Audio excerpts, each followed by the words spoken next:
Pro and Live to Win going up against each other, and then later on we got Empire going up against Team Spirit. But definitely that first series is our blockbuster, and I'm sure that if I were to ask our commentary team, which in this case, if I ask Owen, which match is he looking forward to most? Owen, there's no doubt that it is that first series, right? Yeah, for sure. I mean, we've heard from some of the players in the post-game how much they sort of rate Love to Win as a team, and there's no surprise, right? You look at this roster and they've got the big sort of CIS superstars that have always been sort of scrambling around different squads, and now they're really in a lineup that looks like it could go pretty far, at least, as you said, you know, secure them the top 4, and maybe give them the chance to take a game off the top teams here, like VP and Na'Vi. Yeah, and you'll be joined by Fogged, of course, but someone who we will also see and hear today is the guy behind you, Brian. Hey, good morning. Morning. It's still dark where you are. Yeah, it's kind of weird. It's very cold here too, but luckily for my job, I don't have to go outside. I'm thoroughly loving this DPC so far because I just get free homework on what I get to pick in my pubs. And so far, I love watching teams like Live to Win and Virtus Pro, and I look forward to seeing how they do against each other. I think the games have been relatively not so close in the CIS region, so I'm definitely curious to see how they match up against each other today. How's your Medusa practice going? I've been seeing you spamming that on your stream. The thing about Medusa is that she kind of just hopes her team doesn't fail her in like the first 15 minutes. So the game either goes really nice because I get to hit some creeps, or the game goes really badly because I don't get to hit creeps. Classic Brian, blaming his team. Yep, I hear it too. Deuce is perfect for you. Thank you, man. I appreciate it. We'll come back to you later for the draft of the first series as well, Brian. And for us, we are getting ready for that first series of the day. Virtus Pro versus Live to Win. We are going to talk about it after this.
Follow me under when I'm crumbling.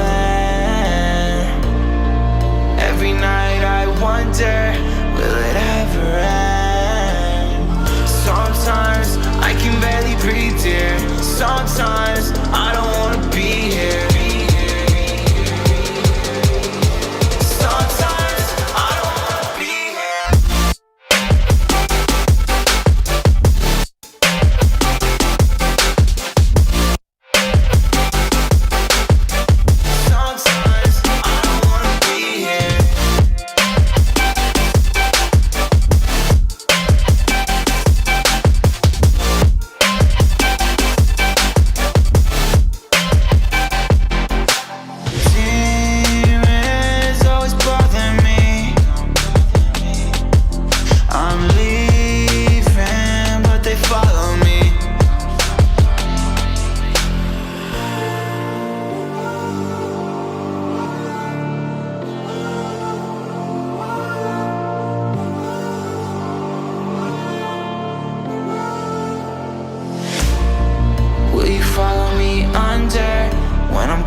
dreams out lately. No matter if I try too hard, nothing's ever enough, baby. No, I don't.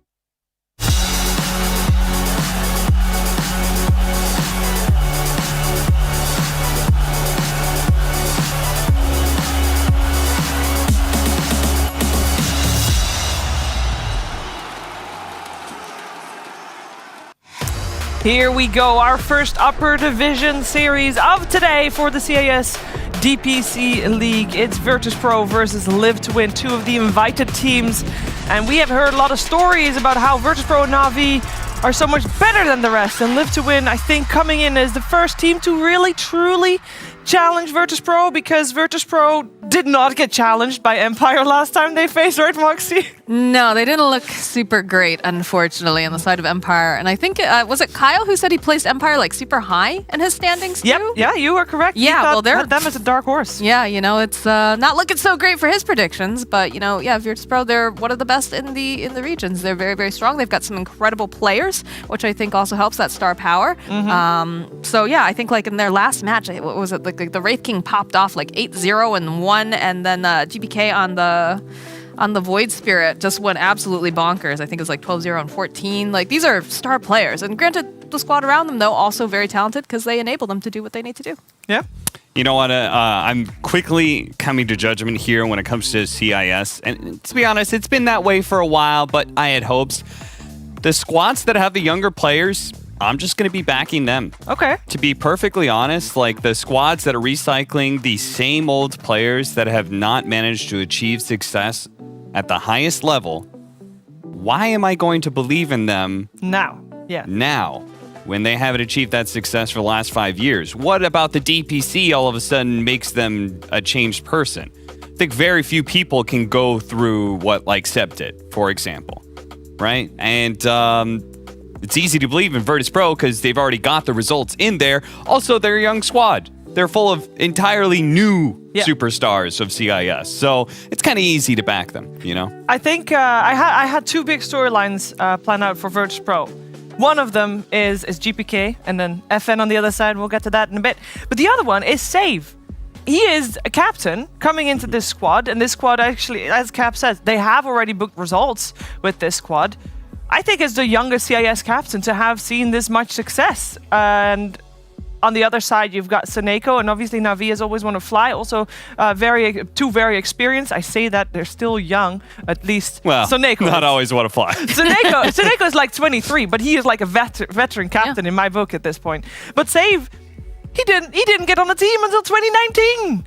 His first professional team was Fly to Moon in May 2019. That's not even 2 years ago, Moxie, and he is already here at this caliber of a team.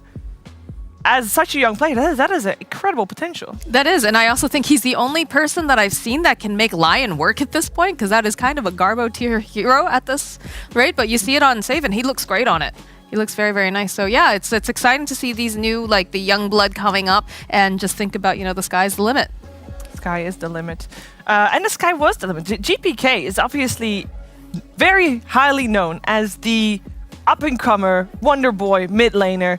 The last year Cap made a lot of flashy plays, and everybody's like, okay, this guy, that's the guy to watch out for. That's the guy to have on your team.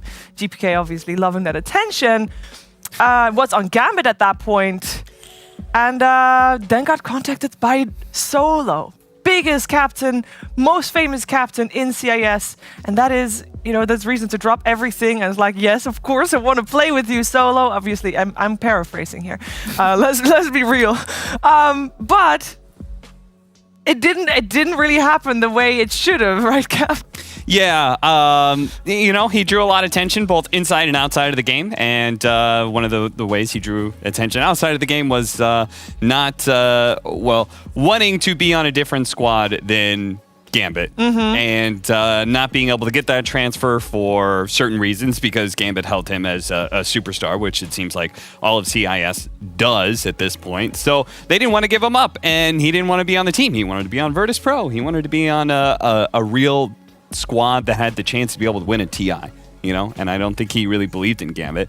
And he was also young. right? It's like when you're that young, you probably look at like that one TI, you're like, this is my chance. You don't think next year is going to be your chance. You're thinking think you're going to be right the top. now, I want to achieve success. Yeah, exactly. So it's totally understandable. In fact, I was listening through an interview with one of his teammates. I don't remember who was on that Gambit roster with him right now, but I know that person still talks to GPK and said, at that time, it was like 6 months ago when he said this, he was like, the kid, he was just young and he made a rash decision. And there's nothing like wrong with him mentality-wise as a player.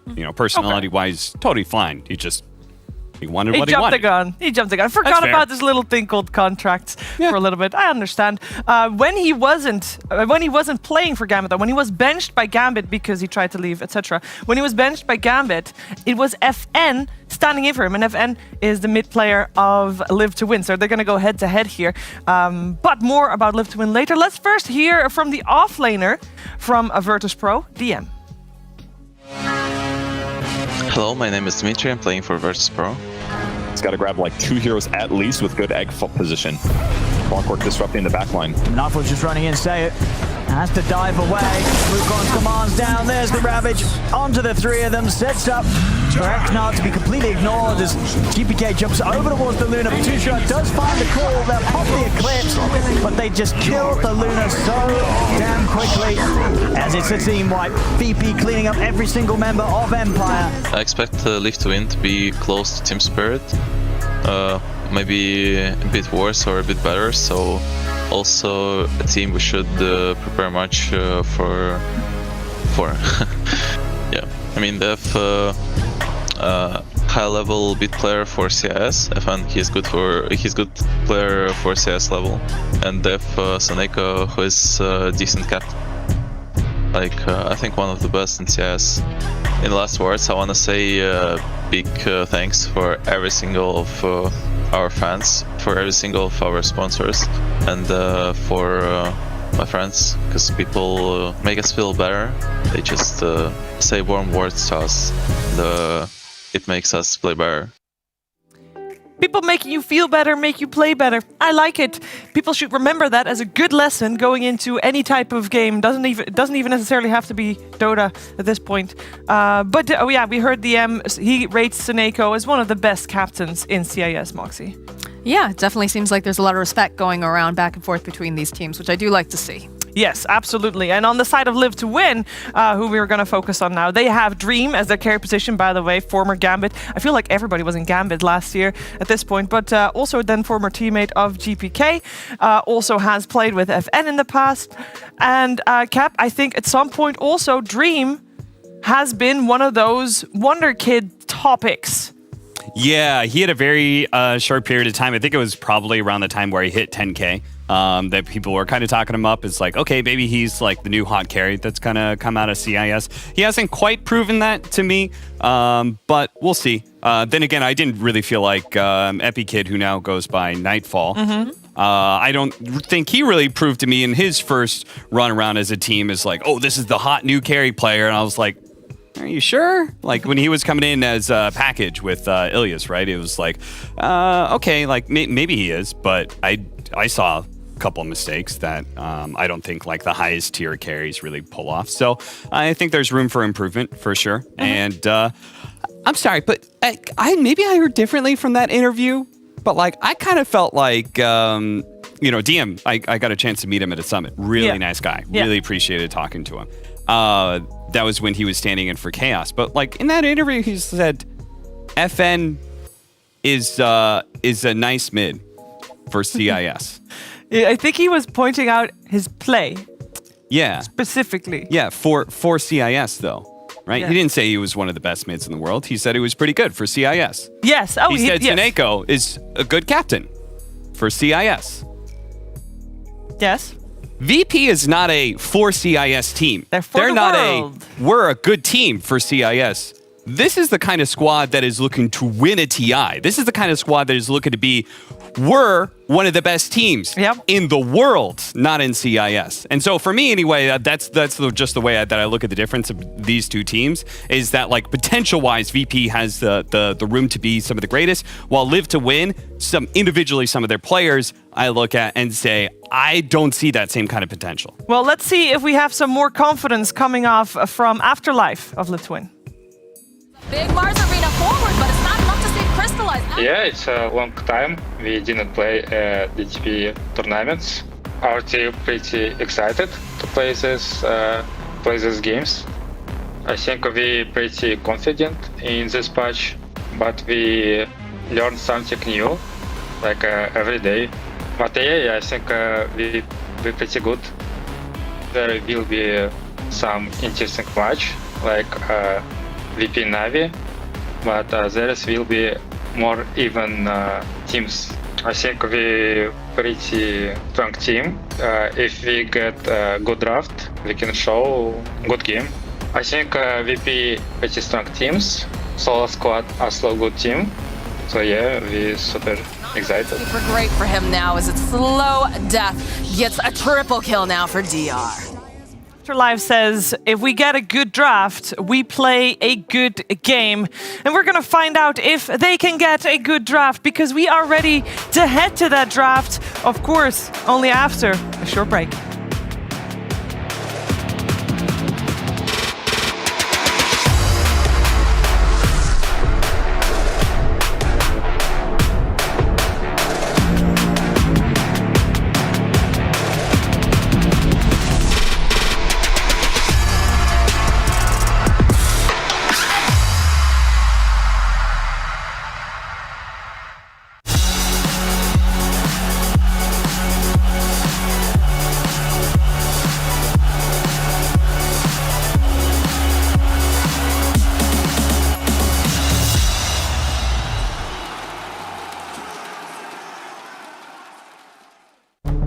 With the right CPU, you can turn any game from familiar to phenomenal. Unleash the potential in all your gaming with Intel 10th Gen processors. With its optimal balance of threads, cores, and frequency to deliver elite real-world performance, only Intel can bring Marvel's Avengers to life with in-game PC optimizations. Supercharge your Marvel's Avengers experience with Intel Core i5, i7, and i9 processors.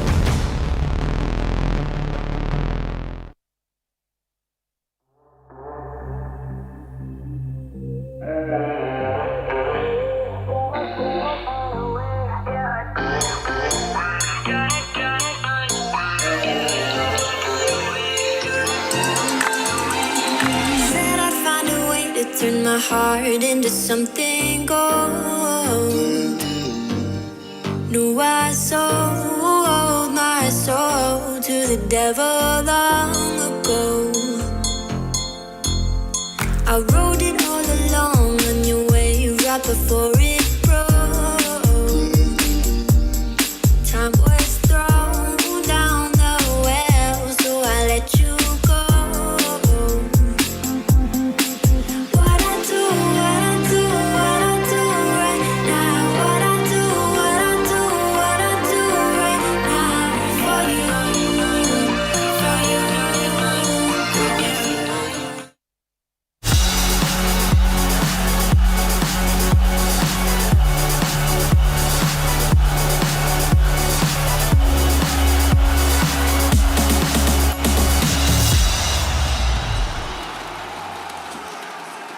Ready or not, here we come. We got BSJ on the big screen. I'm here with Cap and Moxie, and we are in the draft for the first game of this best of 3 series, and we are well in the draft already. Brian, can you talk us through what you see on the screen, please? Lot to process here. Love the Dark Willow plus Mars combo. I think any straightforward teamfight combo has been really nice to see from a lot of these teams. In this patch, tight fights tend to be a bit chaotic. Pretty consistent too, and if you just have buttons that you say we push them in this order, I think it just makes the game so much simpler. Is this a Seneko coddle? I'm not. That would be Live to Win that is on the side with the Timber Saw. Okay. And then Virtus Pro is on the side with the Dark Willow Mars. Oh, okay. So, one of those things, we haven't seen a ton of Dark Willow so far, but all of a sudden it just cropped up today. Saw it just earlier in the previous series with Dark Willow plus Puck, which I actually like that combo more because breaking the coil is so detrimental. But Dark Willow Mars is like a classic combination we see plenty of times because they work really well in lane together as well. So... I love it against all the heroes that Live to Win have so far. It's a great follow-up damage hero to bring down the Timber Saw in the early to mid game when you usually have damage issues. Yeah. And then it's also nice against the Tusk because it's multiple roots, and Tusk can't use any of his abilities during roots. And it's also hard to ever kill the Dark Willow with roots or with the Tusk kit. What I've noticed when you ever have the 4 position like one-on-ones when they run into each other on the map, it seems like when you have like Clockwork against Shaman and the Clockwork kind of just murders the Shaman, that the team with the Clockwork has just immense amount of map control for the first 10 minutes of the game. And so I like these 1-to-1 4 position counters in the current meta. Yeah, especially since when you get those kind of matchups, especially if you can get it where your like 5 position matches up really well to the 4 position, for example, just purely for the laning sake, it means you've got really good power rune control. So at that point in time, you're usually able to just win mid outright because power runes are so important. Is this a bit early to be picking up that Timber Saw, though? Because, you know, we do have the Bloodseeker that got picked up. Obviously, Timber wants to be able to Timber chain around. It's going to get ruptured. There's also the Silence. Was that a little too ambitious, do you guys think? Or do you think that was just, you know, confidence coming out from Live to Win? Well, I gotta say that I think they thought it was totally fine because it's just one of those positions. I've seen a few different teams do this. They'll pick up something like the Timber Saw, where normally you wouldn't be able to grab it, but because you go into this 3 different bands, so you look at the bands, they ban Ursa, Monkey King, Batrider. Okay, all your laning phase counters are gone, no problem. And we'll have to see like how Bloodseeker does specifically against Timber Saw for the laning phase. I actually don't know because Bloodseeker's skill build has changed a bit, right, Brian? Yeah, what we saw Miracle do on Troll Warlord, and something I've been trying out myself, is that he just rushed a Maelstrom, because most carries that attack really fast aren't able to actually do anything to Timbersaw because of the reactive armor stacks. So I'm curious if the Bloodseeker will try something similar, where he doesn't really go any build-up items, and his first major items are just Maelstrom. And it's kind of nice on this hero specifically, because a lot of heroes that rush a larger item like that will deal with sustain issues, and Bloodseeker obviously sustains himself in lane.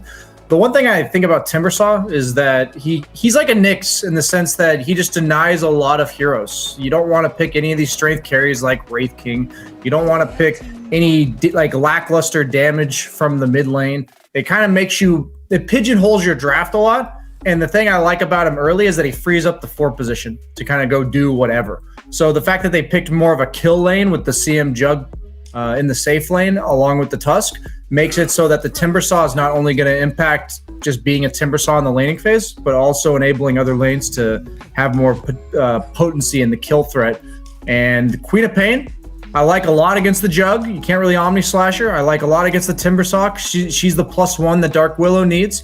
And I also like her against the Tusk because the Snowball Shards combo doesn't really do anything to any hero with innate mobility. 10 seconds remaining. And what lanes well against it? Because that is what Live to Win is thinking about at the moment. That mid lane between GPK and FN. They wanted to go their way. Well, there's not a ton of mids left in the pool, so give me a second as I scroll through, as I believe all the Spirit Bros are out except for Ember. Correct. Need something they with could lock. go Viper, but it seems like No, pretty... Viper also banned. Yeah. Oh, they already got rid of that. Yeah. Okay, they Yeah. got rid of the Viper DK. Yeah. And Live to Win got rid of the Storm and Void Spirit themselves. There's no Puck available, also taken out. I mean, Death Prophet, is she in the pool? Death Prophet is still in the pool. Pugna's in. Invoker is in. We've seen a couple, but I've not been super impressed. SF is in. I think they've got a decent amount of leeway just because of the fact that this Virtus Pro lineup is going to peak real early. Okay. Invoker it is.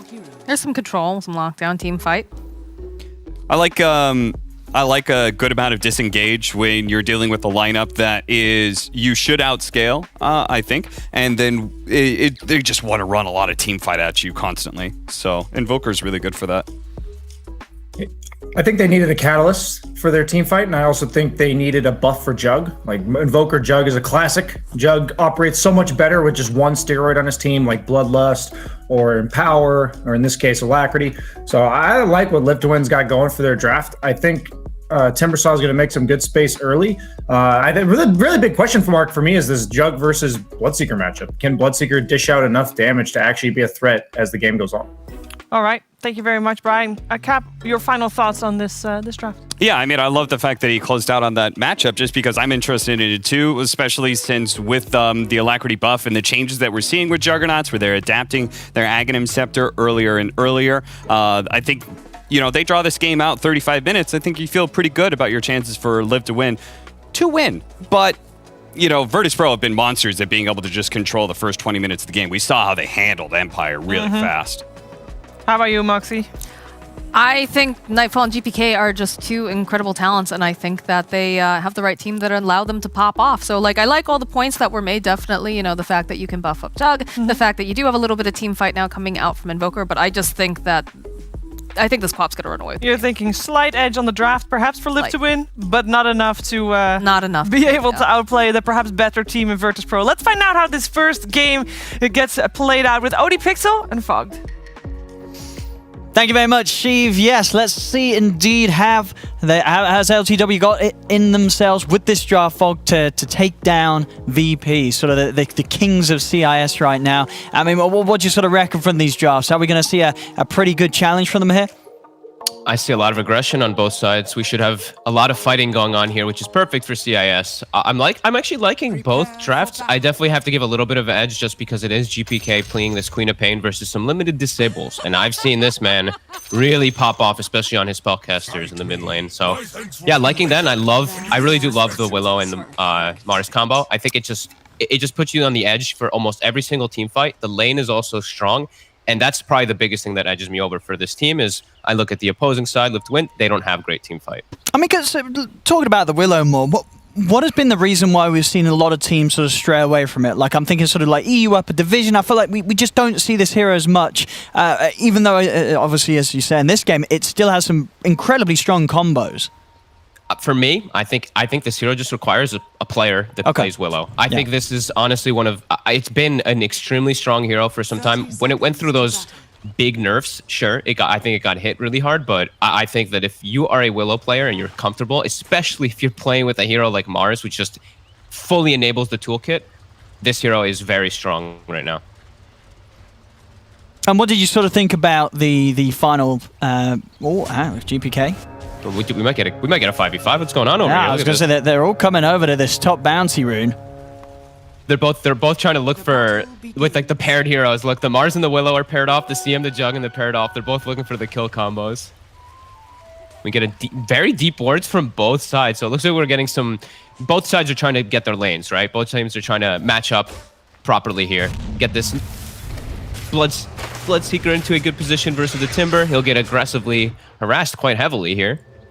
Yeah, fair bit of damage before starting off the lane and save. Yeah, still running down Dream.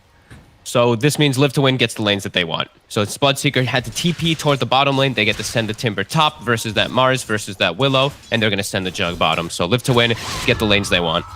Oh, that's true. Yeah, actually, yeah, forcing that TP was pretty big. Yeah, because now that was you actually can't, very smart. Yeah, you can't do anything about this, right? If you've got a bit here. You've got to let it be. And so in the mid lane, the final pick from Live2Win, you know, being FN's Invoker. Do you like this, or do you feel this was sort of just a case of, well, what else can we play in this game? Little worried for it. I think there's just so much burst damage that can come out, and it's a hero that's just a risk in general. I think Queen of Pains are just, they're up in the air. Invokers up right now are up in the air. Just, you can have a good game, but you can also fall flat on your face. And I feel like Quas Wex right now actually gets countered pretty hard by this Eternal Shroud item. I feel like it actually owns EMP because you just literally restore mana instead of losing the mana, which is pretty ridiculous. So we'll see how he's able to make it work. It works. It synergizes well with the Jug. I'm just worried if he gets speared, he's dead in every fight. If he gets speared and latched, he's just absolutely going to get exploded in every single one of them. Yeah, he's going to have to be incredibly careful with his positioning. I mean, in terms of saving, there is at least the Tusk Snowball. You know, that could certainly come in handy if FN does get jumped upon by these heroes. But like Brian was saying, they do have ways. They have a lot of ways to prevent that, right? True. The Blood Right being dropped on the area, the Willow running in with all his roots that prevent pretty much Tusk save kit. And we're seeing the aggressive tri-lane working out very nicely. They force the TP out. Bloodseeker wants nothing to do with being down there, and immediately reaction comes out from Live to Win, put the Timber down versus the Mars again. So nice stuff coming out from this Dire lineup. Yeah, immediately trying to get something done in terms of damage onto DM. He will be able to step away, but really forcing these lane matchups and as we're seeing, you know, allowed to do so. It's not like it's easy for VP to really switch them back over every time that Live to Win is sort of setting the plan in motion here when it comes to what matchups they want on the side lanes. They're not doing, because of these constant changes though, they're not doing as well as they would if they just got the perfect lane matchups, right? You see these shifts are actually hurting them a bit. We see DR getting aggressive onto save. They might be able to actually get this Will. Okay, he doesn't actually commit for it with the boots. Yeah, his last hits are actually 8 and 7. You see Bloodseeker's actually ahead of him right now. FN is doing excellent in the mid lane. I thought he was going to get pressured a bit more the first few levels, but doing a great job. Yeah, it's got 2 nulls and now has pretty much the same amount of bright clicker, just a little bit more actually than the Quap. Now with GPK not quite getting his 2 out. So yeah, FN. Yeah, GPK opted for Bottle Rush instead of getting some stat start here. Maybe actually hurting him a little bit in the lane. Yeah, I mean, I guess, yeah, obviously getting the ball sooner, he knows that when it comes to sort of the power room control, with all the attention on the side lanes, I mean, we'll have to see. I mean, do you think we will see either side be able to sort of send supports over for the 4-minute rune? Yeah, they should. They definitely should. I think the Tusk will go for that bottom rune and probably save going for that top rune on the Willow. They have to check it. They don't want. FN does not want GPK. If GPK gets a DD, if he gets FN's lane, so he has to actually get some help there. Just to make sure that doesn't happen. And they're both gonna actually check it. So the CM and the Tusk are both going to. And I'm actually surprised that VP sends nobody. Yeah, I mean, there's no chance that GPK is getting this at all unless he blinks on the top and it's there. It's not. It's bottom. So. Oh, and it's a DD. It is a DD. Yeah, that would have been. I mean, that would have been pretty big for GPK if he had got that. I mean, not only sort of just securing next few waves easily and getting a lot of denies, but maybe being able to really pressure FN. But as it stands, with that rune taken away, FN's just going to continue to have the lead in this lane. Only slightly, but still impressively as the Invoker against the Quap. Oh, almost catches that EMP as well onto GPK. I mean, these two guys, they play each other in the lane all day in pubs. So as we see, Syneko getting low. One more hit. There we go. First blood coming in here for nice VP. Yeah, save. Very nicely done. Now we're seeing things continue down here on the bottom lane. Nightfall not struggling at all to farm into this Timber, but Afterlife, as we can see, finding just as much as very, very close really across all the lanes. Everybody's farming, nobody's getting heavily pressured out. I see on the bounty runes, looks like it might just be the... Oh no, okay, GPK is able to get the other one. Because of these lane movements around too, I'm always watching now when there's teams with Coddle, just looking at the stack game. Actually hasn't had time to really get any stacks up because of all these movements. As top, DM. He'll be okay. And now VP finally has the lane that they wanted. They finally have the Mars Willow versus the Jog and the Bloodseeker versus the Timber, but they now have their level, so they can actually deal with the lane. Afterlife not going to get pressured as hard. Same thing for that Jug. GPK, ooh, he was thinking about going for that there, but he cocked it up. I mean, he got down to what, 370 HP on the Invoker, and how much is that? It's about 200 something, right? At level 1. Yeah, it wouldn't have been quite enough. It would have been very close. Yeah, it's 340. He had 370 HP, so he did the maths. He knew not to blow it. He's gonna look over the river. Immersion. He could get immersion if he wants to, and he will. He'll take it. Drops the Sonic Wave.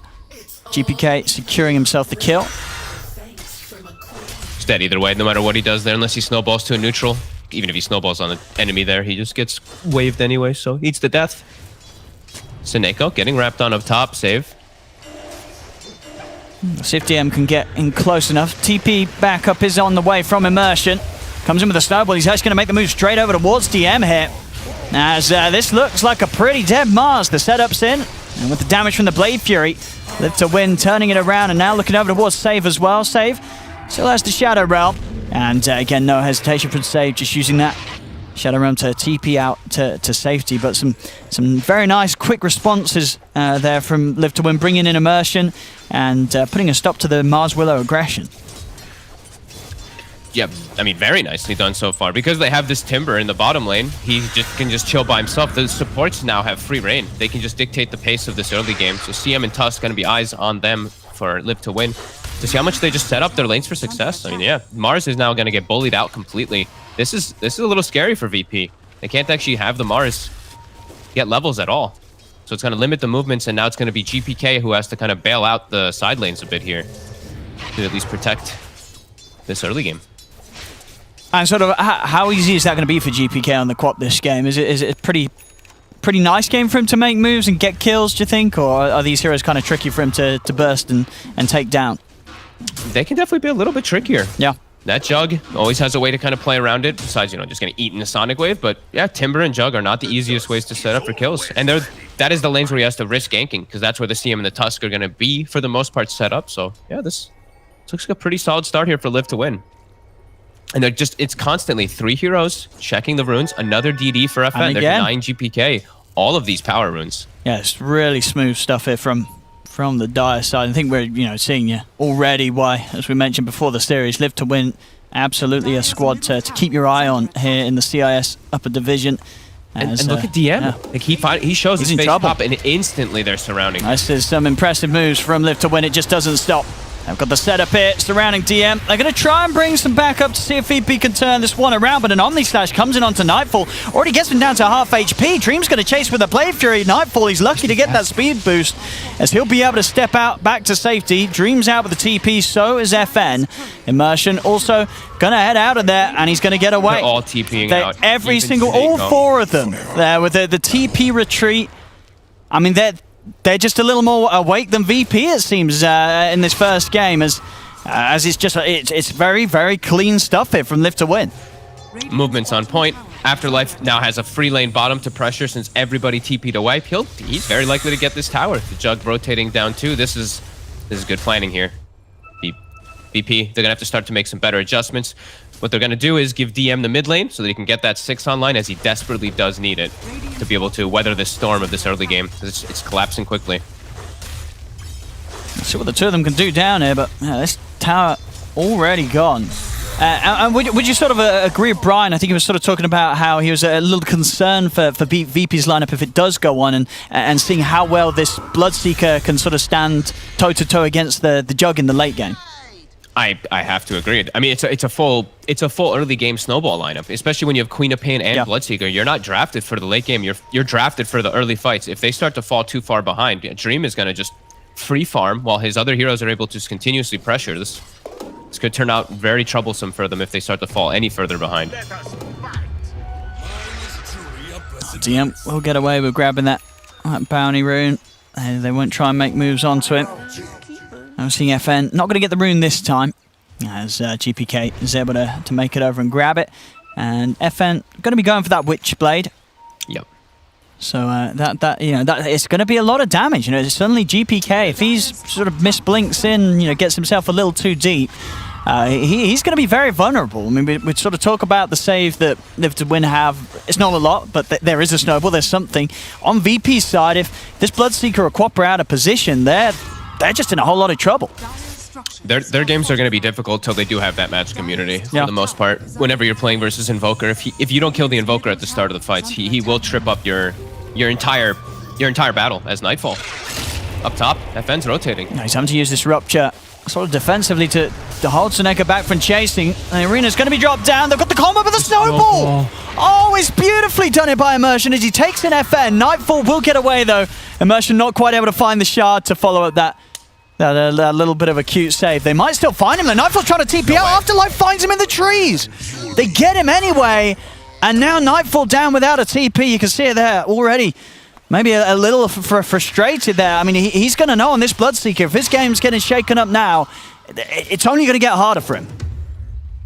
He can get recalled at least out to the lane when Kingslayer is about to hit 6 here, but yeah, I feel like you can't die almost at all as this Bloodseeker in this game. You have to have almost a perfect one versus this Jug, because you're just going to start getting outscaled, out-farmed. The Maelstrom's already up for Dream.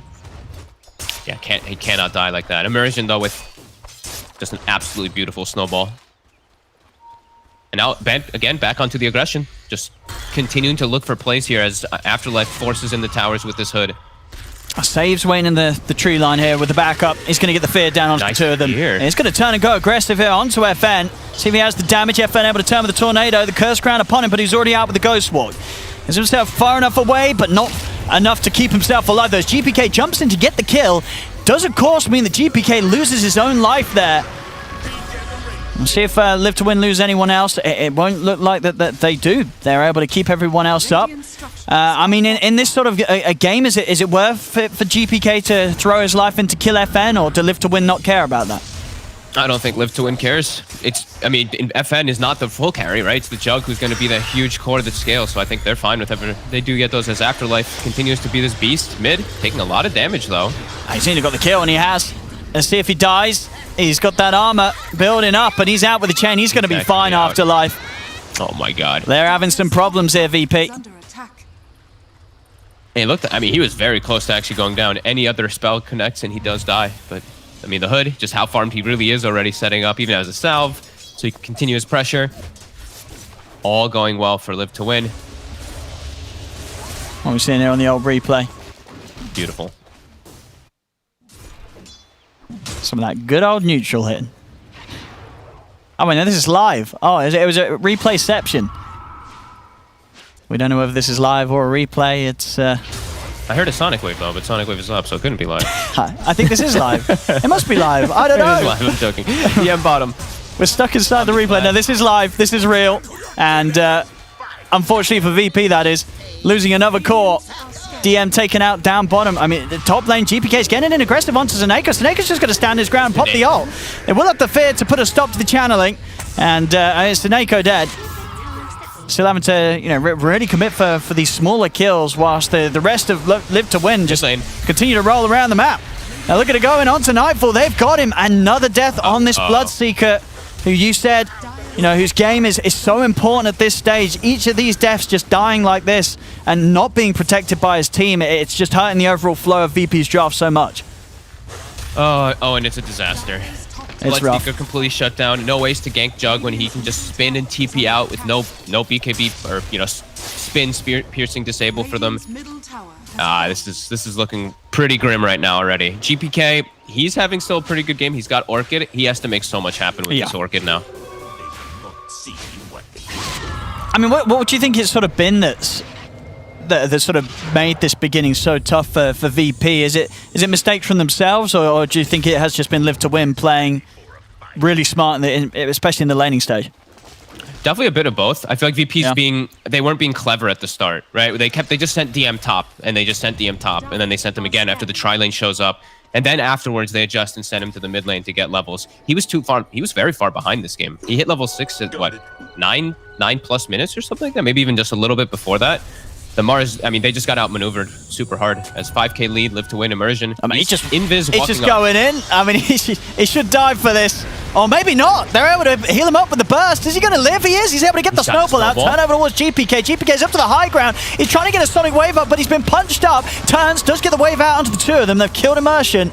Can they get anything more though? Looks like GPK is having to back out after the use of that ult. Afterlife trying to chase, not quite able to find the tree.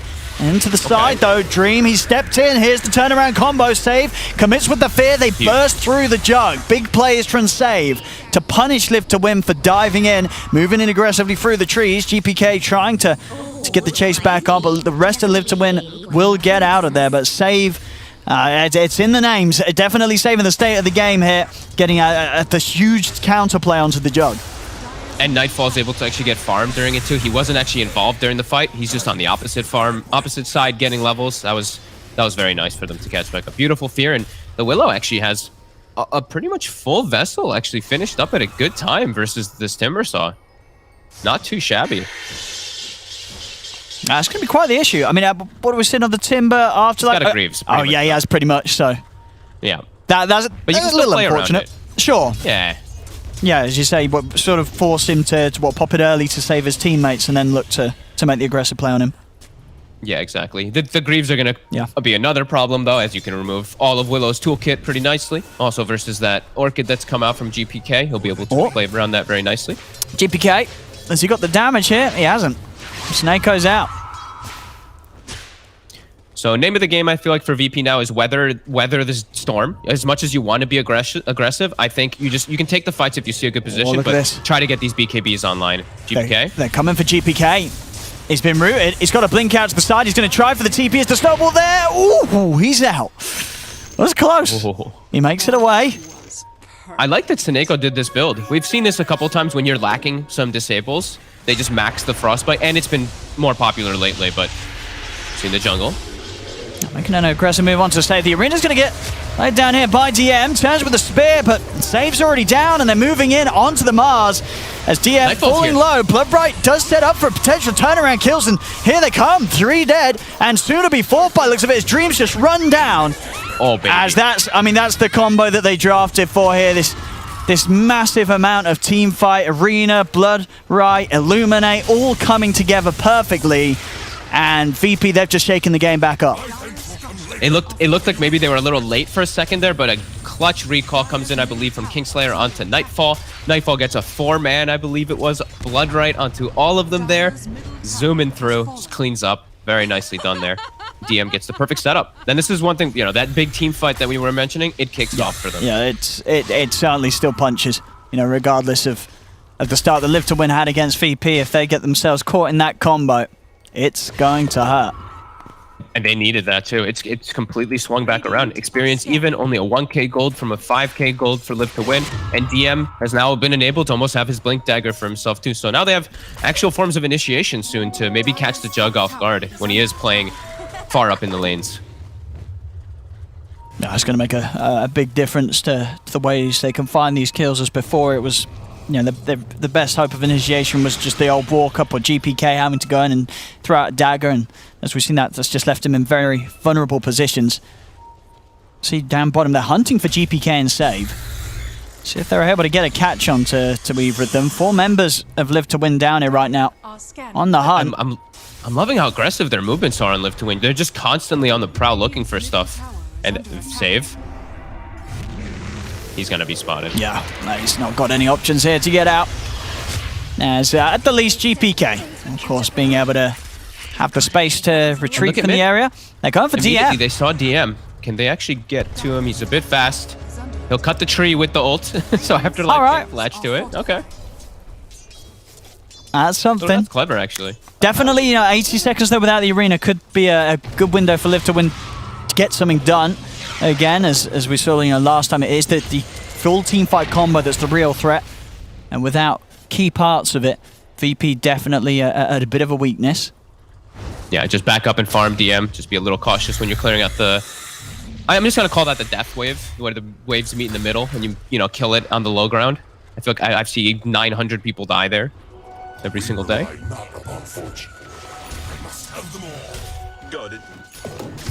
Oh, we're seeing on GPK's BKB. Very, very close.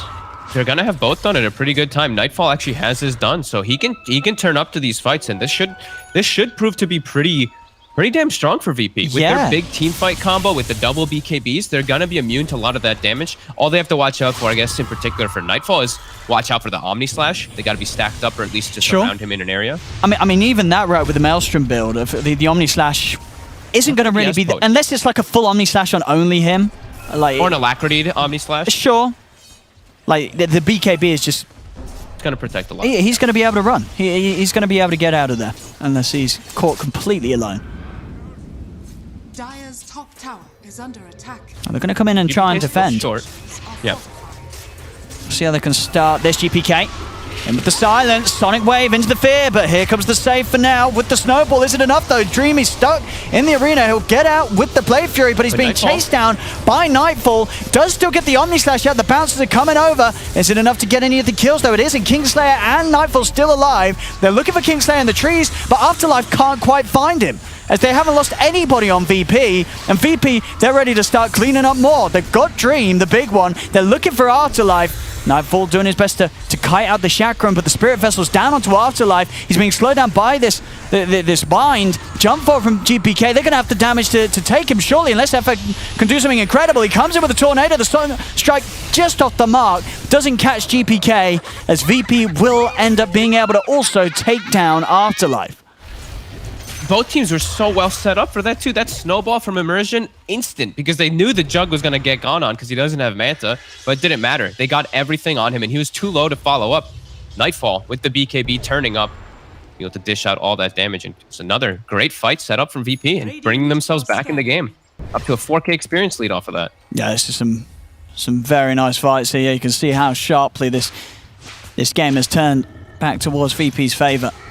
Yeah, and that was GPK before the BKB too. Yeah. So now he can be even more reckless, jumping in to go for those silence plays. Dream, he does have his own Manta, so he won't have to be completely covered from Immersion like he was that last time, but definitely seeing some big team fights coming out from the side of VP. Yeah, and still the damage options they have through BKBs is just limited to the point that VP are going to have that. You know, they're going to come in with the harder hit in each of these fights, and it's really a question if Live to Win can sort of out-sustain them. And at the moment, you're down to sort of you know, they do have good tools, of course, Pipe, Greaves, and the Healing Ward. But, yeah, if we see, again, these sort of situations where DM's able to get 2 or 3 heroes down in the arena, Live to Win are certainly going to struggle in the 5v5s. Yeah, this is where the Invoker starts to look. It starts to look like he's a lot worse because the BKBs are online. You don't have good targets to go for, so it's getting harder for FN for sure to find these options. His DM, he's getting recalled up top. The tornado almost. That was close. But he's out, and you know, VP now in position to put the pressure onto the top tier 2. In the position to put pressure on top tier 2, and also in position to potentially protect their bottom one, because DM can set up and TP to the tier 3 if he would like to actually go for this defense now that he got recalled top. He's going to sit around mid around his Bloodseeker. And just make sure Nightfall's not going to get jumped, and he isn't. VP very much playing in a way that, you know, if Live to Win do want to try and make a move, it is going to be into the entire team, and all ults ready to go on VP. As VP know, they're feeling strong, you know, they're pushing this wave right up towards the high ground. Oh yeah, threaten the base, of course. If they haven't even taken out the tier 2 yet, you can threaten base pretty decently here, at least force reaction back, and then you can start backing away. Or maybe make the jump if they step too far forward, but as soon as they see 2, they're going to back up, reset. Do they have a smoke? If they'd like to, they're going to smoke. Okay, this is a really nice move if they're going to be able to find someone. If they can swing across to catch people in the river. They're also going to find a DD for GPK. This could be very nice for them. Let's see what stragglers they do find. It's going to be Immersion. Yeah, they'll take it. I mean, they know already that Live to Win, they struggle when it's full 5v5. Now with just any sort of hero down, that the team fights just become inevitably harder. FN. Save's going in. He still had the smoke for a second. He gives vision. I'm going to start trying to commit onto Save. If they got the magical burst, they do. They'll take down Save. The arena down. Look at an Afterlife on the side. Synchro trying to hold his ground with the ult, but he's pushed to the side by the Sonic Wave. Nightfall popping his BKB, trying to commit to chase down more, but there's a buyback coming in from Immersion. As Live to Win, still trying to do their best to hold the high ground here. Afterlife trying to see if he can get any setup onto the rest of them, but VP, as soon as they did lose DM, and that buyback came out from Live to Win, they back up, they get out of there. I think they saw FN's BKB get used to. They just backed up and resetted. Couldn't actually get any other kills there. They committed almost all their ults too, so this is Live to Win, making the heads-up play. Everything but the Willow. Actually, no, even though Terrorize was used, actually all their ults on cooldown. This is a really heads-up move. But there's a lot of spam. The Coddle plus that Blood Right. Healing Ward's still on cooldown for 4 seconds as well. Uh-oh, they're getting low. I'm gonna see what VP can do about this. Greaves to be popped by Live to Win. Roshan, they really want to commit for it. GPK's jumped into the pit. Is he going to be able to put a stop to it? Got it. He's able to grab the Aegis. Live to Win, get the kill, but GPK, he's able to pick up that Aegis, also get out without even falling the once. DM in the back line. He's committing with this BKB. I mean, FN's getting very low. He's trying to run, but he's been ruptured. FN now dead for 50. Live to Win, they've got to be careful. Quick Manta for Dream to remove the dagger and the silence. Afterlife as well, backing off. But now VP definitely with the upper hand now. The availability to make something happen whilst they're the ones with the Aegis. Poor Immersion. He got bashed into getting rooted, into getting bashed, and then he gets killed because he gets silenced in the blood right in the pit. If he lives a little longer, he could actually maybe get a snowball off or something in the pit, but GPK comes out, the big winner here. And he's in. Jumping in. All right. He's looking for an easy kill onto Sneko. And they'll get it. Can they get more, though? Looking towards Afterlife. He's into the root. All of them versus just him. They've got a fair bit of damage. Is it enough, though? As Afterlife continues to try and retreat, but save DM. They're on the chase. They're able to get the spear into the trees. They've caught him as Afterlife's down as well. Dead for a full minute. As VP now 21-13, 3k lead. It's a bit of a shaky start with Live to Win making the fast moves, but now we're really seeing sort of the team fight, team player VP just being a step above. Oh, this is huge. Yeah, I mean, GPK now, because he has this Aegis, he's level 18, he can be reckless, so reckless, he can jump in for all this and in a very comfortable spot now. Is this, I mean, this Bloodseeker has surpassed the Jug now, finally. And the Jug's team fight's just, it's not looking good for Dream. He actually can't find any targets to really go for. His spin is irrelevant in most of the situations. He hasn't been able to go for his shard because of that reasoning that his spin's just not going to be as useful anymore. And they just eat the Omni. They're too tanky. The Bloodseeker ate majority of those bounces.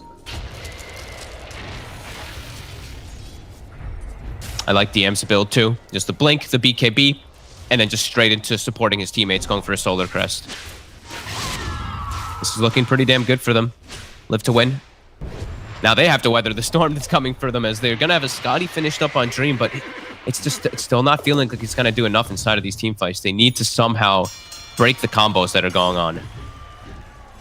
Yeah, he needs to definitely get sort of lucky on the crits and especially on the Omni slash bounces to actually get some of these kills.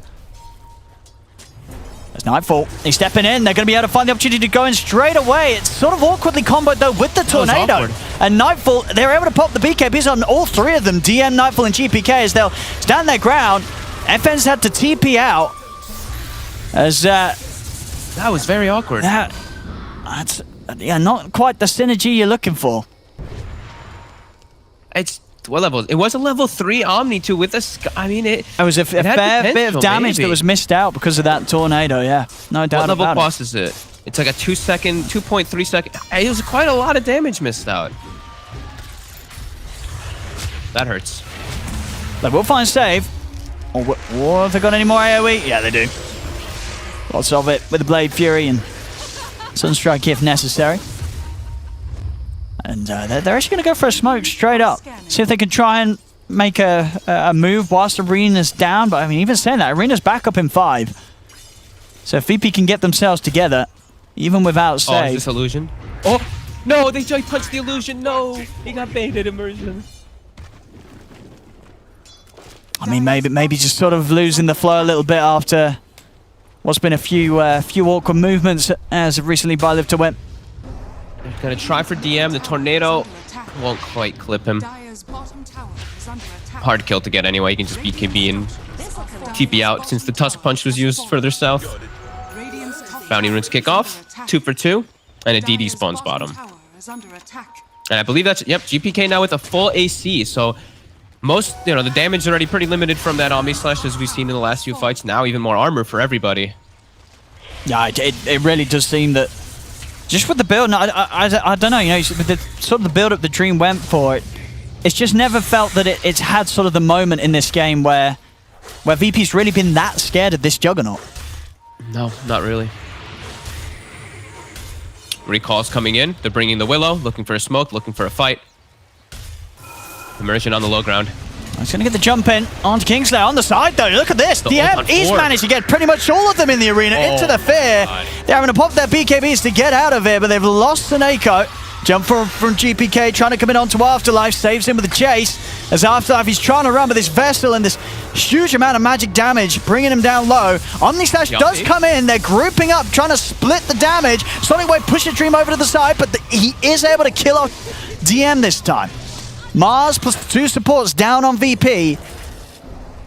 Finally, sort of, this was what Dream's been looking for. An Omni Slash, there was a lot of targets to hit, but the bounces were there, and he's able to take away one of the cores with the damage and leave it in a situation where VP's just got to abandon the fight. He's just his tankiness there. Just VP thinking that they can chase him and kill, they just get turned on.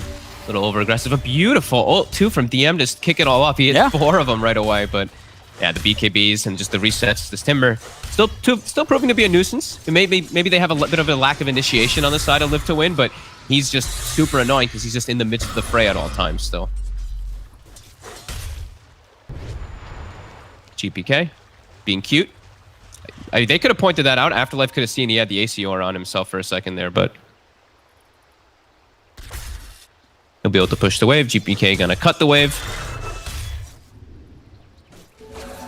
Still keeping it a very close game though here, 22-17. Yeah.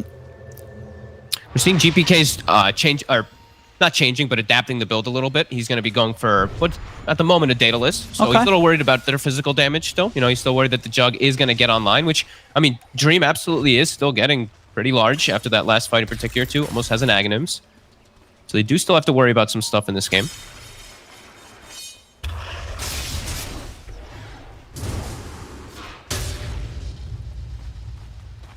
Now we'll see what sort of time now.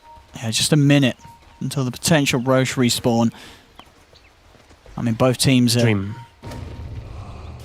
What's he got? Dream really wants... He just wants that Axe before that Roche does kick off. He's going to finish it. So they have a minute to farm it. They're going to guard him. And we see VP. They're setting up for that Roche. You see Kingslayer the way he's warding right now. Getting the sentries and obs all placed down in the area. It's all just about this preparation for the next Roche engagement. Afterlife. They're actually going to try from here. They're bringing the whole party. He's not an easy kill, though. The Rupture is going to prove problematic for him, though. He's out of the arena. I mean, they feel a little scared about chasing any further. Yeah, they had to sort of get that kill very cleanly done. Otherwise, he's you know, going to be able to live long enough for VP to really question how much they want to commit for the Timber. And they don't. VP have to pull back from that. Timber probably has the best chat wheels for stuff like that, too, when you do mess a kill. He just taunts the hell out of you.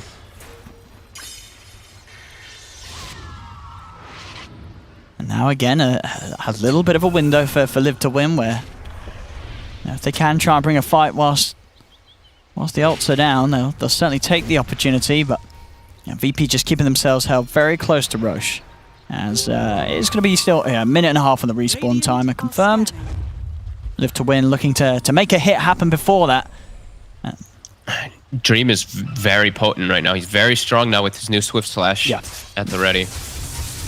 Absolutely, it makes all the difference. The Ags are just a huge step up in the potential damage output of this hero in the fights. Immersion. Okay, not a little bit of weird blink, but he gets the ward on the high ground. Alright, I'm going to come up with a counterplay. DM's going to drop the arena down onto the two of them. BKB popped by GPK. They're taking out Immersion. They're also doing a hell of a lot of damage here to Afterlife. This time, Afterlife cannot retreat. He goes down. Buybacks here from both supports on Live to Win. As now Dream, he's sort of in a very tricky position. He's completely isolated. VP, they'll be able to move over and take him down as well. Now Dream out for 80. As he's not going to be back up for the Roche respawn. And this was Live to Win also committing 2 buybacks there to maybe very wishfully have the chance of getting over and helping out their carry. They couldn't. It was too far, too deep on the enemy half of the map. As Live to Win taking a huge net loss there in that fight, now down 6k. I'd have to see the way that it all went off there. That was really weird. That was I mean, Immersion jumps up to get a ward on the high ground, baits his team to the left, and then Nightfall just eats the Omni Slash and runs it south. So the fight is completely split up. VP gets a Mars ult and a Fear on 2 targets. Oh, and they're in? And then just isolates the Jug. Oh, and now they have so much time to clean up the base. Yeah, but this Abyssal done. Nightfall making quick work of Seneko. And of course, that's a very dead Crystal Maiden. No buyback on Seneko now. As they're going to have to try and defend 4v5, and even that's not going to happen for another 30 seconds. Jug's still down. VP having all the space to take the mid-racks and to back off and also look for the Roche. Yeah, they should have time to... And they already previously had set up all these wards. Kingslayer in the area, Immersion. He was spotted for a second. They did know he's in the area here. But they can just go into that Roche now. There's going to be no Omni Slash when he does even respawn. He won't be able to commit in time around there. Yeah, I mean, Immersion, he's going to do some steel play. I mean, he could try. Is he going to go for it? Yeah, GPK's making it hard. This Roche is falling too quickly. VP. This is going to be theirs. It's time to kill as well. Aegis and Cheese in their hands.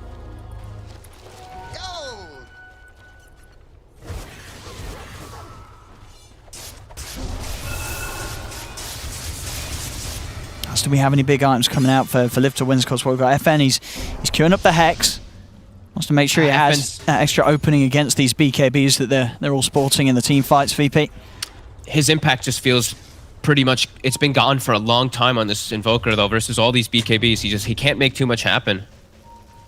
He's just been stuck at like 2-3-10, not really be able to throw out any two big combos or anything like that. And I feel like his alacrity is going to be the most impactful thing now in these future fights on Dream. I mean, look at this round here coming out from VP. Yeah, Live to Win. Win. See the Chaos Meteor. FN. Well, to FN. Uh-oh. I think on the detection, they do sentries down. He's able to get the BKB off in the TP. And they haven't got anything to get through it. Nightfall not quite close enough to jump in with the Abyssal, so FN will make it out of there, but only just. It was quite a close call there. Quick moves from VP, swinging around, clearing out the lanes. Now they've got all 3 lanes in a great momentum position, so I think they can actually look to siege the base here. I think they can go run north, try to find any heroes that are in the jungle, and just look to siege.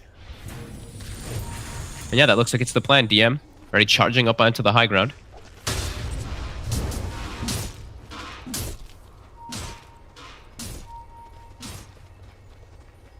And Nightfall's Bloodseekers, it just sort of popped off at a pace that the Dreams really struggled to keep up with.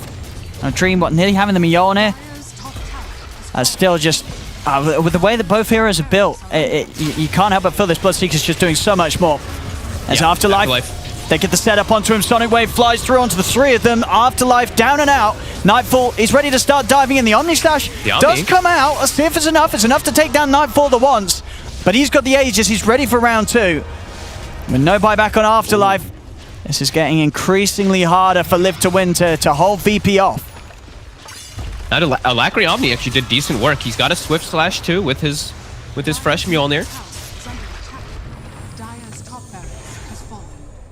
Yeah, VP. Yeah, these fights just they're too hard. Every time, just DM drops the ult. They drop all their ults as well, and then FN has to just watch from the outsides. He can't actually help this poor Timbersaw who just gets everything thrown onto him.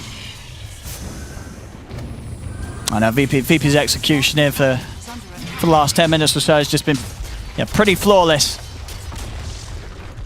You know, as what? Just great teamfight lineup. Yeah, just great way they swung across the map too, with the recalls and everything have been just on point. Yeah, and the way they've been able to fight with Nightfall as frequently as they have, in comparison to what Live to Win's been able to achieve with Dream, they haven't just found nearly anywhere close to the same amount of opportunities to start fights themselves as it's just been VP running at them. Nightfall, it's going to get punched up. The BKB up. Still just no other way that Live to Win can commit onto it. He's not scared of anything. Yeah, it was a little bit scary for him because he jumped forward so far with the Abyssal and his BKB and his Minotaur Horn as the Timber was respawning. So good reset. Good thing that they didn't overcommit there on the side of VP. Back up, get those bounty runes, keep this gold lead growing. Rapier's queued up. Dream knows.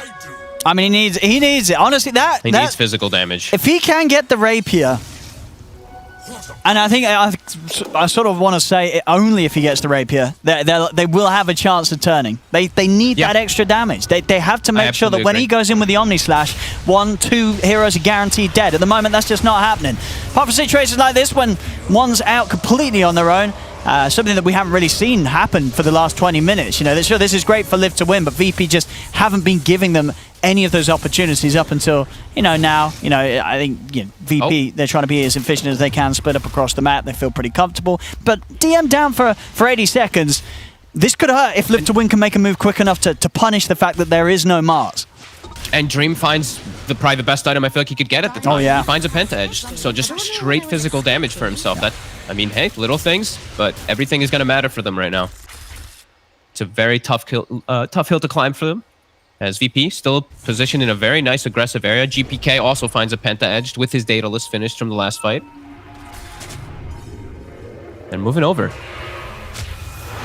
Let's see what they can get. GPK just deleted. Ooh. Very nicely done here.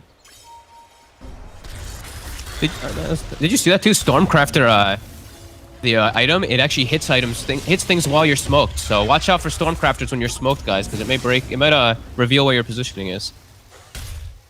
What's the range that it hits people around you? Is it that farther? 700. Okay, so and what's the smoke dispel range? It's bigger than that, but it was like on an illusion or on a creep or something. Oh, You can okay. feel it. Oh, that's true. That's true. I see what you mean. That's okay. That's actually nice on a Tusk too. I didn't really point it out, but the Stormcrafter versus the Willow, if he does get caught in a root, he can use that immediately and then go for the snowball. So they've got some plays around now too with these new neutral items.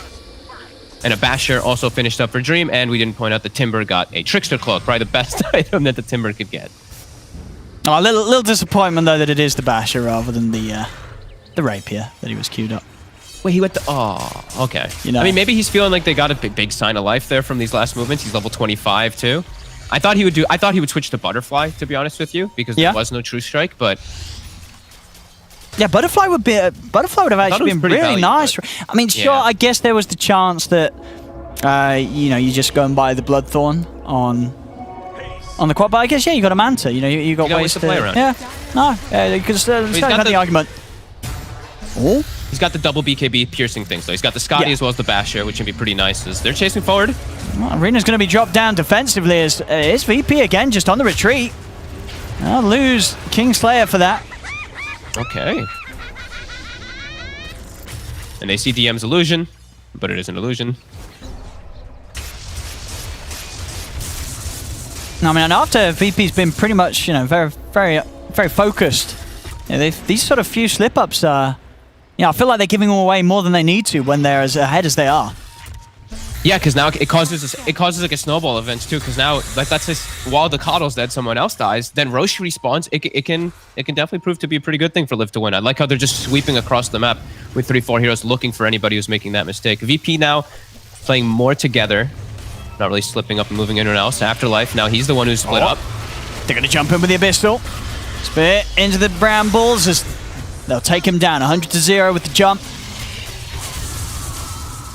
Maybe feeling, after those last few moves that he was sort of safe to do so, but definitely underestimating and forgetting what VP had been able to do to him earlier this game. They're sitting on the high ground. Nightfall, he's stepping in. They'll come in with a slash. Is it enough? Not nearly. Not nearly at all. The Sonic Wave comes down, and now Dream's in trouble. He's got to run. He's going to go for the TP out with the Blade Fury, but the bash is there. Dream down for 100. And no buyback. Big crit onto FN as well. That's him out and down. There'll be a buyback from Immersion as they're looking for Nightfall, but Nightfall, he's just hitting them. He's just punching through them all. Immersion has managed to get him up to the cliff, but there is no safety up there. They've got to call it. There's no more buybacks to throw into that fight as VP will take this game one. As Live to Win definitely having sort of some signs at the beginning. Looked pretty solid from them. And then towards the end, so some nice moves, but overall, VP just the tighter game in general, and impressive to see with a lineup that could definitely have fallen off. It didn't. VP really found their footing. I mean, they just got that big fight around that bottom bounty rune. I feel like really kicked it back in for them, right? They were 5k behind. It was a little bit scary. Then they got this chain sequence of kills that evened out the game completely, and then they didn't slow down. They got their timings, and they just constantly they kept fighting as a team. These recalls, the Mars as well as the Willow, always finding these targets. Really nicely done by VP. It was some really good team fights and just good ways to secure themselves that little bit of a fearsome mid game. They did it perfectly, because if they start to fall too far behind there, you can definitely see that dire lineups also just taking control in the later stages if they have that lead. Yeah, absolutely. And yeah, Nightfall on his Bloodseeker. We saw at the beginning he was having a tough start. A couple of pickoffs from Live to Win in the early laning stage where he was trying to find somewhere on the map. But by the end of it all, Nightfall he'd zoomed straight to the to the top of the charts there with his play. Top stuff here on the Bloodseeker. But there we go, ladies and gentlemen. VP are the winners here of game one of this best of 3 against Live to Win. They are the winners indeed. Thank you so much, Odie, Pixel, and Fogged. And an applause for my panel apparently as well. I mean, it was very well played by Virtus Pro for sure. We're going to break that first game of the series down after this.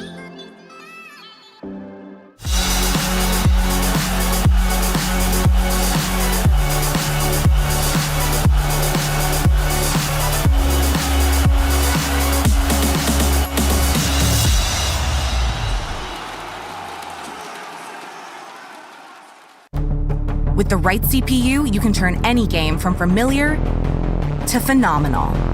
Unleash the potential in all your gaming with Intel 10th Gen processors.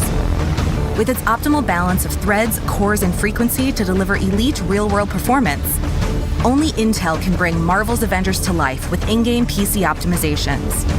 Supercharge your Marvel's Avengers experience with Intel Core i5, i7, and i9 processors.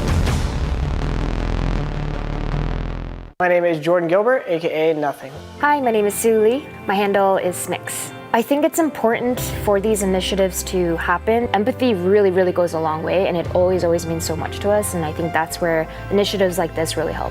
I encourage everyone in the community, anytime they see bullying, anytime they see someone getting called names, I encourage you to step up and say something. Good luck, have fun. Good luck, have fun.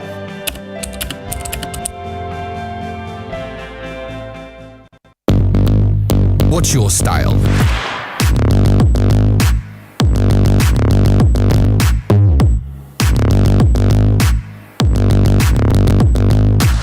Get your merch at shop.eslgaming.com.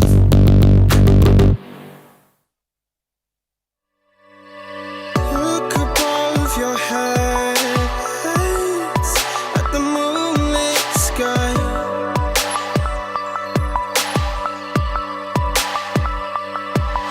The stardust drifts and shines brightly in your eye.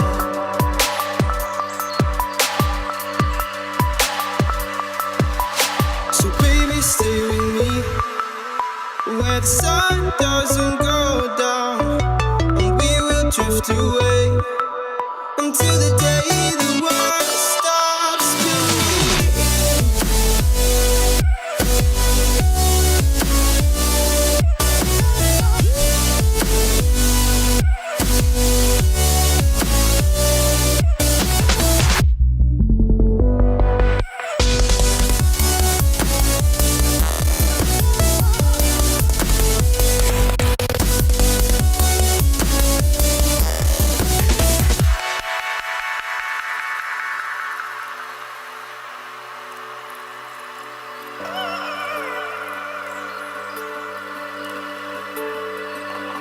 oh, baby. Oh, oh, oh, oh.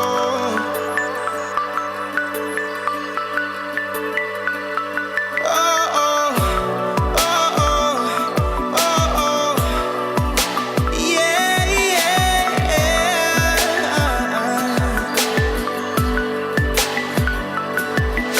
the stars falls around us, entwining us.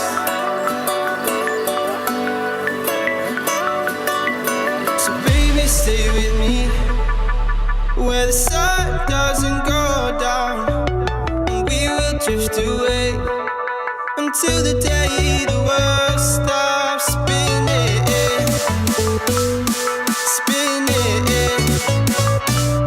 spinning, until the day the world stops spinning.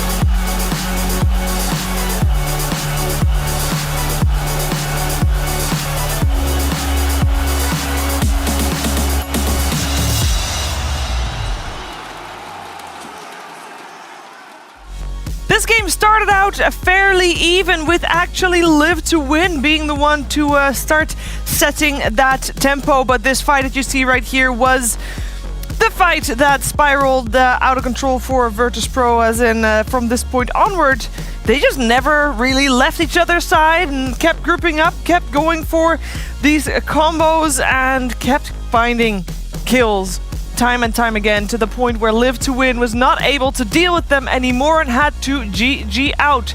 VP taking game 1 here in this upper division CIS DPC League series. And of course, you're watching ESL 1 powered by Intel. I'm here with Cap and Moxie. And Moxie, you said it from the get-go. You thought maybe the draft was a little bit better for Live to Win, but VP, and proving here too, the better team. I mean, we watched earlier on in the game, it looked like Afterlife was like nigh unkillable. This guy was just throwing his weight around just everywhere that they didn't want him to be. But you have too many bad team fights that come up. You have a couple of these small skirmishes and they start to gain momentum. You start to get those item timings back on track. And then all of a sudden that one, you know, little part of your draft that you thought was going to give you the advantage, it's not enough anymore. And that's exactly what happened. I love the fact that Live to Win played so aggressively in the first 15 minutes. I found it very impressive. I thought their coordination and their movement around the map was like very top tier. And I still like them to be one of the teams that upsets either Na'Vi or Virtus Pro, but I'm kind of feeling like VP is just a little bit too far out of their league.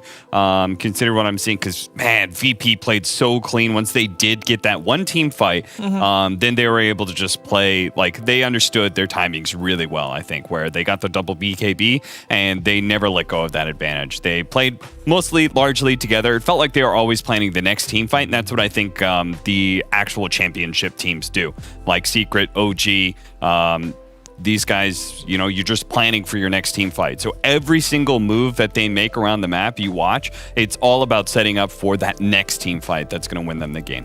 Yeah, and win the game they did. I'm also curious to hear from BSJ and find out what he thought was the winning factor for Virtus Pro.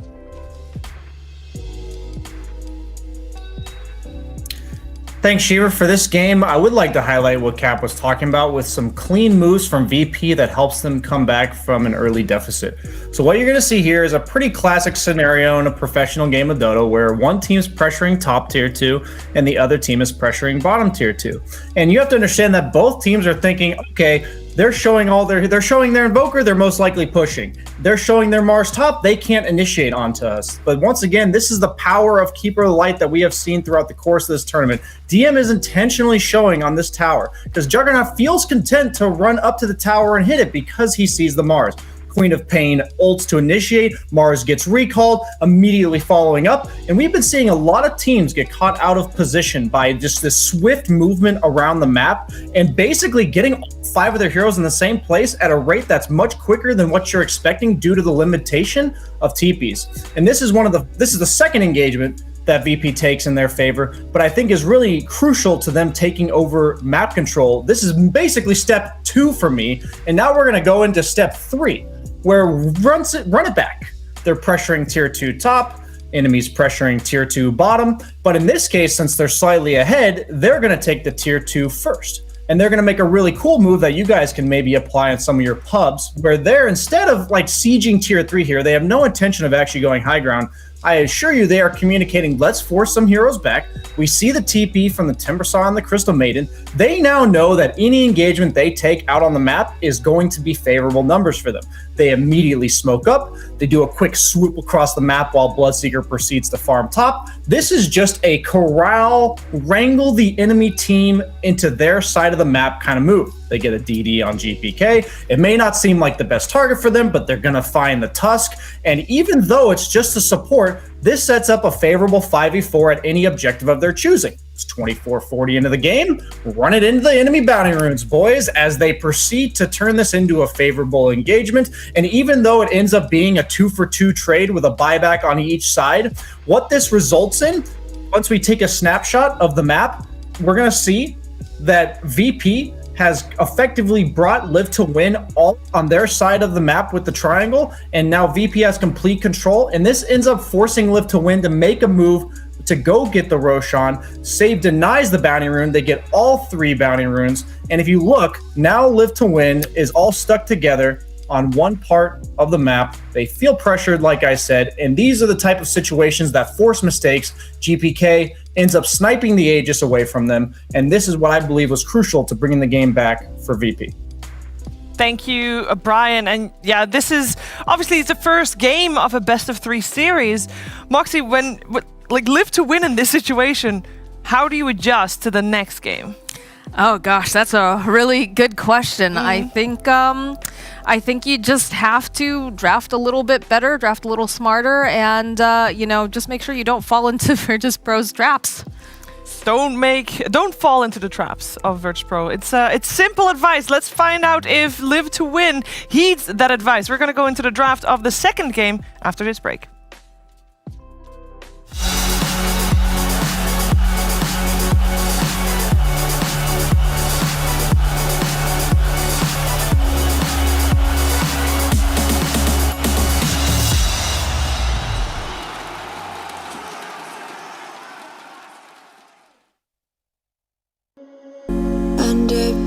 Yellow skies, dreaming big and aiming high. Name the clouds passing by, wishing we run away. All we need is our passports, baby. Leave the rest in our troubled minds. Let us go down in laughter, baby. Trying to figure out what we're after. We're never heading back until we're older. We couldn't care no more, not any longer. Under peach yellow skies, we keep on searching, but we will never know what we're after.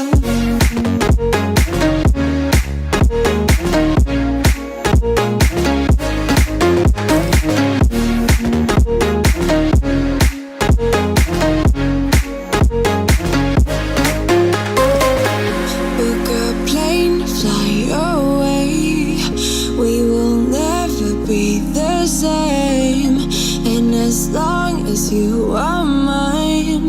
Come on and run away. We wanna run away. We don't need any reasons, baby. Leave it all for the faded hearts. I don't mind if they call us crazy, 'cause they don't understand what we're after. We're never heading back until we're older. We couldn't care no more, not any longer.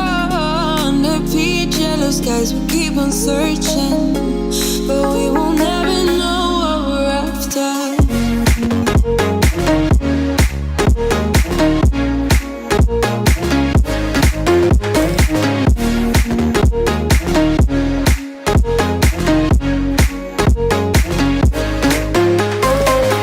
We're no kids no more. I need to feel alive in this dreadful town. I'm running out of time, and as long as you're mine, I wanna run away. We're never heading back until we're older. We couldn't care no more, not any longer. Under peach yellow skies, we keep on searching, but we will never know what we're after.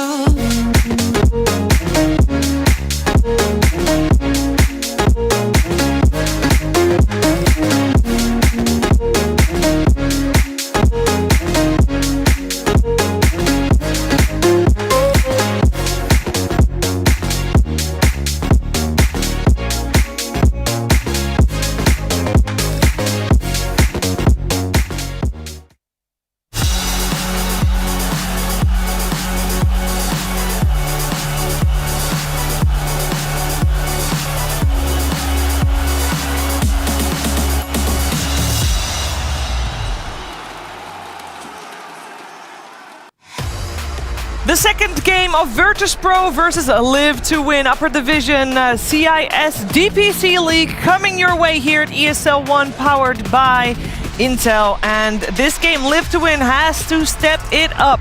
If they want to get a W out of this one, they got to force themselves to the third game. Got to force VP to the third game.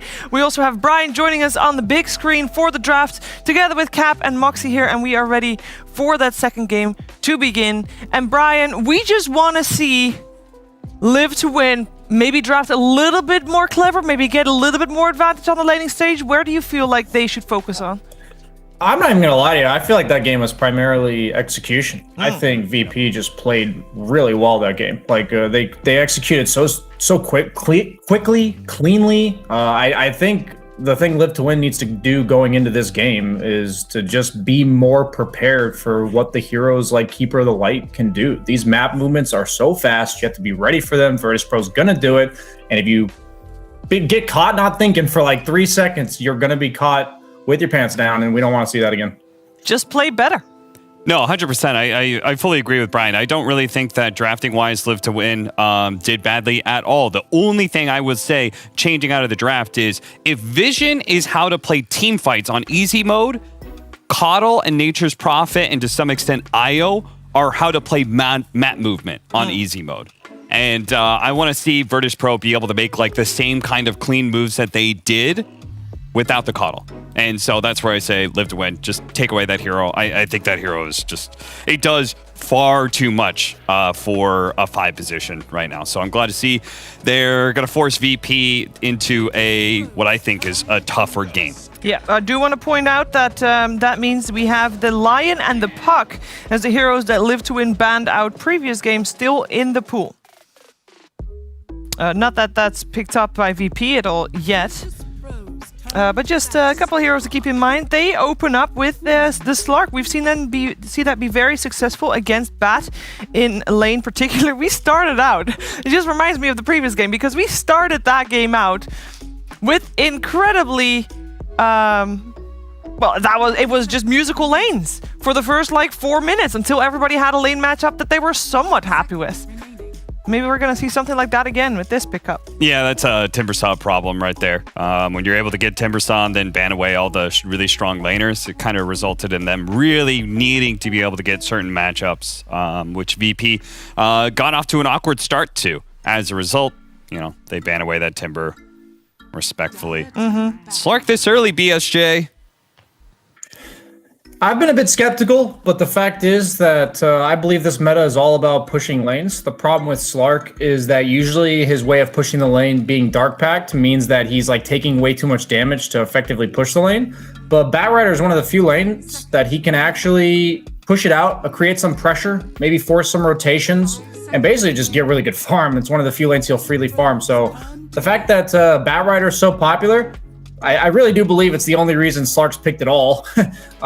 He's just such a nice hero for the vision game, too, because the way the ult for Slark works, it can tell you when you're underneath a ward, it can tell you when there's a Nyx nearby, just because it's deactivated. So I really like what the hero offers to the game, and I just think you need to remove heroes that make it impossible for him to maneuver the map. Bloodseeker is a perfect example in this meta, and heroes maybe like Doom or anything like that just says, hey, you can't push Dark Pact and run away from us. Is it also the big go ahead. Sorry, I was gonna say, is it also a deterrent though, because we've seen Slarks going up against Wraith King and we've seen what they can do with Wraith King in the past. I know that it gives you a lot of really nice essence shift stacks as well. Could that be another reason why it's getting picked up here? Yeah, I think a lot of the good meta carries are also not too enticing to pick into Slark. It feels like a lot of teams are prioritizing Nyx, Timbersaw. Slark also works here, as you said. Like, it blocks maybe 15 heroes from the game that they just no longer want to pick. And when you're drafting, since you only have some limited bans, it's really nice to have that in your repertoire.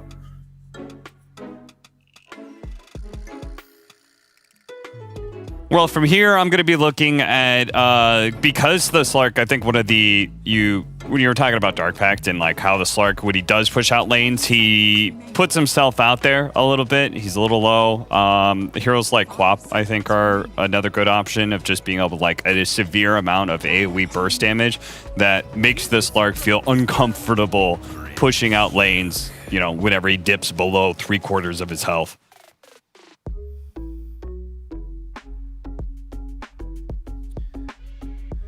Got a couple of support bans on the side of Virtus.pro, but instantly the Grimstroke pickup. I don't think they're going to be too sad with that. However, there's not really any combinations that are super nice with the Grimstroke at the moment, right? Do you need that? Is that fine this way? I think he's more about the Inkswell than anything. Looks like they, rather than going the save route, they went the aggressive route to enable the Slark to get into the fights more easily. It basically allows them to have greater reach in the mid game. And the biggest thing about Batrider is when he's fireflying and like running around farming creeps and even just pressuring the map and looking for kills, you need to be able to catch him out. And Grimstroke does a great job of enabling heroes like Slark to do it. And then Legion Commander, they're now bringing out the save from the off lane. They've now given 2 really bad game and lane matchups for Batrider. So when it comes to lane swaps and all that kind of stuff, I don't think we're going to be seeing that, just because Batrider has pretty much proven to be most reliable in the mid lane. And since they've now picked 2 counters to it, it's pretty impossible to set him up in a good lane matchup. So just kind of let him farm. The problem is that Slark will be getting free farm as well. Yeah, there's no reason to elevate this Batrider to that mid lane position when he's so heavily all around game countered. If you could anymore in this meta, you'd love to downgrade him all the way to that 5 position that we used to see last patch. But sadly, I'm interested in the Enchantress just because I don't really feel that strongly about this hero right now. In fact, if I'm going to go for one of those creep heroes, I'm going to go for Chen just because it's a better lane winner. I was playing a decent amount of Enchantress last patch, felt pretty good with like 2 or 3 levels of enchant. Your ability was really strong. You could get the maxed out heal from there, but nowadays I don't really feel it so much. I guess you have the dispel against Inkswell. That's like one of the biggest things I see here. Yeah, that's the big one.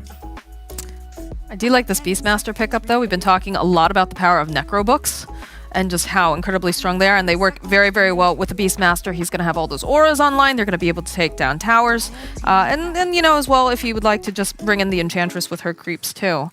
It's also a lot of units on the map. Yep. And if Slark is going to get rid of the wards of VP, and then the Beastmaster going to get rid of the wards of Live to Win. No vision this game, or maybe all the vision this game. Whichever way you want to look at it. There's going to be a battle of the vision this game. We got a Troll band coming out on the side of VP, which I find interesting because I thought we were looking for still a FN hero on the side of Live to Win. I guess, yeah. Void Spirit is still in the pool, by the way, which is highly contested normally by these 2 teams. So what they might end up doing, there's a possibility that they could put the Slark mid against the Batrider. That's where the Bat's going to go. We've seen that matchup a few times. Slark really likes the solo experience he gets out of it. Yeah, they were looking for a hero that shuts down the Beastmaster's early game. Troll's one of the few carry-esque, even though he's probably going to be played by as a 2 position. That he's a carry-esque type hero that can actually lane really well against Beastmaster. And they also removed the Kunkka. These are heroes that can plant themselves in front of the Beastmaster and make his summons rather unimpactful, just because of the mischance from Whirling Axes and just the overall AoE physical damage coming out from the Kunkka's Tidebringer. I do like these bans just because they really have no answer for the Beastmaster right now. I don't look at Beastmaster as a roar, where they have like the Purge from Slark, they have the Purge from Legion. It's just the fact that he has all these things on the ground that you have to do damage, that just kill you, and you have to kill them before they kill you, and they don't actually have a reliable way to kill his summons just yet. Yeah, the Boars and the Necronomicon. That's the real Beastmaster. That's the real hero now. Phantom Lancer. Classic for Epileptic Kid. Are you liking it here in this draft, meaning that it's probably going to be Bat mid? I mean, Unless I thought you always rotate hated that matchup of Legion Commander in lane, but I don't know. They probably needed, there was 1 or 2 ways, right? They needed to out carry or go for some sort of like all in where they picked up like a Lycan, Death Prophet, or Leshrac, where they just mowed down towers and ended the game by 25 minutes.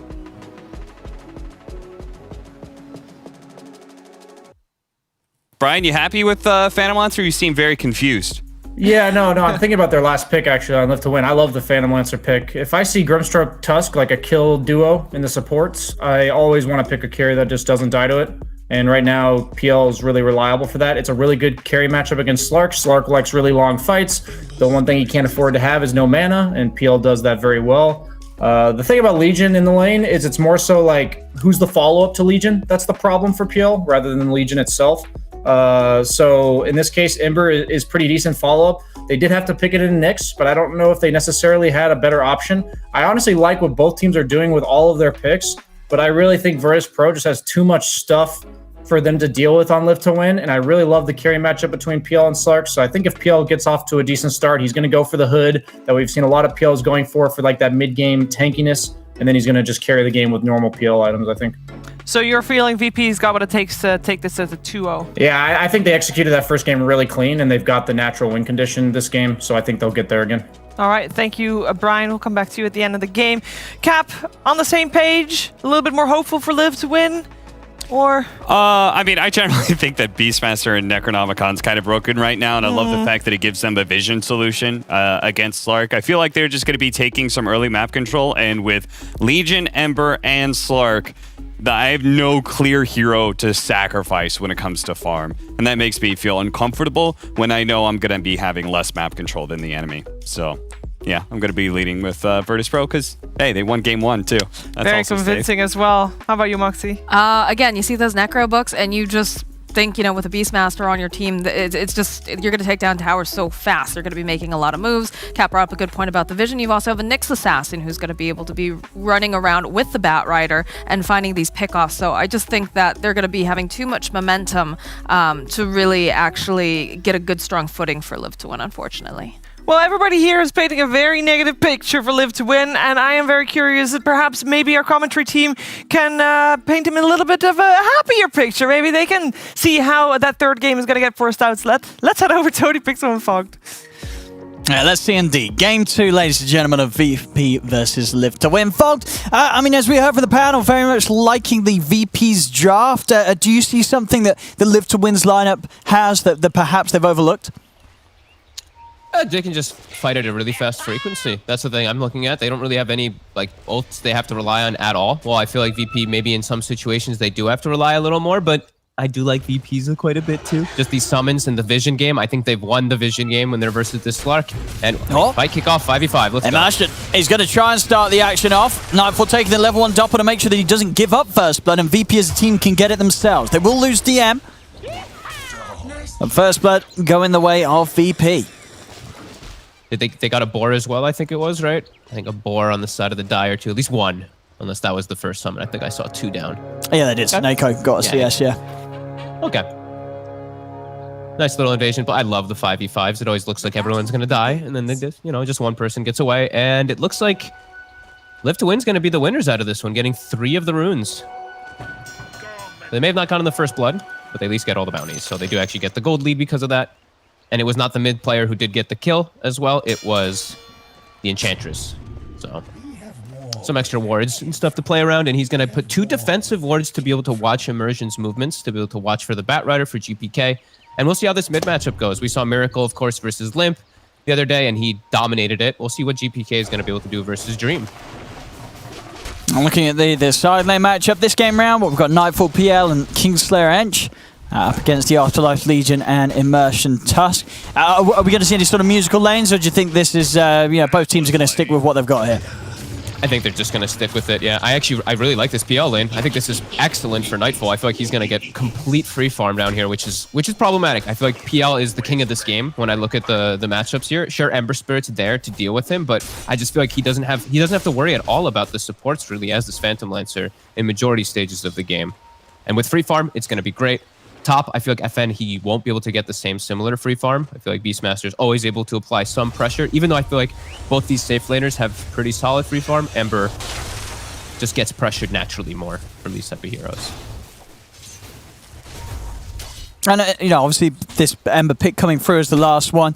You know, FN this game, what sort of his objective going to be as the Ember in terms of how he's going to look to build up? Is he going to try and fight very early on? Like, are we going to see some sort of earned vessel build up, or are you going for sort of this Maelstrom? Or he's the PL solution. He needs to go not even just the PL, the summons solution. He has to just get the way to clear the waves. FN just missed 2 last hits in the most. He just literally stopped attacking. He just missed 2 to a range creep. Okay, FN. He's got a focus. I mean, after as well playing such a good lane last game, right? He was crushing it with the CS on his Invoker. Safe lane changes everything, you know. He's used to that mid. Boars, they'll get the 1 up top. They do. Both of them are dead though, which makes the lane for FN will be a little nicer. That harassment won't be there for the next 30 seconds or so. And bottom is just, I mean, I'm not even really looking at bottom lane because it's not even a lane, to be honest with you. They both cut the waves and made it this awkward positioning that now looks like we're gonna actually have the lane meet each other. I mean, and is this sort of an issue for the Dire? Like, did Dire want to be meeting the PL in the lane and playing into his face? No, not really. They actually can't. They can't slow him down or contest him at all. And the Enchantress is actually quite frustrating for a hero like Legion Commander. You just get poked every time, and it's a lot of damage that does go through, and they can't threaten at all. I think I actually love Brian's point. I never really thought about it that way, but when you're, I guess, you know, when you're playing the carry so much, you think about this is it's not the Legion you're afraid of, it's the follow-up. And the Tusk follow-up, just he doesn't provide anything for the Legion Commander. I mean, to the point where does sort of the Tusk need to stay down here at all? Or he's sort of better off with the Legion being alone? Up top, Lucy save, get gun on. I think he has to stay down here. I think he has to just be able to pull waves and everything. It's going to hurt Immersion's game a lot, though. I feel like this Tusk is going to be level 1 for quite some time. It's just that they can't swap the lanes because they can't put the Grimstroke versus the Enchantress. They just can't have that. So they have to keep the lanes as is, and they have to have this Grimstroke up top to post kill threat onto the Beastmaster with the Ember. So they just have to accept what it is. Because they do have the Slark, you know, that's the big win, right? Dream is in the mid lane getting this big amount of farm, feeding the Batrider nicely. Can't win everything. Oh, it'd be interesting to see what Dream was able to achieve. I mean, as you say, the last 2 times we saw the mid Slark on Miracle. He had a pretty impressive series, impressive couple of games. I mean, and this game sort of in general, when you look at what else they have available, would you consider there many threats for the Slark this game? Like how easy is it for Dream to have a good time on the Slark here? It's not terrible until the later stages, I feel, when the PL gets his items and the book's online and the Nyx has mana burn. That's my big concern, is his poor mana pool. Like this PL, like mana burn from the book, mana burn from Diffusal, mana burn from Nyx. It's gonna get to the point where this Slark can't reset fights, and he needs to be able to. So we'll see how much he can get as GPK. Yeah, I mean, he might be able to get. Ooh, yeah, very close there, the two of them. Top lane. Immersion makes the move, joins the other two, and they're able to take down save. And yeah, mid, this is you know, nicely done there by Dream. Nearly went down, but of course playing smartly with the 1 charges. And now it's GPK that's had to take the walk back to base after trying to get in aggressively and clear that way with the Firefly. And this is going to mean probably by the time he comes back to the lane, Dream's going to be pretty much level 6. So pretty much 6, then it's you know, it's become impossible for GPK to do anything on his own ever really against this Slark. And they actually did. I mean, Immersion's just level 1 running around. He actually, you made the right call. He left bottom completely. He's just playing around top to shut down the Beastmaster, and it actually works. They get that kill onto save in particular, and now he's just threatening the Beastmaster. He's slowing DM down a lot. Afterlife's getting just a bit more than him on the other side. I mean, it's got to be a bit of a problem though for Live to Win, right? That they don't have any way at the moment of setting up any sort of pressure onto this PL, right? Because, you know, as you said, down the line, the PL is going to have strengths against the other cores anyway. This is quite terrifying to let Nightfall have this sort of a beginning. I mean, we saw last game, you know, he didn't have a good start on his Bloodseeker, but he was able to easily carry the game. You've got to be a little nervous if you're playing up against this PL that's just been uncontested for the first 5 minutes. It's a last pick PL into very little count, like almost last pick PL, right? Into very little counters. It's just the Ember Spirit who has to bail out in the mid game. I mean, there's just not much they can do. There's not much ways that they can actually set up to gank down bottom. It's just going to be difficult.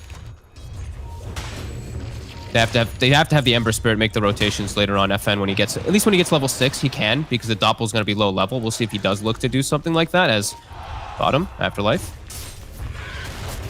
He's going to have TP coming in from Immersion to help out Nightfall. Does still have the Doppel, and might not even need to use it here, as they don't quite have the speed to get on top of it. And with Immersion being forced to show his hand bottom, it's going to mean that VP can play a little more confidently into the face of FN top. And that was what? Was that the 2 TPs that they saw? They did, right? They saw the both, yeah. So they know that the 2 supports are going to look to be playing on the bottom side of the map right now. So they just have to kind of cover each other. GPK has to be a little cautious of himself farming. He tries to get the double stack. He will get it. Radiant's middle tower is under attack. And they're now putting their attention. They're actually making the long sweep over. This is nice by Live to Win. This is going to be pretty unexpected. Since they did make the smoke all the way from bottom, they might be able to get themselves a good kill. FN a little low on resources, but well, now it's kind of, if they can. Yeah, they're still able to close in, even with saves, spotting them out. The combo very potent with these 2 supports. Snowball and Inkswell will set up for for most of these kills at this stage. Yeah, I love when I see teams do those kind of swings, right? It's like bottom, they saw you TP, so you try to make this unexpected move. They just a full swing to top to get themselves a kill. And I mean, slow down Beastmaster more. DM, his book is going to be much slower than we are used to seeing. Used to around the 8-minute, 9-minute mark. Dream.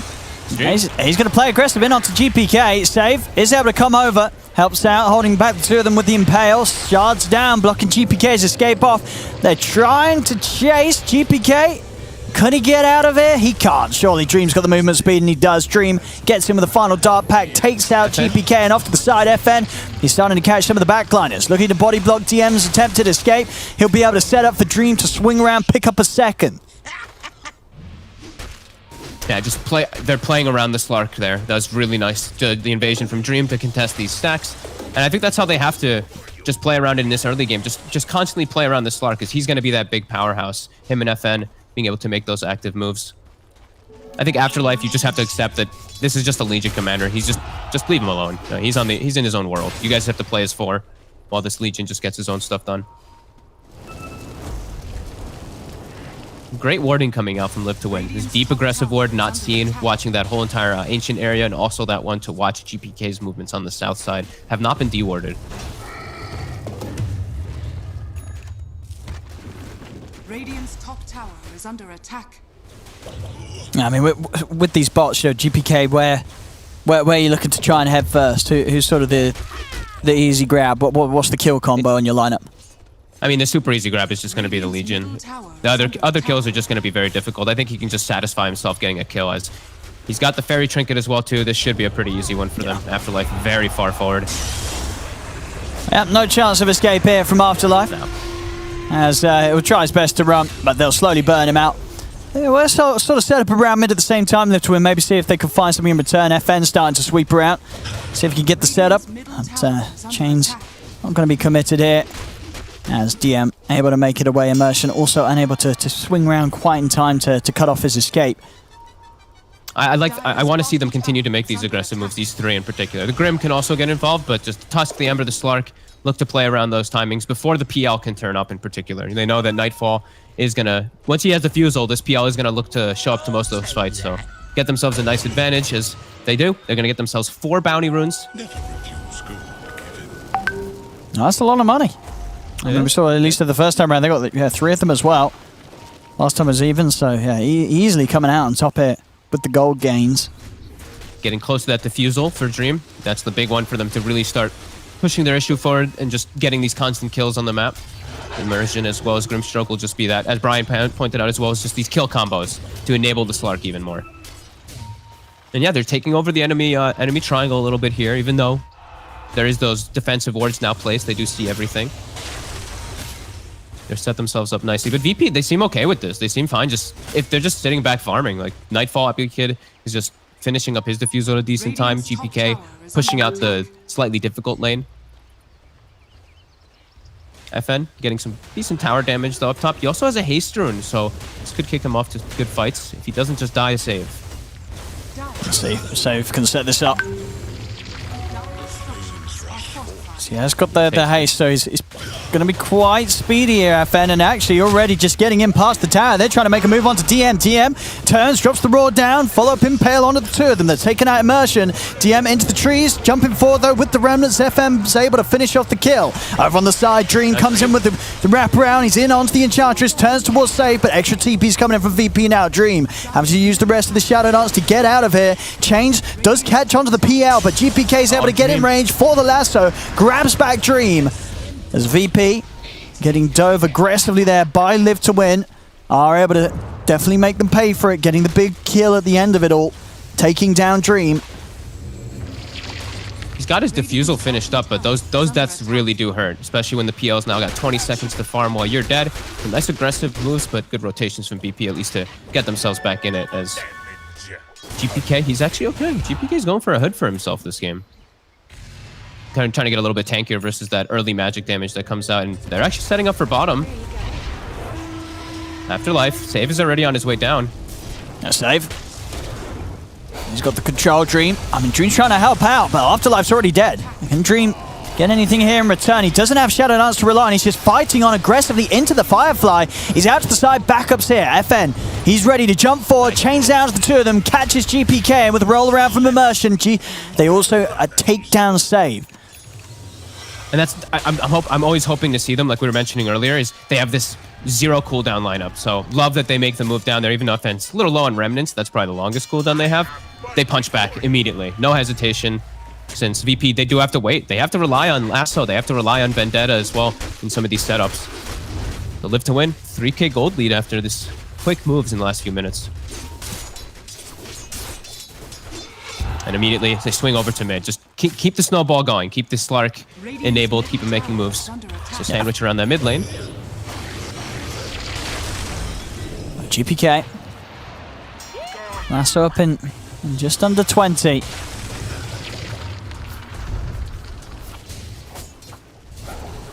Just, yeah, this sort of hold for VP around mid, just making sure that they can do what they can to get the space on these side lanes, but you know, live to win. They know how strong they are when they just keep running at them. That's what they want to do with this lineup. No downtime. They'll run through the books, but DM is very far forward. An easy kill setup for them. He's incredibly dead down here. No escape for DM. Stream.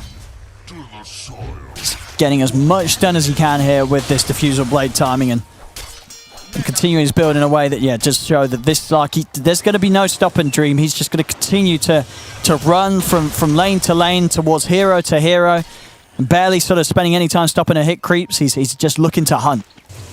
And they did a good job of getting, they got both towers really pretty at an early time. Like, look at their lineup compared to the VP lineup. You'd imagine VP is the one probably looking to get those towers early on, but because of these movements, live to win, they might even get this third tower early on. Super deep aggressive wars, and we did say how this game is going to be a lot about like vision control too. With all these towers, they're starting to control that pretty nicely. All of VP turns up though. This one they don't want to lose. They bring all 5v5 in mid. Being a little careful about jumping in under the tower. That they know now that VP, they've brought their whole lineup here to hold the defense. Look at this swing too. They pop the smoke and immediately draw the line to the bounty rune top. Save. Trying to set up for FN. FN. They've got the opening. He's able to get in with the lasso GPK. FN. Oh, he's going to be saved though. Afterlife comes across clutch to give him the opportunity to jump out. Turns around with the duel. Wins it successfully onto save. They move it on to Kingstar on the back. We'll see an attempt here from the PL to try and turn things around. But the Soulbind is locking down the two of them. FN jumping in over aggressively though underneath the tower. DM has the Roar saved and ready to pop on it. As it looked to be I mean, you can sort of hardly blame him for that jump in there. The two of them, GPK and Nightfall, soulbound together. It looked like he was going to be able to get in and burst them, but DM, as soon as FN's jumped forward with that Remnant, he's just completely stunned by the Roar. Afterlife bailed him out of a bad scenario in the first place too. He saved him with the press the attack initially, and then FN makes the fight actually decent for VP. And VP, they get to keep this tower alive. Now DM's enabled to get his book 2 online too. And that's a painful death. They can't lose those type of fights. I mean, look at it. Look how tempting it looks. There's Batrider, just a Remnant or two away from death, but it wasn't enough, that Remnant.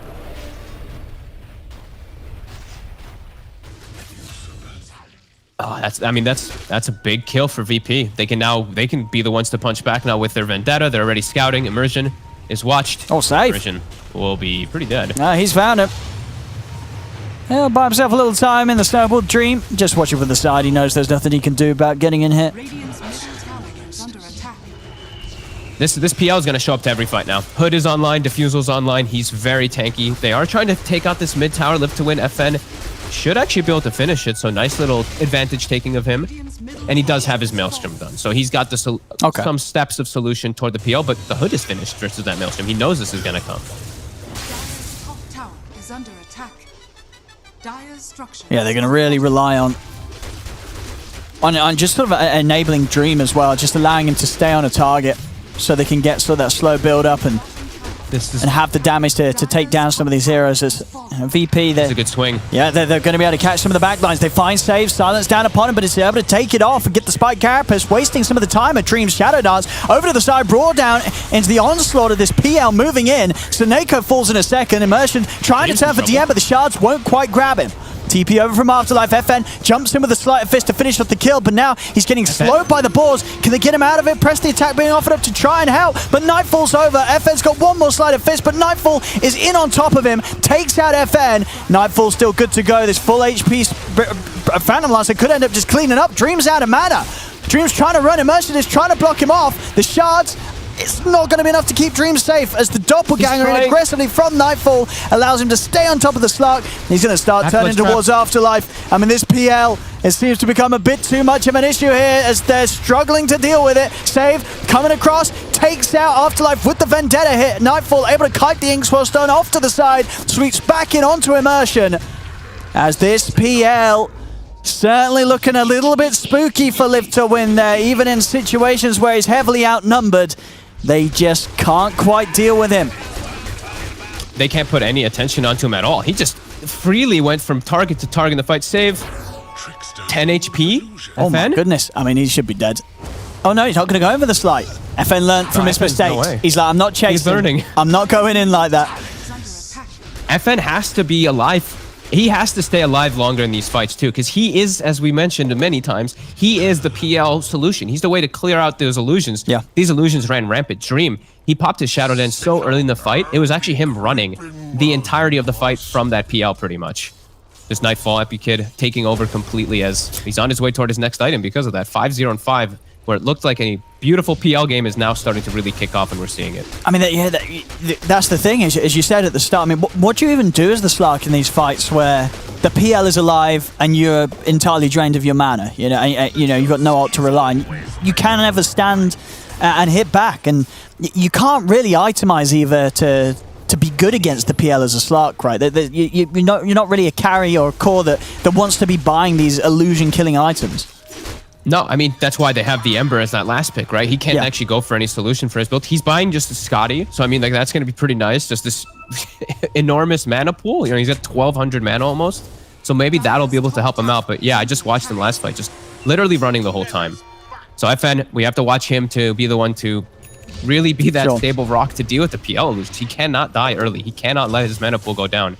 I mean, well, to the point is, if FN does die, you think the fight's sort of just over if the PL's in the midst of it? Oh, I think if the PL's not like half HP or less or low mana or something like that, and FN dies, this fight is going to be disastrous for the side of Live to Win. A Dream just going to head up here to the high ground, but man, VP with all the info they need, they're choosing when they want to take the fight. That's, I mean, 60 seconds where they have to be cautious. They have to back away. Shadow Dance is actually so important for him to be able to reset away from these just mana burns. As, I mean, Book 3 is online now too for DM. And I believe, okay, not the Manta just yet, but soon onto Epi Kid, onto Nightfall. So he's going to have even more ways to create more illusions and more protection. He's just leading the charge a bit. Problematic for Live to Win.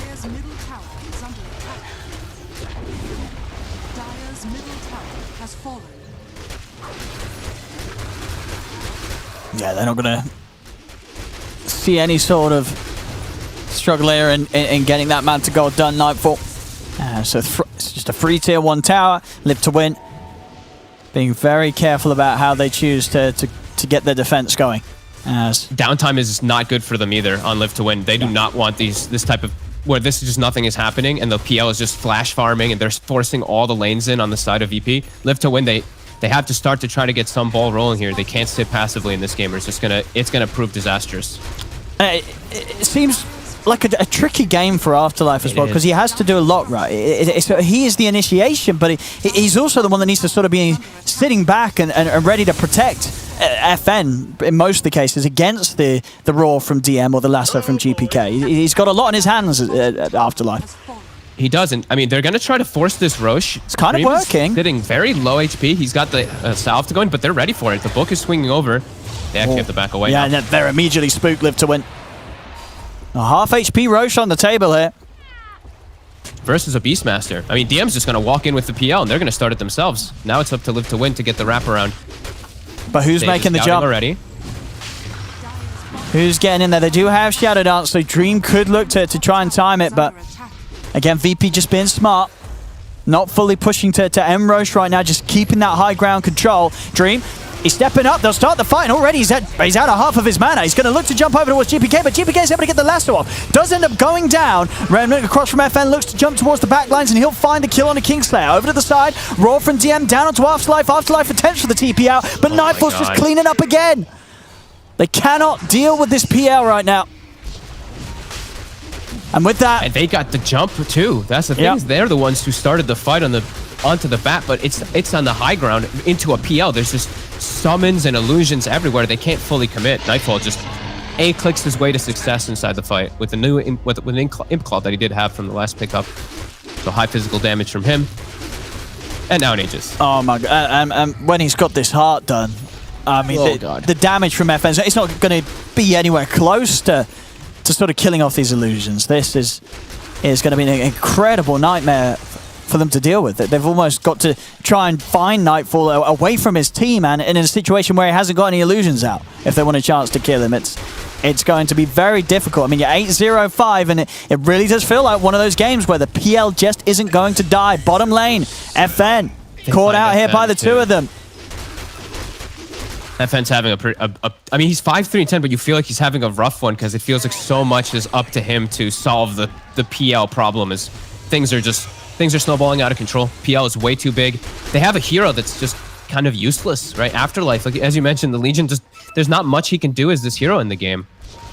They're just starting to get sandwiched on too. The books are constantly being summoned. The map control is just disappearing very quickly, and they have to just avoid all these fights now, which is not what their lineup ever wants. The position their lineup never wants to be in with a Slark. I mean, what's sort of the game plan from Live to Win in these fights? Like, are they telling Afterlife to try and find the jump to initiate, or are they telling him to sit back and sort of let VP come to them and just be ready with the save? Like, what's more important for Live to Win to have a solid chance of winning a team fight? It feels like he actually has to be the ones to start the fights, but even if he does, like there's not great targets. It's just the army. I feel like there's not one thing that's gonna solve their problems because it's all now just kicked off at the same time. It's like the illusions plus this book. I feel like the draft just feels really hard for them to actually do anything about all this.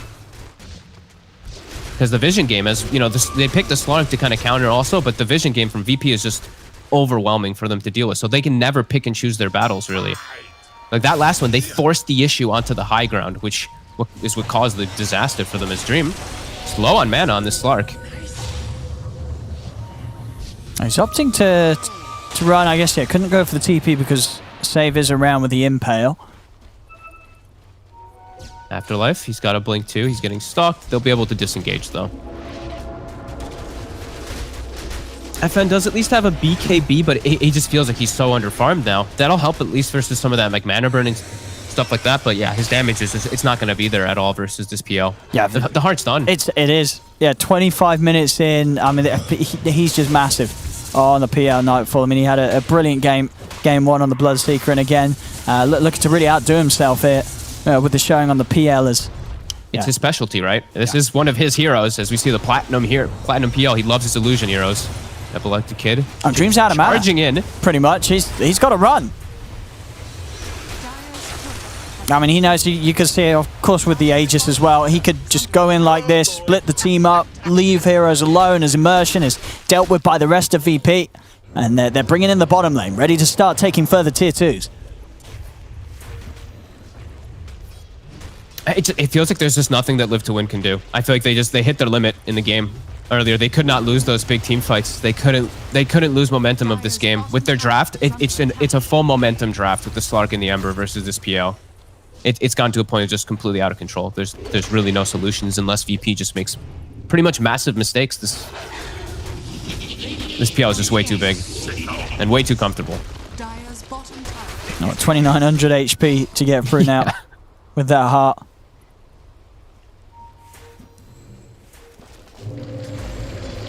And it's very hard to sort of see where that 2900 damage is going to come from. As you know, it's just sort of the supporting lineup around the cores. You know, they're not really heroes that offer any sort of significant burst damage or sort of over time. It's it's a lot of control. A lot of control, really. I mean, on all 5 of them, right? They've got the means to lock people down, but they just don't really have the greatest of team fights, and they don't have any sort of insane amount of damage output to really commit on anyone, which is a little bit weird when they do have a Legion lineup. You normally expect them to sort of have some kill hero to back up those openings. As top, Dream. Again, just having to run out of it with the Shadow Dance. Very nicely done there from Save. Not the easiest hit in a Shadow Dance, Slark, but Save, he's got it on lock there. Excellent hold of the stunt. You even see like how much the mana burn does because he built the Scotty. So that int is extremely high. Nyx is just loving life too. Mana burns him for like 600 there. Yeah, I mean, it's... Again, I think that this game's hard for Dream as well. Last game it was sort of like a question about his build. I think this time round, I don't really know what you would build on Slark to make this game any easier. I think, unless you were sort of going to be doing a miracle and dominating completely from the start, you fall behind against this PL and your life's just going to feel pretty sad playing the Slark this game. You're going to be pretty helpless. Yeah, there's literally nothing you can do, honestly. They had to just not lose those fights. It sucks to say it, but they just have to watch their base get destroyed because they have nothing to clear this out.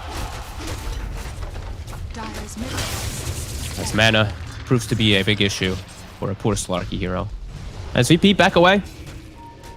Look to finish up their next set of items. I think Butterfly on the menu, at least for the PL very soon. And it's already had such a literal flawless game. Feels like this might be a last effort here for Live to Win, smoking out, try to catch something and maybe get the ball rolling, get some Slark stacks and just try to find a 1-by-1 kill scenario. So that really feels like it's the only way. But VP, they read the situation, they smoke themselves, and they're gonna look for the fight. This PL is going to destroy this fight. Yeah, I mean, Live to Win's got to find some insane jump. MGK wouldn't be bad. That could be a decent. Yeah, he's got a BKB now, though, so he's pretty survivable as well. Yeah, that's true, unless they do find that duel. And now, it's VP on the high ground in the superior position. They get the smoke broken. Yep, smoke wears off too. Illusion scouting them out. Middle barracks are under attack. Dire are scanning. Actually, dropping the scan on themselves there. A little suspicious of maybe someone being around with Invis, but obviously not the case. I think their smoke did come out because of time rather than anyone touching it. So not able to find anything with that Live to Win. They've got to get back to base and really just start to gear up for the inevitable of trying their best to pull off a high ground defense against VP's push. Fight. I feel like, okay, Dream has to get like 50 stacks, and then somehow he's gonna have to just he has to just hit like everybody, and somehow they have to somehow isolate the PL. FN has to live the full duration of the fight somehow too, because this is just one of the biggest uphill battles I've seen versus a PL at this stage of the game. 30 minutes and he almost has this butterfly now too. Versus pretty much no counter. I mean, yeah. I mean, already it feels like there's no chance of killing this PL, and yeah, every single item that he gets it's just making it so much worse for Live to Win to deal with him. Dream, he's getting surrounded here. I mean, again, Save is just really nicely working around with these body blocks into the stun, meaning that the duration of the Shadow Dance just isn't enough to get Dream out of here. The Roar will be purged, but of course the Lasso, it won't. The follow-up lockdowns there. Dream's out for 60. They're going to call it. They know there's nothing that can be done against this godlike PL. As Nightfall ends 9-0-7. What seems to have been a very easy PL game for him. He certainly made it look easy.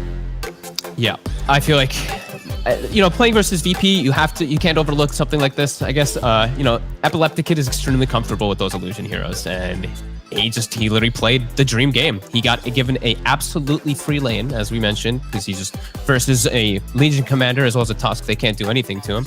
And then when the fights kick off, he played them perfectly. He just focused the Slark, mana burned him, switch reset, and they won the game off of those two fights completely. Oh, they really did. And yeah, this second game compared to game one as well just looked incredibly tough for Live to Win. I mean, it's just sort of going back, and would it sort of be going back to the draft, really, that changes would have had to be made to really give them a chance here? You think most of the times this game was sort of over once the PL gets the free farm that he did at the beginning here? It really does feel like it. Even if they play perfect, I feel like the game inevitably will hit this point where the PL has pretty much no counters. Unless FN plays this perfect game, I think they trip themselves up with just overdoing it to counter the Batrider, right? They already had the Slark to counter, and then they doubled down with this Legion Commander. I think that really hurt them because it hurt the lane, and then you watched Afterlife. What was his job in the game? Even we're sitting here like, what should he do? Is he dispelling? Is he initiating? He had no place in the game, so sadly, probably back to the drawing board.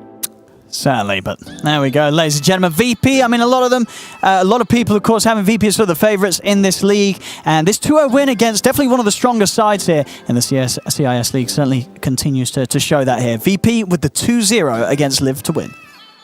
Indeed, thank you so much, Odie, Pixel, and Fogged. In this series for VP, we thought they were going to get pressured a little harder, and they were pressured a little bit, but still, the 2-0 victory is theirs. We're going to break down the game, break down the series, talk to the winners after this.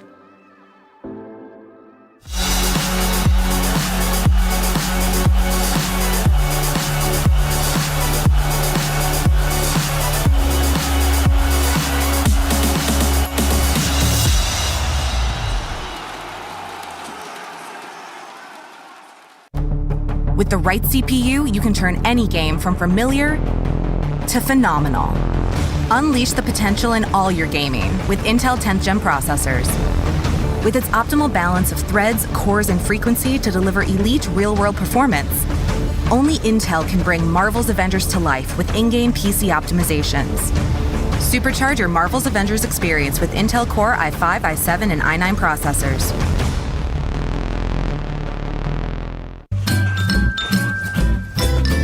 You ready? Huh? Hey, he's a good boy, huh? You ready? Huh?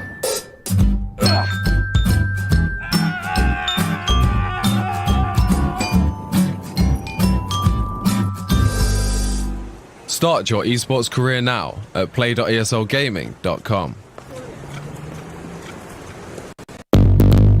What's your style?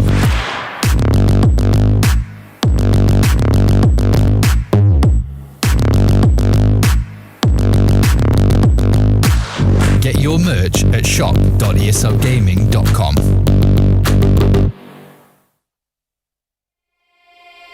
No, I can't remember the last time that I really felt fine. Now I'm trying to rewind. Cause lately I've been feeling kinda hazy, like I'm stuck in a daydream, and you're not here to save me. Down and out, I hit the floor. All is fair in love and war, but I can't do this anymore, no, no. So take me to a place I know, somewhere I can feel my soul. Lately I'm skin and bone, so hollow. I've never felt so alone. I need you more than you know, 'cause baby, you feel like home.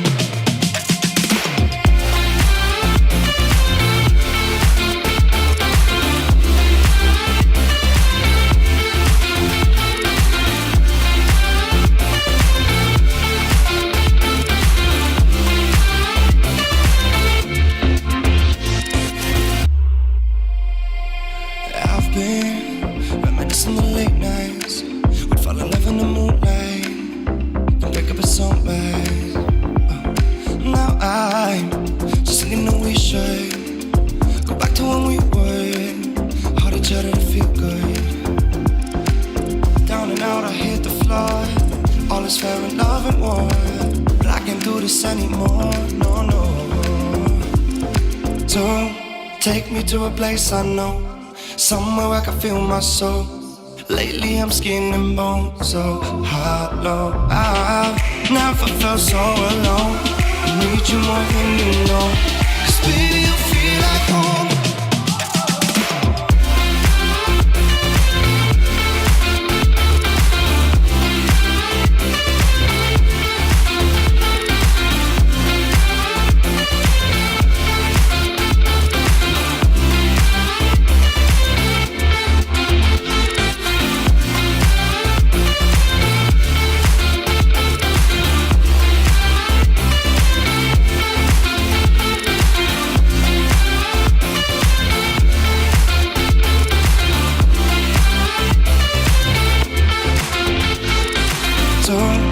take me to a place unknown, somewhere I can feel my soul. Lately I'm skin and bone, so hollow. I've never felt so alone. I need you more than you know, 'cause baby you feel like home.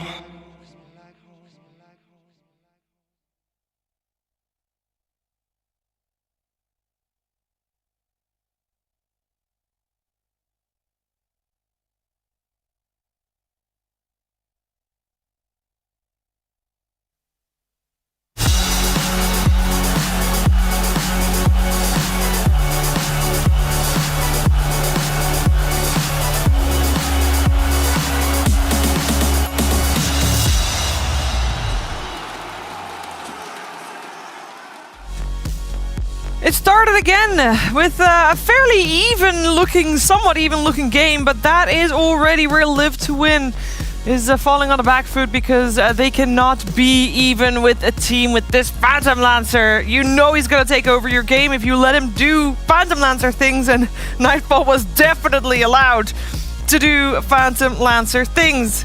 Never dying in the entire game and just having a grand old time, securing Virtus Pro the win of not just the game but also the entire series.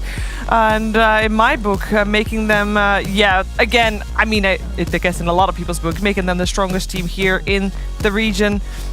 They just played really, really well, and Live to Win, we see their potential because they definitely didn't play horrible. They were able to go toe-to-toe for some of the fights, but in the end, I still would say outplayed Moxie. I mean, Nightfall had a perfect game. I don't think there was a single death on that PL, and you get to critical mass. You're playing against the Slark. He has nothing that he can do against you. He has no mana left as well when you have all the other heroes on the board. It just became too hard. Yeah, and this is the difference between these two teams, is that on a even draft, or maybe even a slight advantage to Live to Win, possibly, they end up still losing that game and losing full control of that game by 30 minutes. When it comes to an outdraft, it feels like much more of a stomp. And Live to Win, it almost felt like they made the same kind of early aggressive moves, but this time around it felt like out of desperation almost, in that they needed to make something happen very soon because this Phantom Lancer was having a free game. And of course in that first game we credited Afterlife heavily on his Timbersaw, and we heard Fog talk about it, and I saw you nodding, Cap, as he said it, that this Legion Commander, it wasn't needed anymore because they already had countered the bat in the draft, and this was just... they could have gotten something else that might have made him more comfortable in this game. Yeah, having drafting this Legion Commander, it feels like you are maybe doubling down too much on the Bat Rider.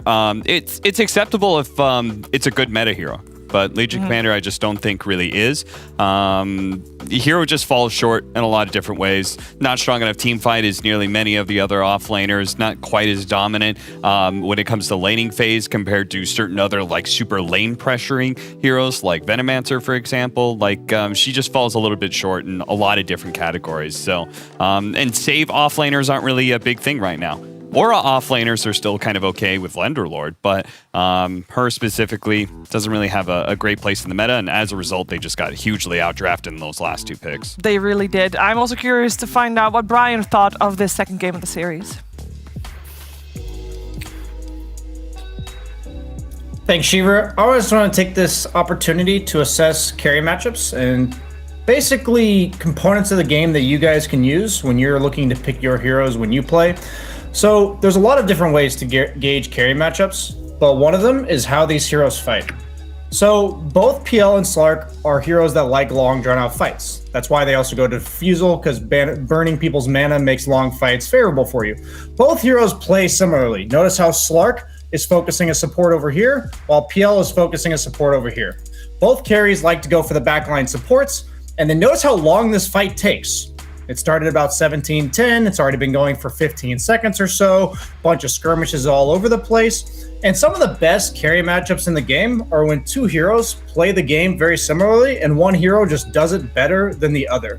And in this case, PL trumps the Slark because Slark is all single target DPS, while also PL is too, while Slark is a single target hero and PL is obviously not. And you're seeing here that over the course of the fight, even though they both have diffusals, PL gets all the mana burn he needs. Notice how low everyone is in terms of mana, Afterlife as well as Immersion.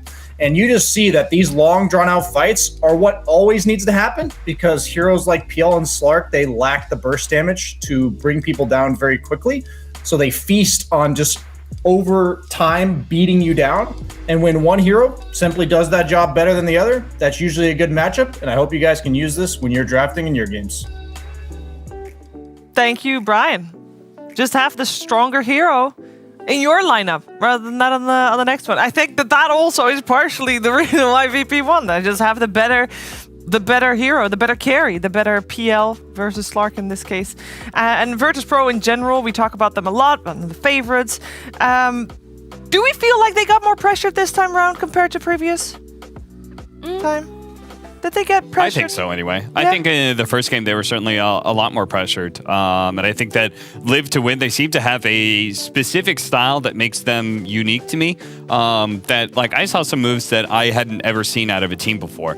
This last game where they smoked the right side of the tower, they were trying really hard to pressure this mid-tier 1 tower. They want to take that map control super early. They smoked most of their team from the right side of the tower and tried to do like a semicircle to take control of the triangle, which would be a kind of unexpected move. That's the sort of move I've never seen before, so I can't imagine the enemy team has seen too much. Unfortunately, it didn't quite work, because they ended up going on the Ember Spirits, so they kind of had to come back and fight. But they're an interesting team for sure, and I'm looking forward to seeing more of them. But it does feel like kind of the whole... I mean, honestly, that's the team in a nutshell. Always the bridesmaid, never the bride. You know, it's a group of people who have gotten far, but never quite made it all the way. Yeah, and VP definitely on the route to make it all the way. Under leadership of Save, their captain, and I believe he is with us right now. Hello, Save. Congratulations on the series.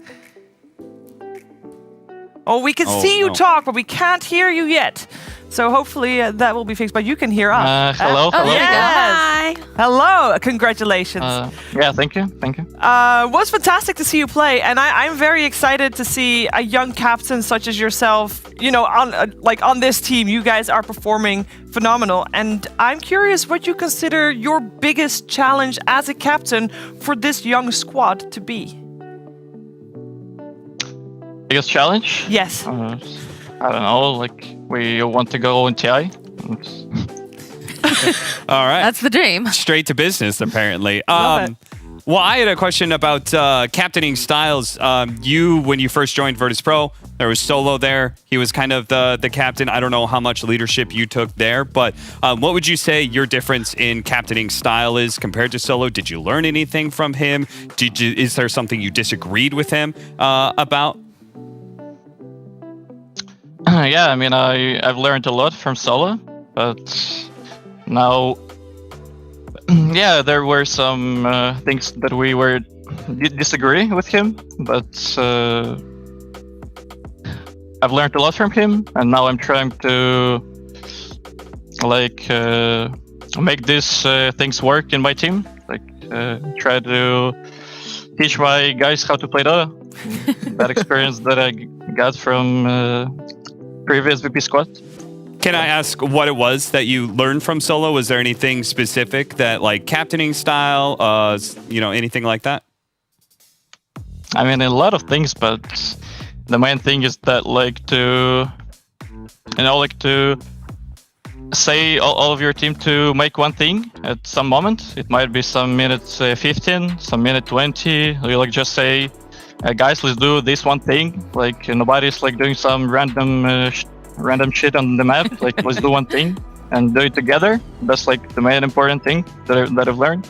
And, so your team can work as one fist, you know. Okay, that's a valuable lesson. I like that. Yeah, that's very smart. First off, you want to hide that board in the background. I noticed that TGov has been creeping on your strats there, but you mentioned working as a team. How much of the fact that, you guys have been playing together for a while now, especially as the younger VP squad, how much of that comes into play now when you're trying to go into these massive team fights? Is there a lot of trust? You guys follow each other pretty blindly, or do you sometimes have a little hiccup of communication where you're just a little bit all over the place? I mean, I think understand each other very well. But of course, sometimes we might discommunicate or stuff. But we're working on it and trying to get better. Yeah. I have two quick questions to end with here. One is, during the draft, you're the captain. Do you call all the shots? Like, are you an iron fist type of drafter, or do you let your team say kind of what they feel comfortable with playing? Every time I ask my guys when it's like their pick. For example, my offlaner or carry mid, of course, I ask every time. I might like pick alone in first phase of the draft, but later on, of course, I ask every time my cores what they want and what they feel like. Yeah. Sounds like a good balance. And my final question is regarding the series that you just played. I'm curious from your perspective. 2 games where both of you obviously successful. Did you feel like you outdrafted Live to Win in both games? No, actually, I think we drafted really bad, and we played really bad in both games. And we actually didn't really draft our best strats. We tested something. We picked the games heroes that we don't really play in Scream 7. We don't really want to show much in those type of games. Okay, well then I have a follow-up question. Imagine you winning TI is your 100% peak performance, right? What percentage performance was this for you today? I don't know, let's say 30%. All right. Woo. Well, I am looking forward to seeing you perform top performance, because this already was very fun to watch. Thank you, Say, for taking the time to talk to us. And I'm sure that if you keep playing like that, we're going to talk to you a whole lot more. Yeah, thank you. Thank you. I mean, 30%. 30%. Whew, I believe we talked to Syneko last week when Live to Win was playing against No Techies. And Syneko said that during that series particularly, and Live to Win dominated that series against No Techies, they said that they played at 50%. And we then, called them out. That was that was No Techies being kicked while they're down, right? And I think in this case also Live to Win, they got some ways to go then. I like to imagine that was intentional. I kind of doubt it. I don't think many pro players actually listen to other players' interviews, but I like to imagine Save heard that interview and was like, I'll show you. I'll show you what it means to really play at low power here. That's super impressive. He seems mega confident. He does. My goodness. That's very scary. I don't. In a good way. That's good, though. It's scary because I thought they played pretty well. Yeah. 30%. Feel like we played pretty bad. Their drafts were bad. What? Draft wasn't quite good. And also, he just straight up said that we're hiding stuff. Yes. Yeah, we're not He showing literally any. straight up We said- don't want to show our real good strategies against trash like this. That's what it felt like. It was just whatever. These guys are scrubs. I know what Wipe I the want to floor ask with him in the next interview, because we already heard from Navi that they don't scrim against CIS teams because they're not good enough. They scrim against European teams because they're better. I want to know from VP as well. Who knows their real strats? If this wasn't it, who has been who has been on the receiving end of the ones that do work? I mean, that is very spooky. Take a quick look at the standings. I believe to see Virtus Pro topping the charts because they have won every series so far. This was their second one, and they look on fire. And here we have them. It's not updated yet, but they will tie Navi there.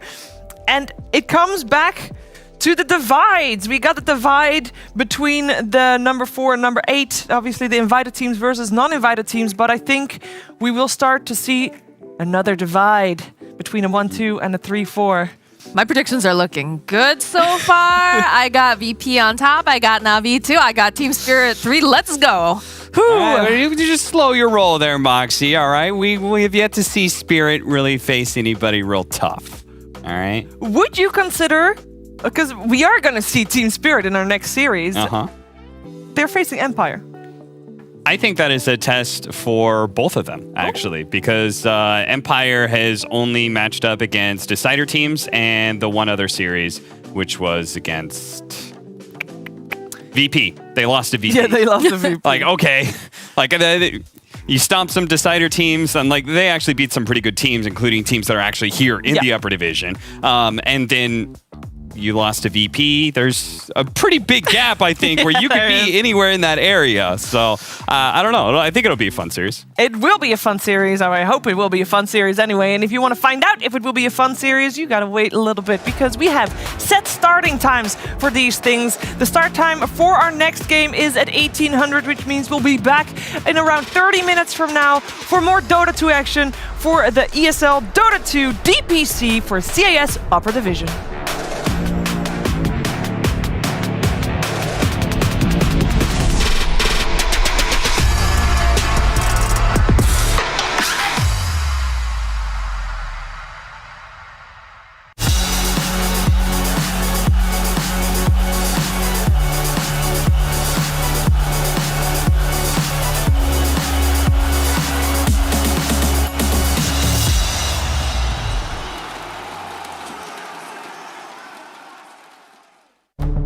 With the right CPU, you can turn any game from familiar to phenomenal. Unleash the potential in all your gaming with Intel 10th Gen processors. With its optimal balance of threads, cores, and frequency to deliver elite real-world performance, only Intel can bring Marvel's Avengers to life with in-game PC optimizations. Supercharge your Marvel's Avengers experience with Intel Core i5, i7, and i9 processors.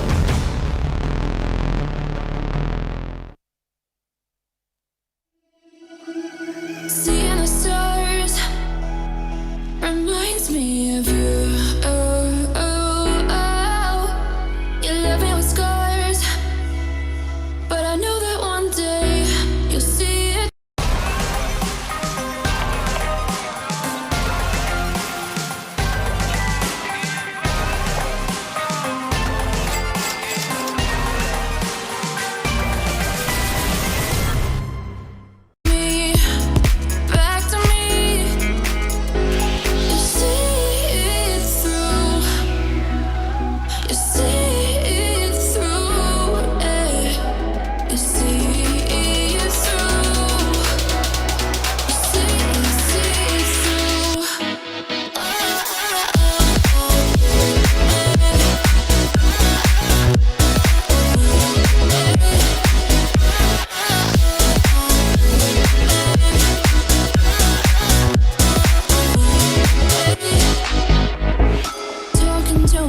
And I can't focus.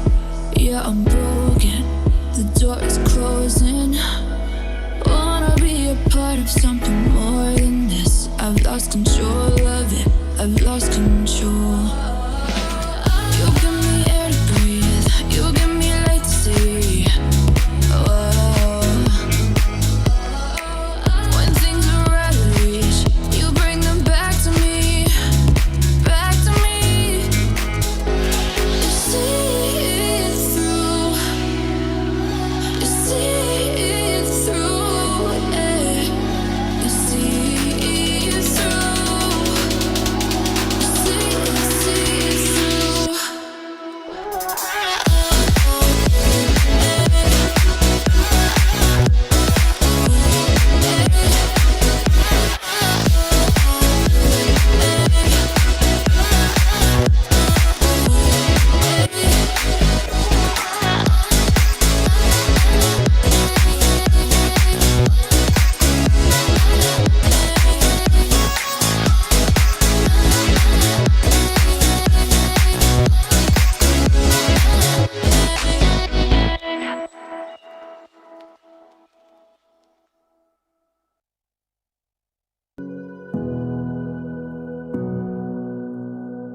Sitting on a bench, waiting for the time to pass, dreaming of what happens next. I see what I wanna be, questioning my destiny, only knowing what I see. I don't even realize I've already made a path, and I can change it anytime, I can't take it back. I know what I want, but it seems so damn far away.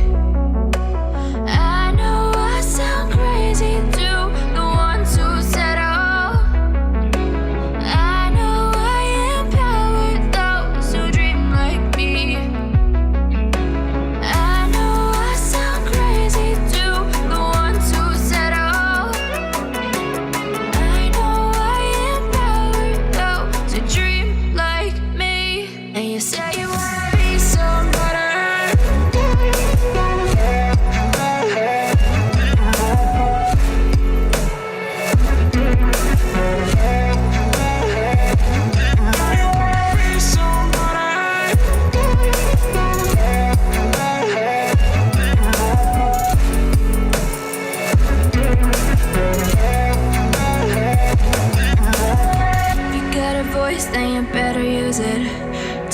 day after day, it's time to prove it.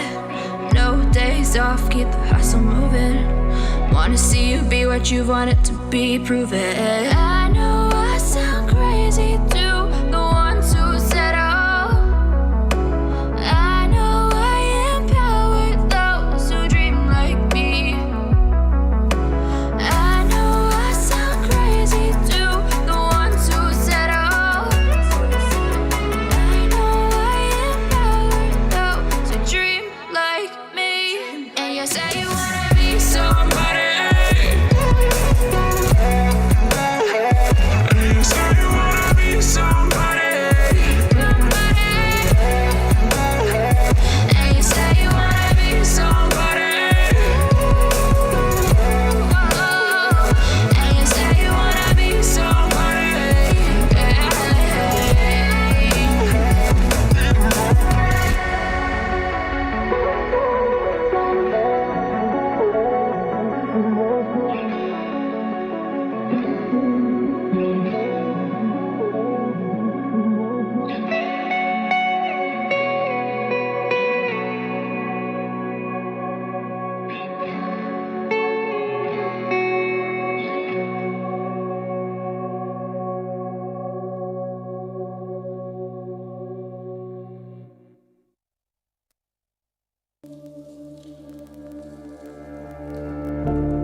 colors of your soul, and I recognize every single line, every single roadblock.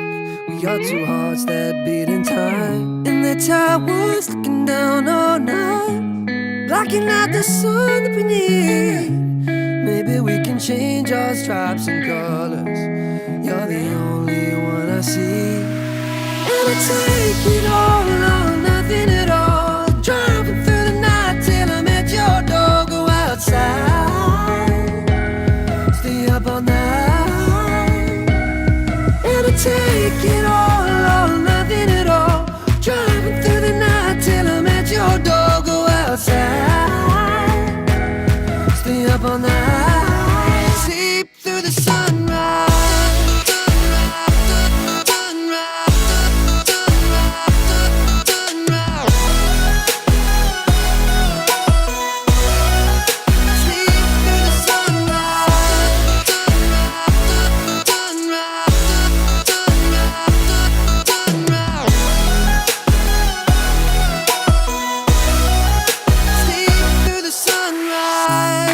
Into my past and I count the numbers of dreams that I left behind. I don't even care now that I've discovered a new kind of peace of mind. Up above us, looking down on us, there's an angel I know. We don't need to worry or discuss much. It's time for me to hit the road. Take it all or nothing at all. Driving through the night till I'm at your door. Go outside, stay up all night. Sleep through the sunrise.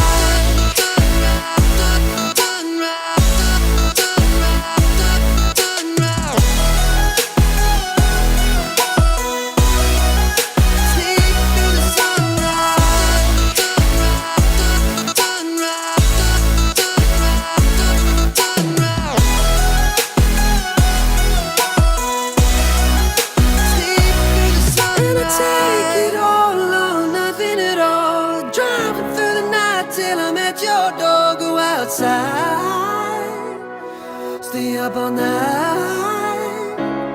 And I take it all or nothing at all. Driving through the night till I'm at your door. Go outside, stay up all night. Sleep through the sunrise.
living in the clouds, and I'll take it. Yeah, reminding myself to just let go. Don't wonder how far I can fall. Don't look down, never fade out. And I just wanna be someone and never fall behind again. Just keep on moving on. Never look down, never fade out. Never fade out.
The upper division of the CIS DPC continues here at ESL 1, powered by Intel. And for this series, we have a Team Empire taking on a Team Spirit. I am joined by Capitalist and Odie Pixel. And guys, I just want to start off by just quickly setting the scene for this one. Who do you think is going to take it, Owen? How's it going to go? What type of Dota are we watching? I hope it'll be close. Yeah. I do think Spirit will take it. Out of these two, I think the stronger team. I think Miposhka, he's got this. He's going to be able to direct the lads in a way that's going to make it rather easy for them. I do think we may have another rather one-sided series on our hand in favor of Spirit. I'm bored with that one, Cap. I'm just not convinced. I don't know why people are convinced about this. What have we seen from Empire? They went through a decider tournament. They beat a bunch of teams. Yes. They got into the DPC. Yes. They ran into Virtus Pro, like many teams do. Yeah. Hit a brick wall, fell over immediately and died. That's it. I feel like there is a large space where all these teams operate that they are not as good as VP, but they're better than the lower division. And Empire is very vaguely in that area for me. So I think there is a great hope that we have a close series. Good. I like that because I would like a more even series. So far, we've only had one series that went the full distance in the CIS upper division. That was yesterday. We saw XctN win against Unique. And other than that, it's just been 2-0s. We can take a quick look at the standings and see where we are at, because just now we had Virtus Pro win against their opponent Live to win, and Navi and VP on top of the food chain. Team Spirit and Team Empire, both teams have only played one game so far, and we have just heard from Cap. We saw Empire lose hard against VP, but then again, VP is the dominant team, and then we saw Team Spirit win hard against XctN. But again, it's a gray area. Maybe we see Empire making it to the upper side of this ranking system. And according to Kyle, Empire actually has a really good shot. He had them as his underdogs. We're first going to talk about Team Empire because this is a very fresh team. I think people should be aware that even though, we talk about them like we know about their performance, we just don't, because they've only had one series, as said, in this league. And two of their core players, Owen, only joined a couple of weeks ago, like first week of January or so. Who was it? That was the Smiling Knight and Gwyn? Yes. No, it was Gwyn and Petushara. Gwyn, okay, and the offlaner. Yeah. Okay. I mean, yeah, that doesn't really give me any more hope for them against Spirit. No. If you're trying to make it sound like it's going to be closer. But yeah, I mean, when we did see them play against VP as well, it wasn't really just the play. I wasn't really a fan of the way that they drafted. They, I believe, they picked up Luna in the second game. I think that was a pretty risky move, especially against VP. You're trying to play a carry that's just we haven't really seen any success with. So I hope they stray away from that and they do go for something a little bit different here against Spirit. I hope so too. Let me make the argument. All right, if you're going to go off the beaten path of the meta, go to some picks that you don't really see a whole lot often. Surely, the time to pick it up is when you're versus Virtus Pro, you're like, true. Yeah, we gotta give ourselves an edge somewhere, right? Gotta get a random draft out that they would not see coming because you play the standard stuff. Maybe it just doesn't go that well for you. Let's hear from what XctN was thinking when he was about to face his opponent today, Team Spirit.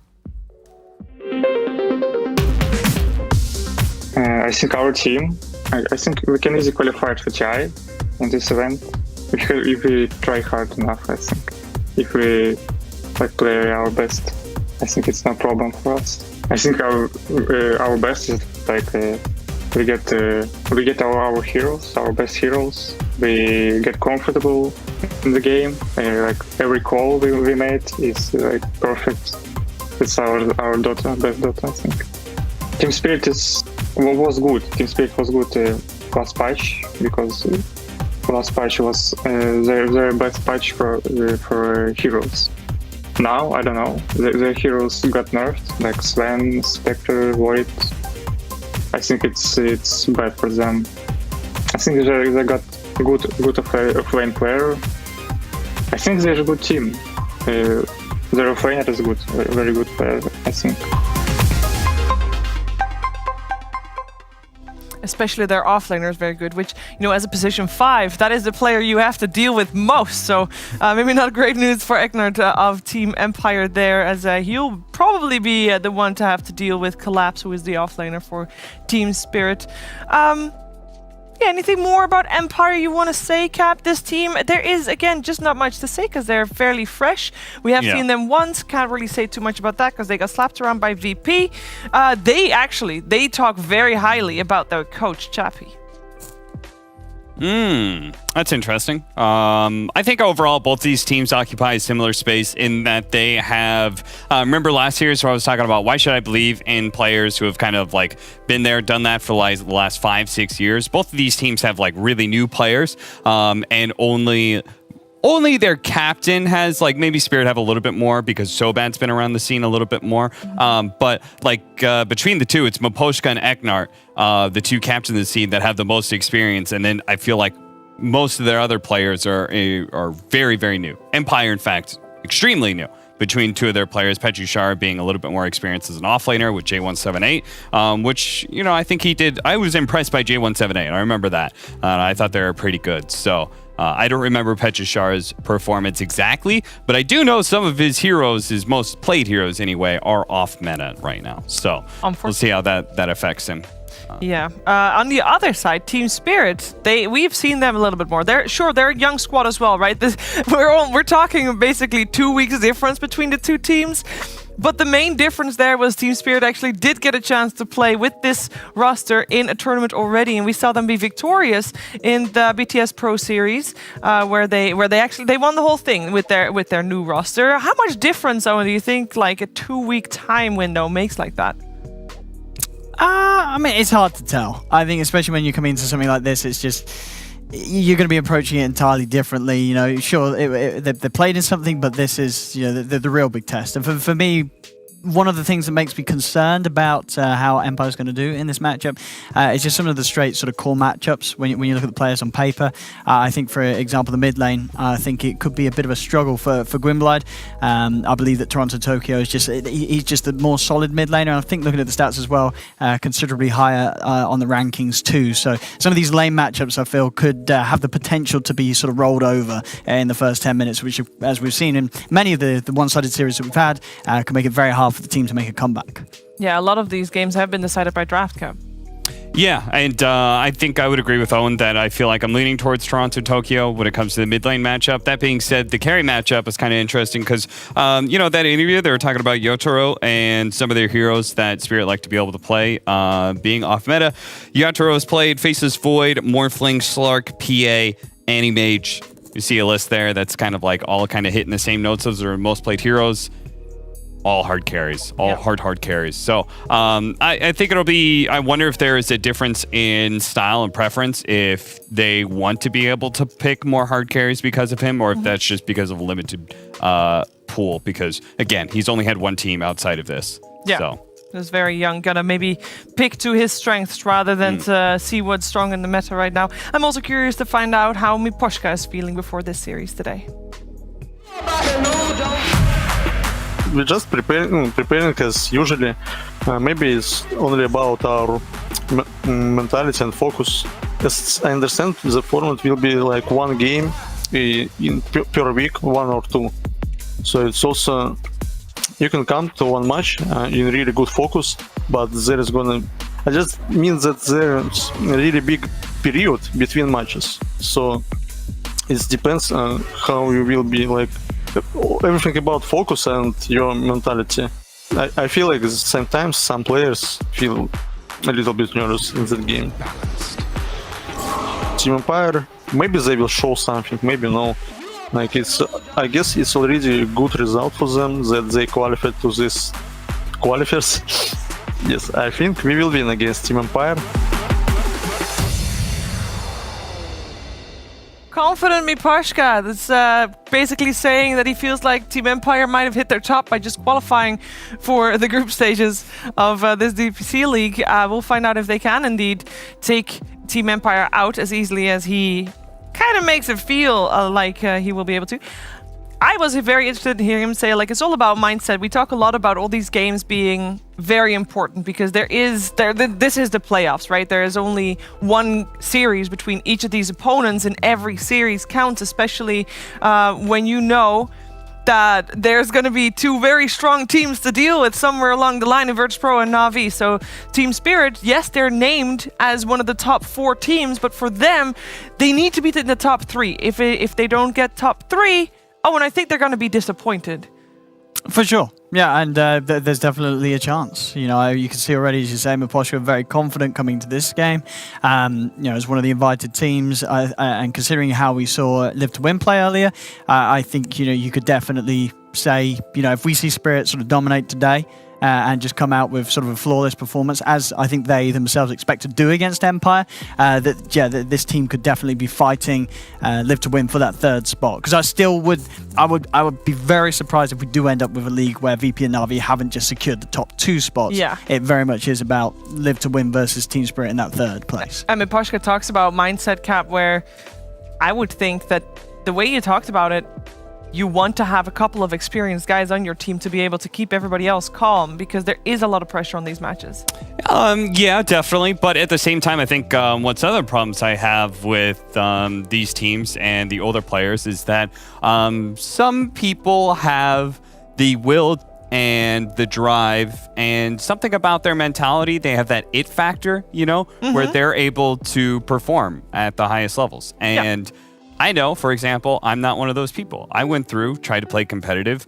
I choke when it comes to those. And I feel like that's where I'm looking at some of these younger players, and they are unknown factors, which gives them potentially a very high ceiling. Yeah. Where we don't know how they're going to show up when it comes to the main stage, or in this case, a DPC league game that you get to play once or twice a week that is all important. Is, as you say, it's probably going to be a race for 3rd to get into the major. Yeah, is who is able to perform better under pressure. That is what we're looking for. Let's find out how the draft is going to happen here too, because these 2 teams will go head to head with the heroes of their choosing, which we see them choose after this.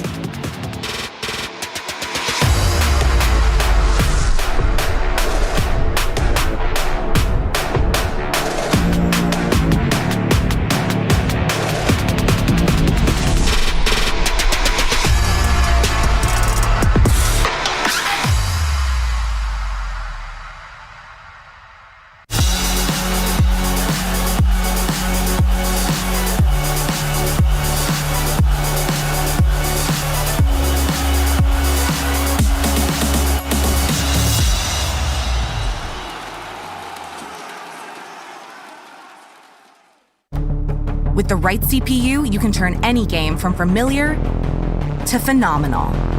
Unleash the potential in all your gaming with Intel 10th Gen processors. With its optimal balance of threads, cores, and frequency to deliver elite real-world performance, only Intel can bring Marvel's Avengers to life with in-game PC optimizations. Supercharge your Marvel's Avengers experience with Intel Core i5, i7, and i9 processors.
Team Empire will take on Team Spirit in a best-of-3 playoff matches. Pressure, DPC League. Of course, you're watching ESL 1 powered by Intel. And we are about to head into the draft of the first games. And we are joined by Brian on the big board. Capitalist, OD Pixel still with me as well. And I believe we're ready to show you what the teams have started off with. Brian? Oh, actually, Cap, you're laughing already? Well, I just thought that I was like, I kept seeing Phoenix. So much for Team Empire. Feels like one of their just kind of go-to openers. I wonder if they're going to go for the Mars with it, which is, kind of preferred for a lot of teams, but also I think they have a very good Mars player. Or Void Spirit was the other one that they usually open with instead. Nature's Prophet, huh? That's a curveball. What are we thinking, Brian? I honestly hated Team Empire's drafts the first 2 games they played, or the first series they played. I thought they were heavily outdrafted in both of them, and I feel like they're already kind of getting off to the same pace here.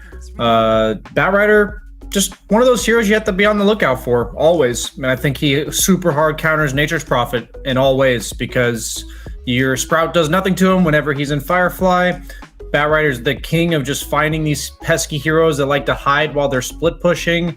And overall, like, it's just every first and second pick has these really powerful picks, right? And for second pick, it's the absolute last pick and this fourth pick, which are like the draft winning picks. And you just give them a really good Batrider game already. And I just not a fan. Radiant team ban. I kind of like Phoenix versus Batrider, but yeah, when it feels like the Phoenix has already been answered in so many different ways because you've got a very fast attacking hero in Oracle, can purge out the fire spirits, can save somebody so they can hit the egg as well. I have a tendency to agree that I feel like this combo of heroes is very awkward. When I put in like a Phoenix plus Mars, that represents a threat that the enemy team has to respond to. I'm not convinced that Nature's Prophet Phoenix is really a threat that requires some sort of counter picking too. Yeah, it feels like. Yeah. Oh, go ahead. Oh, yeah, you go, Brian. I hate to flame Cap here, but I've got to ask, why would you say that Oracle is a fast attacking hero? What? Doesn't he have a very low... He's got one of the lowest bats in the game, right? Yeah, one of the best bats in the game, isn't it? No, I'm sorry. I'm just trying to make sure people at home aren't misled by Cap. They nerfed Oracle's base attack time to normal like a year or two ago. What? Did they really? He's got normal 1. Yeah, he's got normal 1.7 though. Wow. I knew what you were going for, and you're not usually wrong. So no, I'm like, I was with you, Cap. You know. You've been giving me shit this entire tournament, Cap. So this was like one of my few. No, honestly, Brian, when you started, I hate to flame, Cap. I was like, yes, give it to me, Brian. I've been waiting for you to break. Calm down. I've come from North America, Brian. I expect it from you. All right, we're gonna see a bunch of hard carries banned away now. What were you gonna say, Owen? No, I appreciate that, Brian. It explains why my Mask Madness Maelstrom Oracle build hasn't been working for the last year. So thanks for the heads up. It was working so well before. That damn patch. All right, we're gonna take away all the carries that are good against Batrider, Slark, Phantom Lancer, Anti-Mage. Is Troll banned as well? Yeah, yep. Troll. I was about to say, the new Troll Aghanim Scepter is actually kind of legit against so many heroes now. And Cap, you were talking before about how important the carry pick would be for in terms of being in the comfort zone, right? Is there anything in your list of carries that you saw most played that is still in? Because this is, I think... PA was on that list. Okay, yes, she was, yes. I think this is the most hard carries we've seen banned out in a while in the second ban phase. There's some good ones there. I mean, Jug's still in. Just also, Jug. Against Phoenix is great. I believe it doesn't fit into his hard carry list, so I left it out. Ursa isn't quite his picked, but he's only lost 1 game on it. Ooh. So that's an impressive stat for sure. They end up going for the Wind Ranger. Wind Ranger, ooh. Do we like that? I mean, I guess, Toronto, Tokyo must be a bit of a Wind Ranger gamer. Flexible still too, though, right? I mean, sure. It's true. I mean, it could be like some position 4. I mean, you're absolutely right. But they could definitely switch it up in a multitude of ways, and I guess that's why they're picking it now. It's more than likely they do have that versatility. Otherwise, there's no real reason to show their mid right now. Do you guys know the interaction between Focus Fire and Egg? Like, if you Focus Fire the Phoenix and then he eggs, are you still Focus Firing? I actually don't know. No, I want to say you don't. It's a different entity. It doesn't work like that. I see. You can't Focus Fire the Egg. But if the Phoenix comes out of the egg, you will still be Focus Firing the Phoenix. Yes. I would imagine. Yes. Yeah. Apparently, we're both flirting today, Brian. Yeah, I actually didn't know that. And both knew the answer. I play a lot of Wind Ranger. Ah, okay. Used to. Unfortunately, yeah. It's not been very successful recently. Oh well, but at least I knew that one. But they're taking their time here thinking about their 4th pick. We got the Earth Spirit coming out from Team Empire. So we got our, most likely our support duo at least in there with the Phoenix Earth Spirit, I would imagine. We saw you play Phoenix earlier as well and now the position 5 Earth Spirit. And we do still get the Ursa coming out from Team Spirit. It's nice against Phoenix. Overpower. It's nice against Prophet. you have a way to get out of Sprout that doesn't require a quelling, even if you always have one anyways. I was gonna say I wasn't sure why they revealed their carry though on Team Spirit. A bit surprised there, just because you already revealed your mid most likely in the Batrider, and I would say the carry matchup this patch, as we saw in the last series, can be very important. So I was a bit surprised they picked it here. Well, why do you think that the Batrider is going to be mid here? Is there no reason they can't do Batrider Wind Ranger 3-4 offlane? Do you not like that? It's not like unheard of. From what I've seen, Batrider is just all about playing for his own game though, and it seems like people are just prioritizing the mid lane. His early levels are much weaker than before. Level 1 Sticky is just 6 damage to heroes rather than 10. So you're level 1, you're pretty much just hitting creeps. And I feel like that really only works in the mid lane. Okay. I do still like the Ursa, at least for another reason besides the Phoenix, which is that I think that the combo of the Oracle Ursa can actually kill Treants pretty well. But I also appreciate the fact that Empire, like, thank God they went for a different 4 position, because I was like, Phoenix Nature's Prophet just sounds like booty as a lane. So this is going to be a Phoenix 5 position, which who always want to fly. That's who always want to fly has been trying out quite a bit and pretty successful with. Got the Void Spirit ban. Empire banning out the Timber Saw, leading to believe that they are still looking for a core. I guess that makes sense. We were assuming Oracle Wind Ranger supports. Sorry, what I don't like about Team Empire's draft here is that the Phoenix, I think, always requires a hero that protects the egg. Most of the time that comes from your offlaner. And they picked this Nature's Prophet in response to Oracle because it's really nice in lane. Oracle can't really deal with the trees. But now it seems like your game plan's kind of just lacking. I feel like this Ursa will almost always, especially once it gets BKB, be able to just kill this egg. And when you pick a Phoenix in a draft, that's almost always a pivotal component of your team fight. Yeah, he can even hop over the trees. You try and do that Sprout egg combo.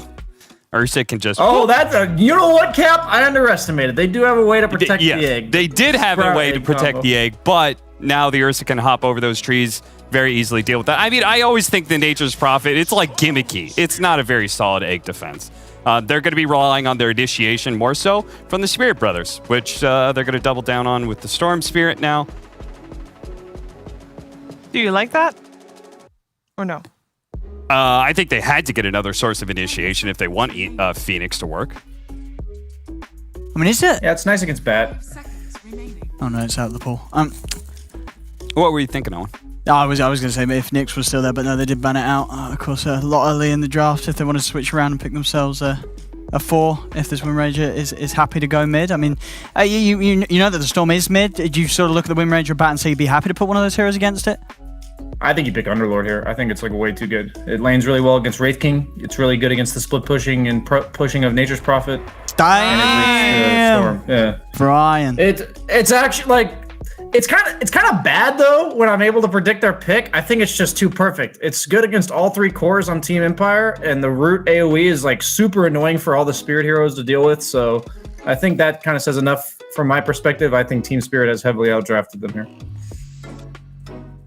I think that's pretty fair. Team Spirit outdrafting Empire.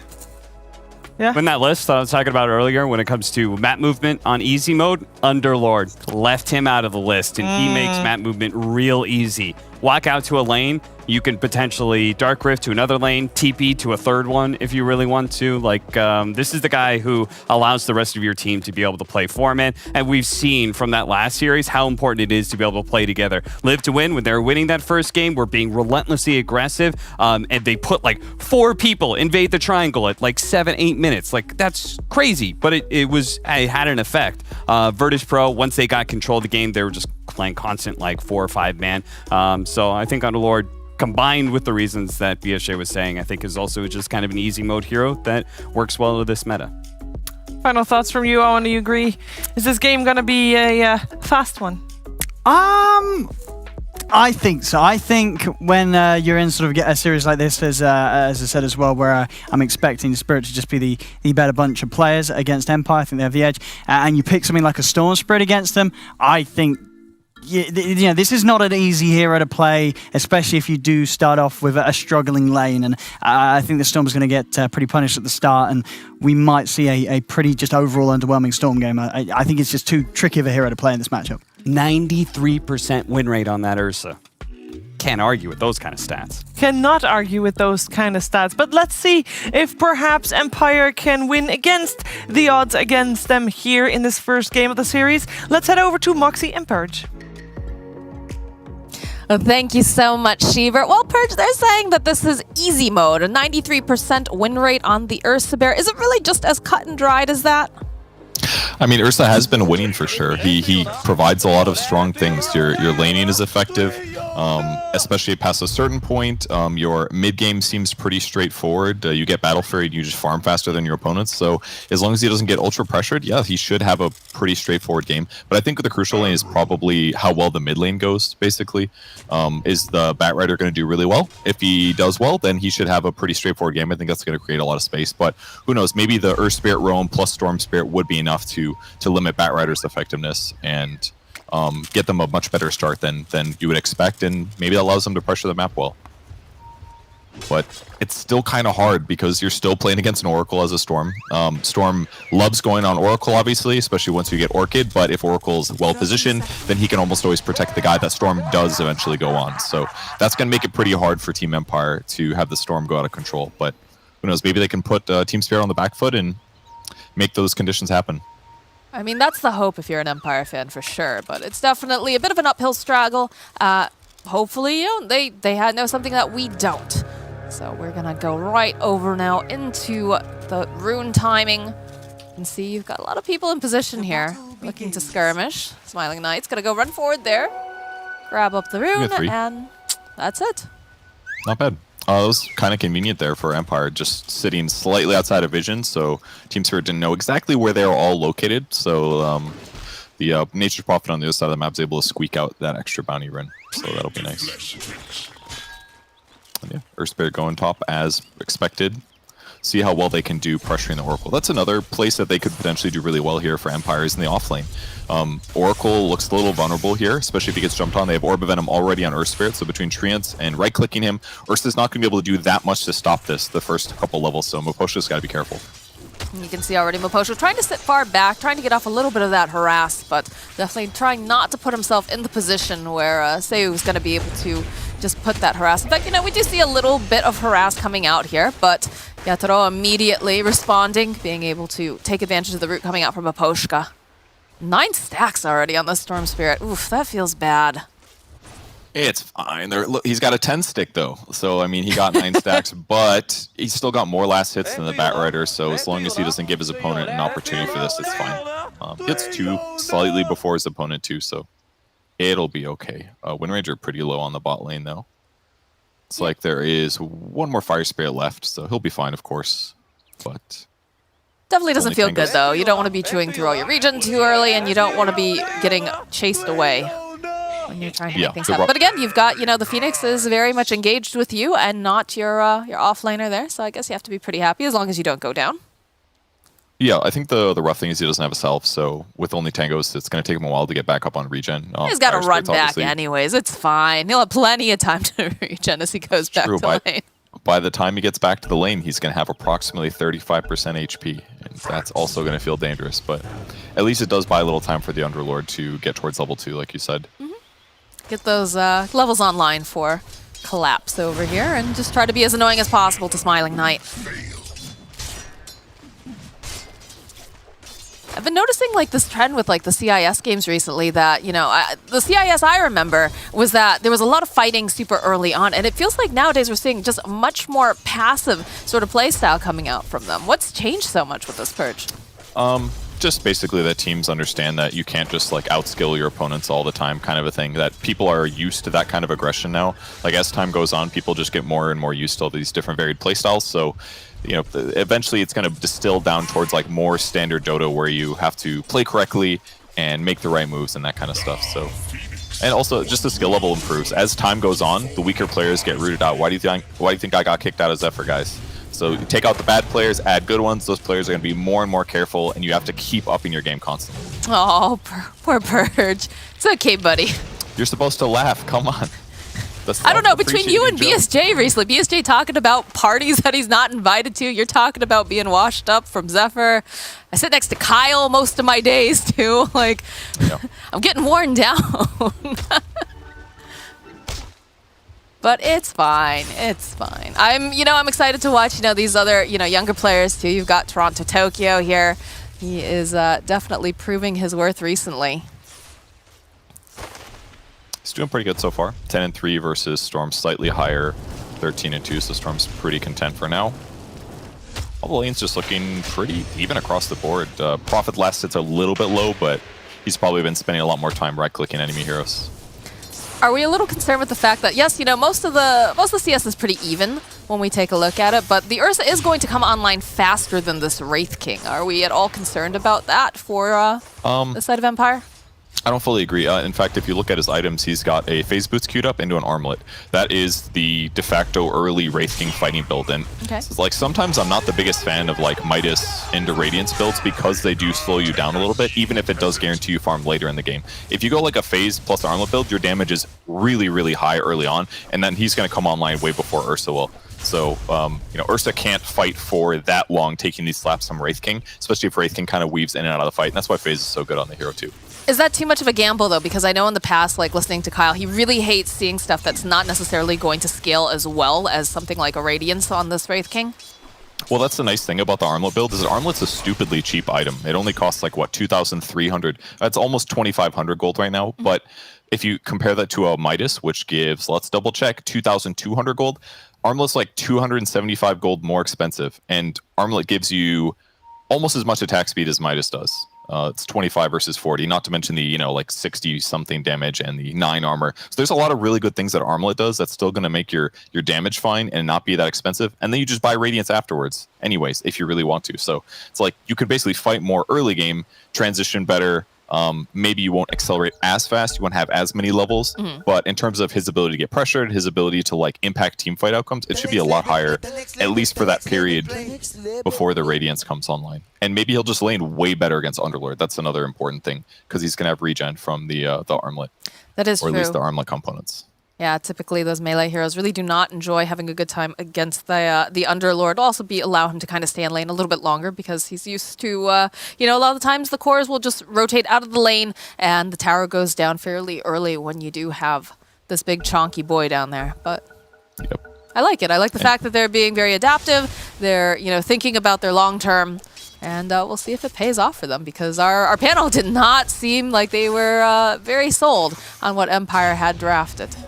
Yeah, I mean, understandably, there are some certain issues in their lineup that could be problematic, but right now the game is even, and Storm has been laning completely fine. He's winning his lane by a lot, actually 28 versus 16, and this is something I don't know if the panelists anticipated, and as a result, like we could have a very different game outcome than we expected to see here, especially to see what Storm does with his potential rotations. I haven't seen any of those just quite yet. Of course, we are only sitting at level 5, and I'm sure with like the 5-minute runes coming up, we will start to see a little bit more action. That seems to be the signal for go time for a lot of these teams, where they start to place themselves in the line of fire, trying to make sure they grab up bounty runes, and they've got a couple levels online too, so they can do a little bit more. Yep, it's a two-pronged thing. You want to decrease your opponent's net worth by stealing those bounties, but also find opportunities to take little skirmishes that are a little bit more straightforward.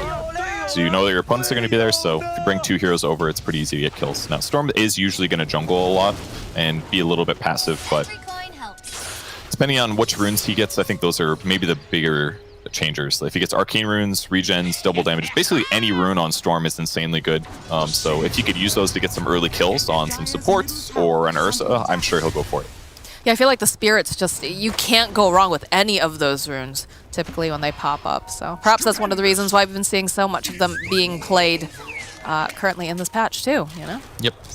Fits perfectly into the role. Storm's working on some stacks now. This will accelerate him a bit. Batrider is level 6 though, so Batrider's still doing quite fine. He's short up the net worth a little bit. Then the bottom lane collapse. Looks like he's going to do some collapsing himself, because XctN will be able to get himself that first blood kill. Nice rotation. Underlord just can't defend himself that well early. Ooh, dive bomb. Patashara? No.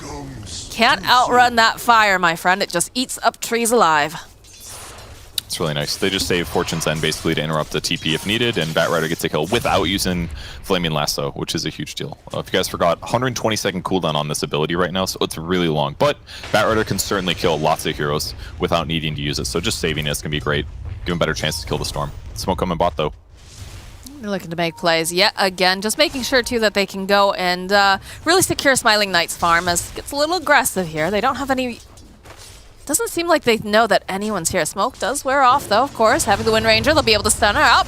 Immediately try to run away. Collapse can only do so much. He's just going to be able to throw out the Firestorm, but so bad will go down. They're ready to fight down here. I mean, Wraith King has 3 points in Mortal Strike. This is really different. Most people will max out Vampiric Spirit relatively fast. You get more skeletons, and that accelerates your farm speed, but he wants to just do as much damage as possible in these skirmishes. That's why he's running forward to getting these slaps in, why he's buying things like Armlet, so that he can affect this lane outcome, not just be a passive farmer. Just kind of what they need to do. If they keep killing their opponents like this, it's going to get them ahead and limit their options when they want to get aggressive too. Another stack done by Earth Spirit here. Storm Spirit has a DD, by the way. He's queuing up Orchid as well, so they're on a pretty good path. He's got 20 last hits over the Batrider right now as Storm Spirit. That's 7 minutes. It's like really quick farming. It seems really interesting, too, when you consider the fact that, you know, you've got this Wraith King in the bottom lane. He's actually the one making more of the moves. He's getting more of the kills because they send down the Earth Spirit. Typically, I feel like you see that action over into the mid lane, right? Or that you'd be seeing, you know, your Storm Spirit kind of making these rotations, especially when he gets these particularly nice runes. Yeah, you're absolutely right about that, but the difference maker is that they've been focusing a lot on stacking to accelerate his Orchid timing, and because of that, Storm's jungling, and therefore isn't available to get those kills. So it's a lot easier in this circumstance to have a strong carry. Well, you know, we're talking about it, but he does make his own rotation up to the top lane. They don't have anything to go and cancel it out. So even though Gwynblade has himself that nice double damage rune, it's just not enough damage. Ursa's going to be able to TP away. But this is time that he's not in lane. He's not hitting creeps. So I think you're still pretty happy with that. So bad. Not all terrible for Storm. He wants it, but is forced to pick it up. Poshka making his own rotation. Toronto, Tokyo. Trying to go over there. It's not quite fast enough just yet, so he's going to allow So Bad to just get a little plink off, but I think you're a little sad you lost that, but not the end of the world. Yeah, I'm sure Team Spirit's going to feel a little bit pressure now, because this DD that came top and didn't successfully kill the Ursa also transitions into a really easy tower kill with help from the Nature's Prophet, so the pressure that Team Empire's putting out is looking really strong right now.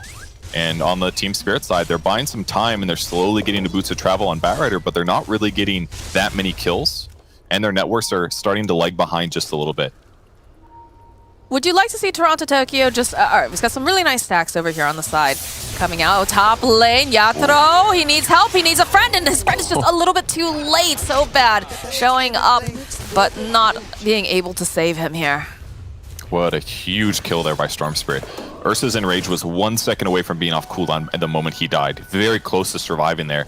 And just reminding everybody that Storm does a huge amount of damage, especially when he's level 9 here. Prophet ulti also came through very clutch to help deal damage. So massive kill there on the Empire side. I'm sure the analysts are really happy they didn't make any bets on the panel right now. No, they're not Kyle. They wouldn't do that to themselves.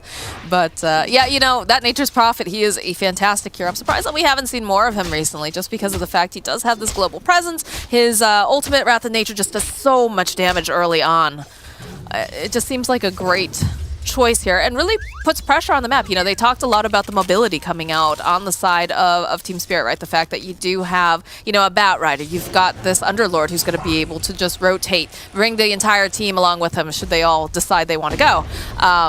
But you've also got this mobility coming out from the side of Empire, right? You've got the Earth Spirit who's going to be able to roll in. You've got a Storm Spirit who can just zip-zap all the way over. And, of course, the Nature's Prophet. Eknart, though, down here, only level 5, doesn't have that egg just yet. But Poshka will make sure that they get the kill. Felt like Collapse wasn't 100% sure there for a second.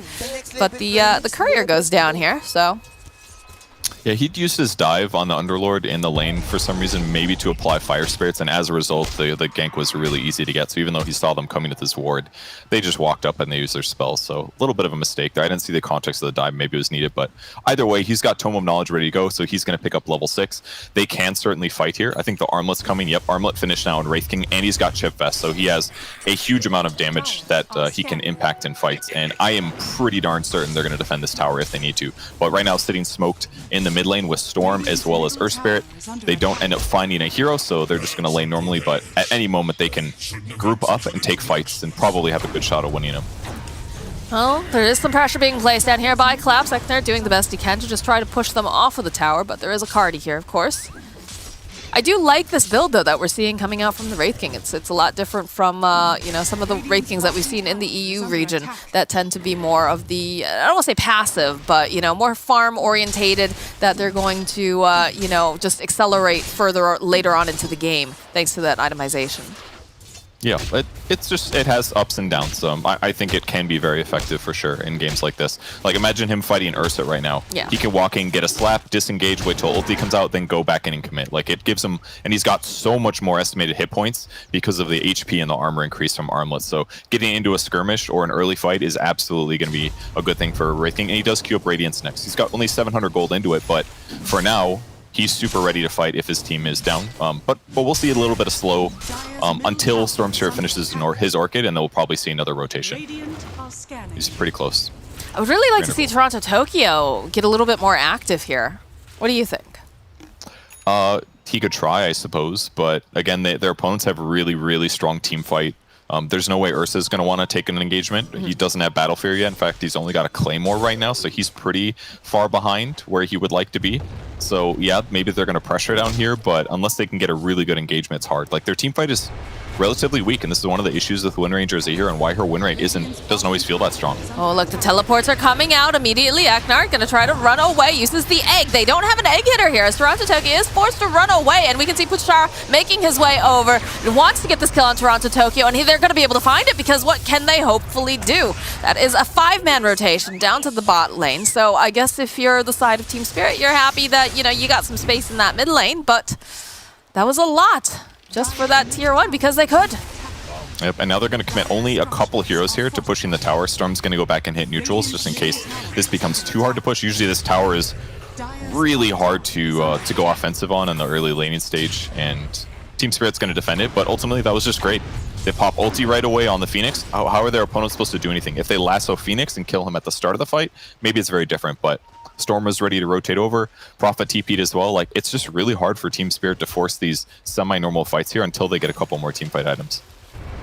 Well, it's going to get even harder now that the Storm Spirit has just picked up that Orchid, so they have to be very, very careful, especially, you know, this Oracle, right? He is just always going to have a target on his back in a lot of these fights because of the fact that he has this, you know, the save. He is the save. He is the ability to, you know, heal up his teammates and just turn everything around. So yeah, he's going to be very nervous right now.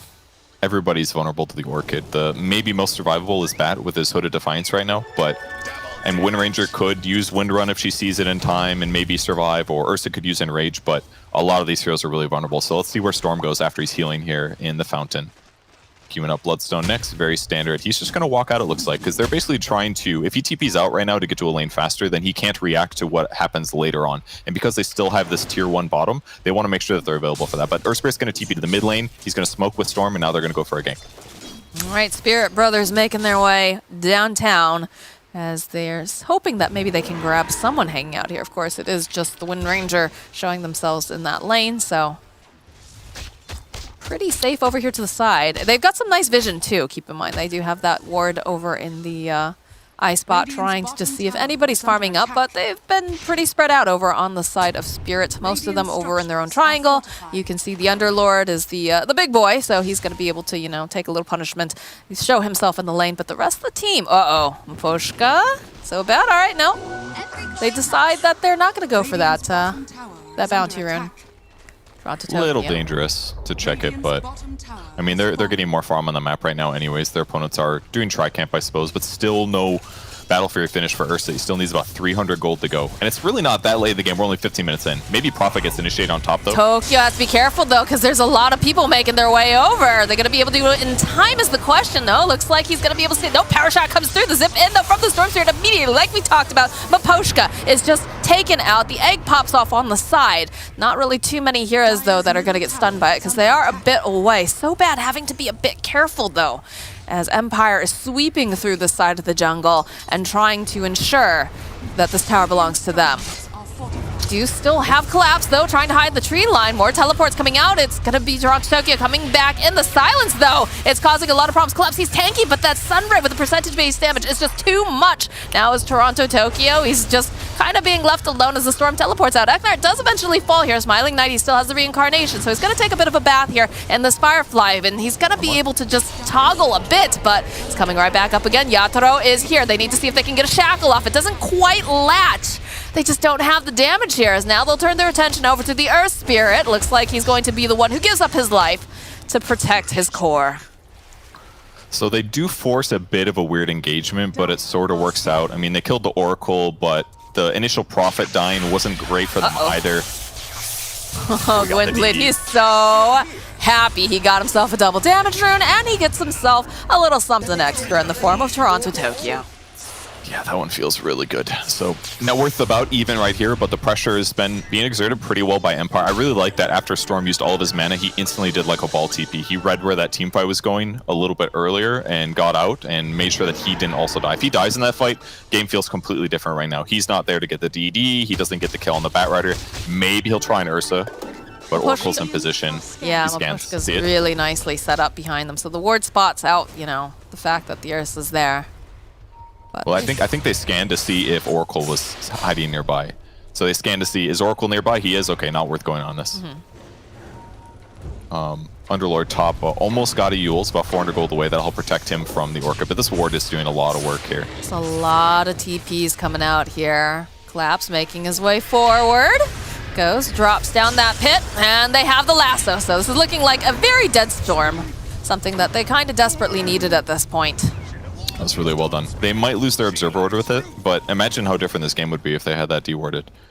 Storm doesn't die, he gets to stay on the map pressuring, but now it's time for Team Spirit to go across the map. Battle Fairy's finished on Ursa. They don't have to worry about Storm for 30 seconds. And now they get to take a tier 1 tower, and the map control is kind of lost here for a bit. What is the most important tower for both teams? Oh. Holding on, we'll be able to get the root off, but Seiyu should be able to just roll on out. I don't know if they're going to be able to catch him. They don't have a blink on the Batrider, I don't believe, so should be. Yeah, they just had the boots of travel. It's going for I think his itemization is fine. He definitely needed Hood. A lot of Batriders are going like BOTs into BKB right now, but the Hood is going to help a huge amount against like Storm and Earth Spirit and Phoenix, so I don't blame him for missing that kill. So lose tier 1, not the end of the world for them. Game's pretty much dead even here. Essence Ring on Storm looks really good though, I gotta say. A little bit of mana, more chance to stay alive in these team fights, but... I mean, Storm Spirit's one of those heroes too that kind of sits on the edge of a knife, right? The idea that, you know, you're doing so well, but if you have like 1 or 2 deaths, you really just lose your momentum. So... yeah. It matters a lot, for sure. But seems like he's having the time of his life for now. Did die once. Not the end of the world, though. But he has to be careful that he doesn't get over-aggressive, that he doesn't get picked off, because he is really that tempo controller. Even though you do have Smiling Knight, right? He's built himself into this core that can fight early, but I'm sure he would be much happier if he could just, you know, sit back a little bit more. Does have the Radiance completed, though. Yep, and Quicksilver Amulet, really good item here on Wraith King. 30 attack speed, 10% movement speed bonus after he casts a spell, so... And it's pretty much always on cooldown from Vampiric Spirit. Might even get this courier. It's looking for it. Yeah, ooh. Turned on the Armorlet, just in case there wasn't enough damage. I think it was... like he means business purge. He did, yeah. Turns off Radiance, doesn't want them to know, but oh, this is perfect positioning. Great Fire Blast opening up. Yatoro, though, chasing after Smiling Knight.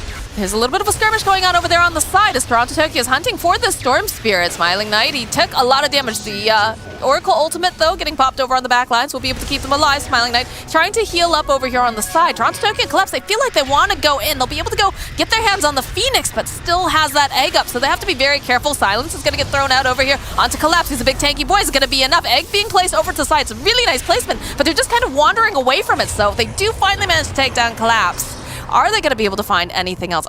Was that the reincarnation that just popped too? No, it wasn't. I heard something that was... Not sure what that was, but... I think it was egg sounds. Could have been. Maybe. Sounded kind of similar after you mentioned it. A lot going on in that fight. So, decent. Little confident initiation by the Wraith King, but he's able to extend out his ulti and therefore is still happy to pressure on the map. They're going on bat though. They are indeed. There's no one here to save him. He's not tanky enough. Does have himself a Yules, but that's just going to buy him just a little bit of time. Feels bad when you've got the solution, but they just chain stun you too perfectly. He goes down, and now Smiling Knight's instantly into Roshan, queuing up a BKB, which is a great item here. It's going to allow him easily to run down heroes like Wind Ranger and Oracle. This momentum just feels really good right now if you're Empire. You've got a Storm that's just doing fantastic. You've got a Wraith King who can fight early, who's also scaling well. He is definitely got to be smiling. Side, there's a Wind Ranger with a Glimmer Cape. Oh no. And a what are we Philosopher's going to do? Literally a Shackle Shot and a Power Shot. This is why Wind Ranger has win rate issues, guys. Because you got to, like, have advantage and set tempo and stuff, but if you're playing from behind, it feels bad. Unless you get those shackles, who knows? Maybe he'll win this game and I'll eat my words. All right there, Slacks. Calm down with your hatred on the Wind Ranger, but this is not looking great. Oh, look at that Glimmer Cape. Nope, they have Dust. They're good. They know what to do here. Storm zipping forward, looking for the opening. Shackle doesn't come in, and you know what? Petashara says, I would love that kill. Thank you, guys. He was, like, right next to her. He could have walked over. He's like, nah, I got this. Just puts the ulti down, keeps hitting creeps. There's normal Efficiency Purge. You know, what else is he going to do with that right now? Why not get the final hit on a Wind Ranger? I really like the mech that Prophet picked up this game, actually, because they have a team fight advantage. Like, adding a global heal for your whole team is just going to give you a much better chance to win fights. So even he's not going to go Greaves this game probably, but 4 armor at his hero, 275 AoE heal, that's pretty sick. Could definitely impact some of these fights. Oh, for sure. For sure, especially the way that they skirmish. Smoke, though, coming out. Going to make their way over into the side of the Dire jungle, it looks like. And they are grouped up over on the side of Team Spirit. They are trying to protect one another, but it's pretty dangerous here. Yeah, look at the Smiling Knight just leading the charge. Has his Radiance turned off. Super sneaky Smiling Knight. He is ready to murder. But basically, by taking the tier 1 tower, it's normally common to walk into the enemy tri-camp at that point, so the enemy team is going to cross to the other side of the map. But using the smoke there, they had a chance, basically, to catch any Team Spirit Lingerers in their own jungle and grab any kills there. They weren't able to do that, and now Team Spirit's going to smoke the opposite side of the map too, trying to do a similar motivation with the BKB up on Ursa. But nobody finds anybody, it's just going to be a little bit of downtime. And in the meantime, Empire's just gotten a lot more net worth, most likely.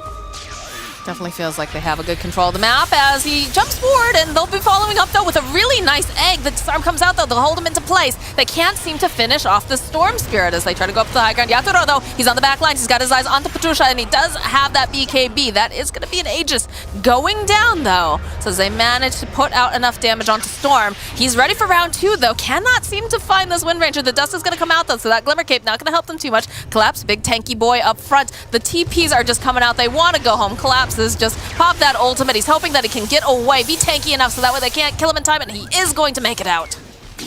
That was really good for Team Spirit. Aegis gets blown on. Storm Spirit there as he initiates. He really tried to force that one, and he got some disables off, but not able to really swing it in their favor.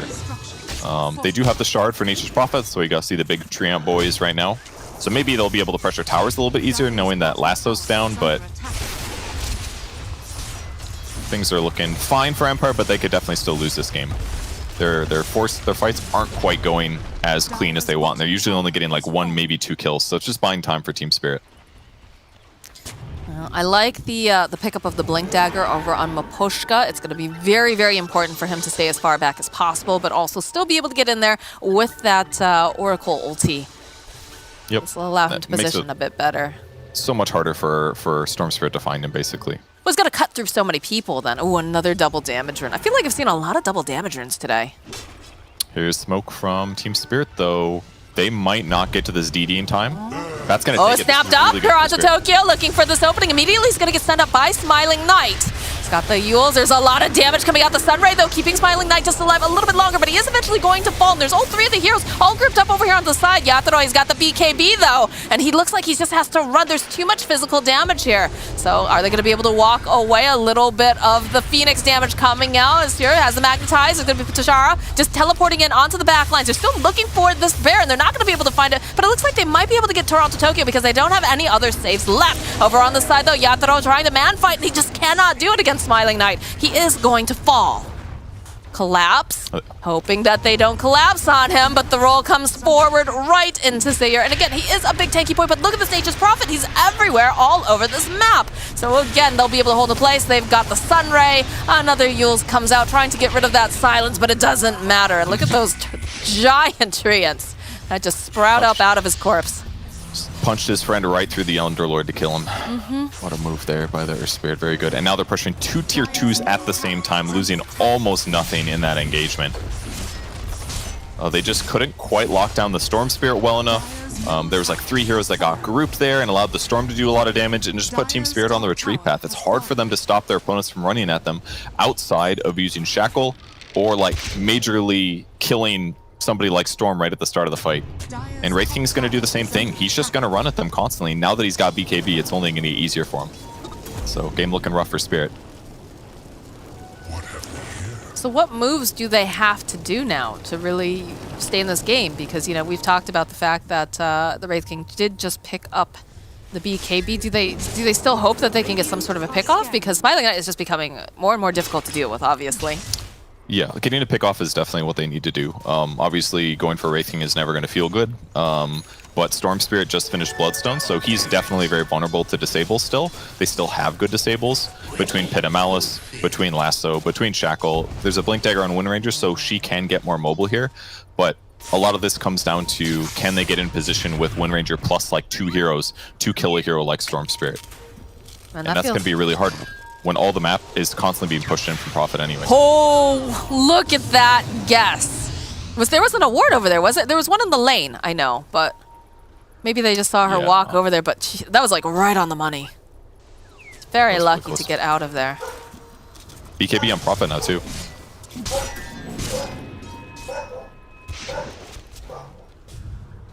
Yeah, I mean, we saw in the bottom lane that the Bat Rider, you know, Toronto Tokyo, he looked at the Prophet. He was like, I have a double damage rune. And you saw the Firefly get started, but they was like, I don't know where, you know, any second, there could just be Petrashar just showing up, right? It's just too dangerous for him to try to go after these different picks.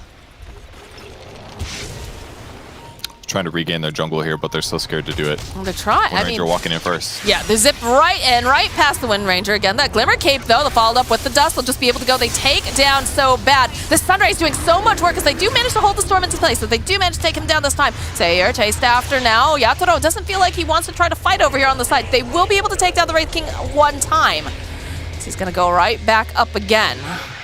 But excellent fight.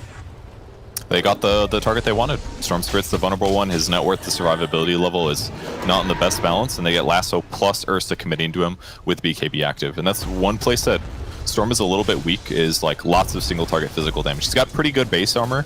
He's got sitting at 11 right now, but it's not enough to survive an Ursa and a full BKB. So good grabs, and now tier 3 items too. Hard choices. definitely some nice pickups here for the side of Spirit. Spider legs, though, getting found by Smiling Knight. He's going to keep those in the backpack for the time being. There's like no defensive items on the Empire side. That's one thing that's kind of hurting them here, because how do they stop Storm from dying there? I'm not really sure. They have like a halberd on Phoenix, but obviously it has to be pre-BKB. There's a mech on Prophet. That's like all I can see here. It's no Glimmer Cape. They just can't defend. Teleports are coming out in mass here, Purge. Didn't have that dust on Smiling Knight, though, so the Glimmer Cape that we were, sassing a bit earlier on this Wind Ranger, it worked there. We're talking about defensive items. Does get Orbit Destruction on Wraith King. That's pretty darn solid, especially once he finishes his AC. And the slow. Amazing 25% slow just built in here. Let's see if they can get a catch, though. Wraith King wants to go first. Storm wants to follow up once he can target somebody crucial. All right, Toronto Tokyo. He's going to try to juke around the corner. Bounty runes are up. Blink away. The pull back, though, over onto Toronto Tokyo. Shackle comes through. Does manage to hold the Earth Spirit in place. They do have the BKB. Doesn't have Firefly. So they're going to try to run out, and it's not looking great here for the Wind Ranger. She is going to get sprouted up and fall. Toronto Tokyo, all right, buys a little bit more time thanks to Collapse, but they jump right onto the back lines, and they need to take down this Oracle Maposhka. Is he actually going to be able to walk away from this? Yes, he even has a salve there thanks to that trusty shovel, finding some treasure earlier. Huge Yules from Batrider there. He threw Storm up in there. That would have definitely been a dead Oracle otherwise. So great damage control there. They lost the Phoenix somewhere else in the fight by the bounty ring. I guess he died to the Ursa. I missed that one. Did not see that either, but they're ready for round 2, Purge. Look at them. Smoked up. They know that they are definitely ready to skirmish. Still have the lasso up as well. Who are they going to find, though, I guess is the question, as these gigantic tree ants just kind of, you know, shuffle through the woods, but no actual heroes. They got to get the lanes pushed out. It's really important, especially the big trees. Big trees, creep waves, don't let them get that close to your base, because if you do lose a team fight, then they're just going to take a Rax instantly, because they'll be so close to the base. So got to keep these lanes pushed out. It'll give them more map control, give them more opportunities to delay the game. But, you know, Roche is also going down in the meantime. We'll see if they can spot this. They see the treant. That might give them a little bit of a clue here, since it is scouting things out, but they got to be really careful about getting jumped on right now. They're grouping up over on the side, and it is taking Smiling Knight a decent chunk of time. BKB, of course, is available at Toronto. He's making his way over, throws down some of that sticky, they know. Roche at about half health, so feels like they just want to play it on the safer side. Underlord actually picking up the Eternal Shroud here, too. I kind of like that. Interesting. Oh, he got the Shard, actually, so you can self-target Firestorm. He went Firestorm wave count. I've only seen bad players do this before, so I'm excited to see him do something good with it. You know, he's got Ceremonial Robe as well, so lowers magic resistance. He'll be able to deal damage to nearby enemies and also heal himself. So as long as he can stay in the fight, he can do tons of damage to heroes like Wraith King once BKBs are done. But I don't really see this being super useful until that point. Well, maybe you'll learn something today too, Purge. You know, our panel learned a bunch. I mean, there's a lot of magic damage, so the hood aspect of the Shroud is solid, but is this really the best item he could buy in this circumstance? I'm not sure. But maybe it'll be good. Find out one way or the other. Toronto Tokyo, though, does show himself in the bottom lane. Is just trying to shove out, so I'll be interested to see if they're going to try to get back in the pit. Yeah, this is the nicest thing about having a Prophet, is that if you do normally go over here to push out this lane, then you have to TP back to defend Roche. But because Prophet, they can do that. Poking away. They need to get in there soon. Bat Rider's making his way over. Still just keep dumping down the damage. Toronto Tokyo getting into position. He wants to see if he can try to get a snatch in here. We'll see Smiling Knight. They just can't seem to finish off this Roche every time they get near the pit. I mean, it's low, though. A little bit of time here and this thing dies, especially if they commit. They're going to go in soon. Nice silence. Shara, zip forward. Gwimblet trying to jump in. It's still going to be Yatoro. Yatoro actually grabs it up. They get the kill on the Roche. And now they're going to have to man-fight Smiling Knight. They get a good bash off, but the egg outside of the pit saves them a little bit more time. So Bad's going to go down. Gwimblet also falls. So Bad buying back, though. No buyback on the Storm Spirit. You are a happy, happy bear right now, as Pachar just has to teleport out with that BKB. Toronto Tokyo, he's hungry. He'd like to grab himself a little bit more here. Not going to be able to do it, though, as they managed to not only get the kill on Roshan, but also get that Aegis up and running. Yeah, and even though like they killed Storm instantly, Storm still does not have a BKB this game. I'm very surprised about this, but he just hasn't been... There's probably a lot less farm on the map because Prophet's been ulting constantly and pushing out lanes. And this like delayed BKB thing is certainly something that's hurting him. Like I think he still dies there because he got lassoed or whatever, and Ursa was in the pit too, but it's got to be restricting his ability to initiate, because if he's just got BKB, I feel like Empire just runs at their opponents and takes the fight almost every time because they have stronger team fight. But with no BKB on Storm, he's super vulnerable to Underlord, to Shackle, to so many things. And so they tried to do this like Coward's Way Roshan, where they just have Wraith King doing it, but their opponents just in that split-second moment fought better than they did, took the Roche, take the Aegis, and just swing back a fight. So they're still winning on the Empire side with 7k net worth, but now they have to fight into an Aegis Ursa, which is not going to be fun. Man, that was a snide comment from you. The Coward's Roche. That is so harsh, Purge. My goodness. I mean, it was like slightly safe, but like it's also bad because it took so long, and then they're not hitting creeps. So it was, I don't know, it was kind of weird. Like Wraith King just could not sustain the lifesteal against Roche. He was taking a little bit too much damage. Now, how... We talked about this a little bit earlier, right, about the Storm Spirit and how if he has too many deaths underneath his belt, he kind of falls off. He's not a huge threat. How are we feeling right now about him? I mean, the delayed BKB is the biggest issue just because it's limiting his ability to initiate. His net worth is still fine, and he's absolutely still going to be a valuable hero for the rest of the game. So he's got Orchid, he's got Bloodstone, he's got mana, he's got utility. Like, he's certainly useful, especially when he targets supports on the backline, for example. Right. You know, get Orchid at the right time, and you can kill one of these guys, absolutely. But It'll be fine. It's just his net worth is maybe not quite as high as I expected it to be based on how his early game went. I feel like this Nature's Prophet has to play pretty scared right now, and that Toronto-Tokyo, that's going to be one of his #1 targets, because every time that they try to go for a push or something, it feels like you've got, you know, these greater treants pushing in a different lane. So if they can grab a jump on the Nature's Prophet, it's super valuable. We do have the Abyssal Blade finished up on the Ursa as well. So do you think we're going to see something a little bit more like they're going to group up on the side of Spirit, or...? I mean, yeah, they definitely want to fight if they can. Oh, that is still a very good pick. It is not the Nature's Prophet, but if you can take down the Storm Spirit, you're very, very happy right now. And do they have enough damage? That's the question. It's not looking like they do. Oracle throwing out that save over onto the Wind Ranger. Toronto Tokyo's BKB. He just wants to run away. Collapse also deciding, all right, the rest of my team is gone. I want nothing to do with this. I will see you later. And they just disengage just like that. No kill on the Storm, but do manage to just poke a little bit. And that's more space here again for Yatoro. The Wind Ranger looking surprisingly hard to kill. He's done a really good job glimmering and blinking and getting out of danger when needed. Obviously, Oracle saved him with the ulti, but the Wraith King tried very hard to get those slaps, and he just couldn't. He had to wait 6 seconds, and then she just blinks away. So on the bright side, he does finish his AC, so his net worth is still very impressive, but he's sitting about equal to Ursa at this point, and Ursa's burst is certainly a lot more intimidating, especially with the heroes he's up against. But Got some nice items coming out here. The Stormcraft Telescope, of course, is always just very, very nice for your supports. Flicker also getting picked up. But yeah, you know, Smiling Knight, he has some very large chops coming out, but the slaps coming out from Ursa, of course, are just a little bit scarier at this time. yeah, Flicker's pretty solid, especially against things like Oracle, Sticky Napalm. Against Pit of Malice, you can get out of those pretty quickly. I'm not quite sure who's going to pick it up. Storm's going to stick with the Stormcrafter for now. Thought maybe he would go for cooldown reduction. So they just picked up one of those as well, but maybe that'll go to someone else.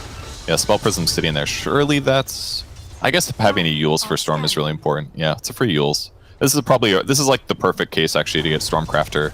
When you're dealing with roots, you don't have BKB, and you want a free Euls. Boom, it's perfect. So he'll probably stick with that, at least until he gets his BKB. I mean, he has been the #1 target, it seems, every time. If he shows on the map, they instantly collapse on him, and they get the nice pick off. He just seems to be in the wrong place, wrong time, too. It feels like a bit.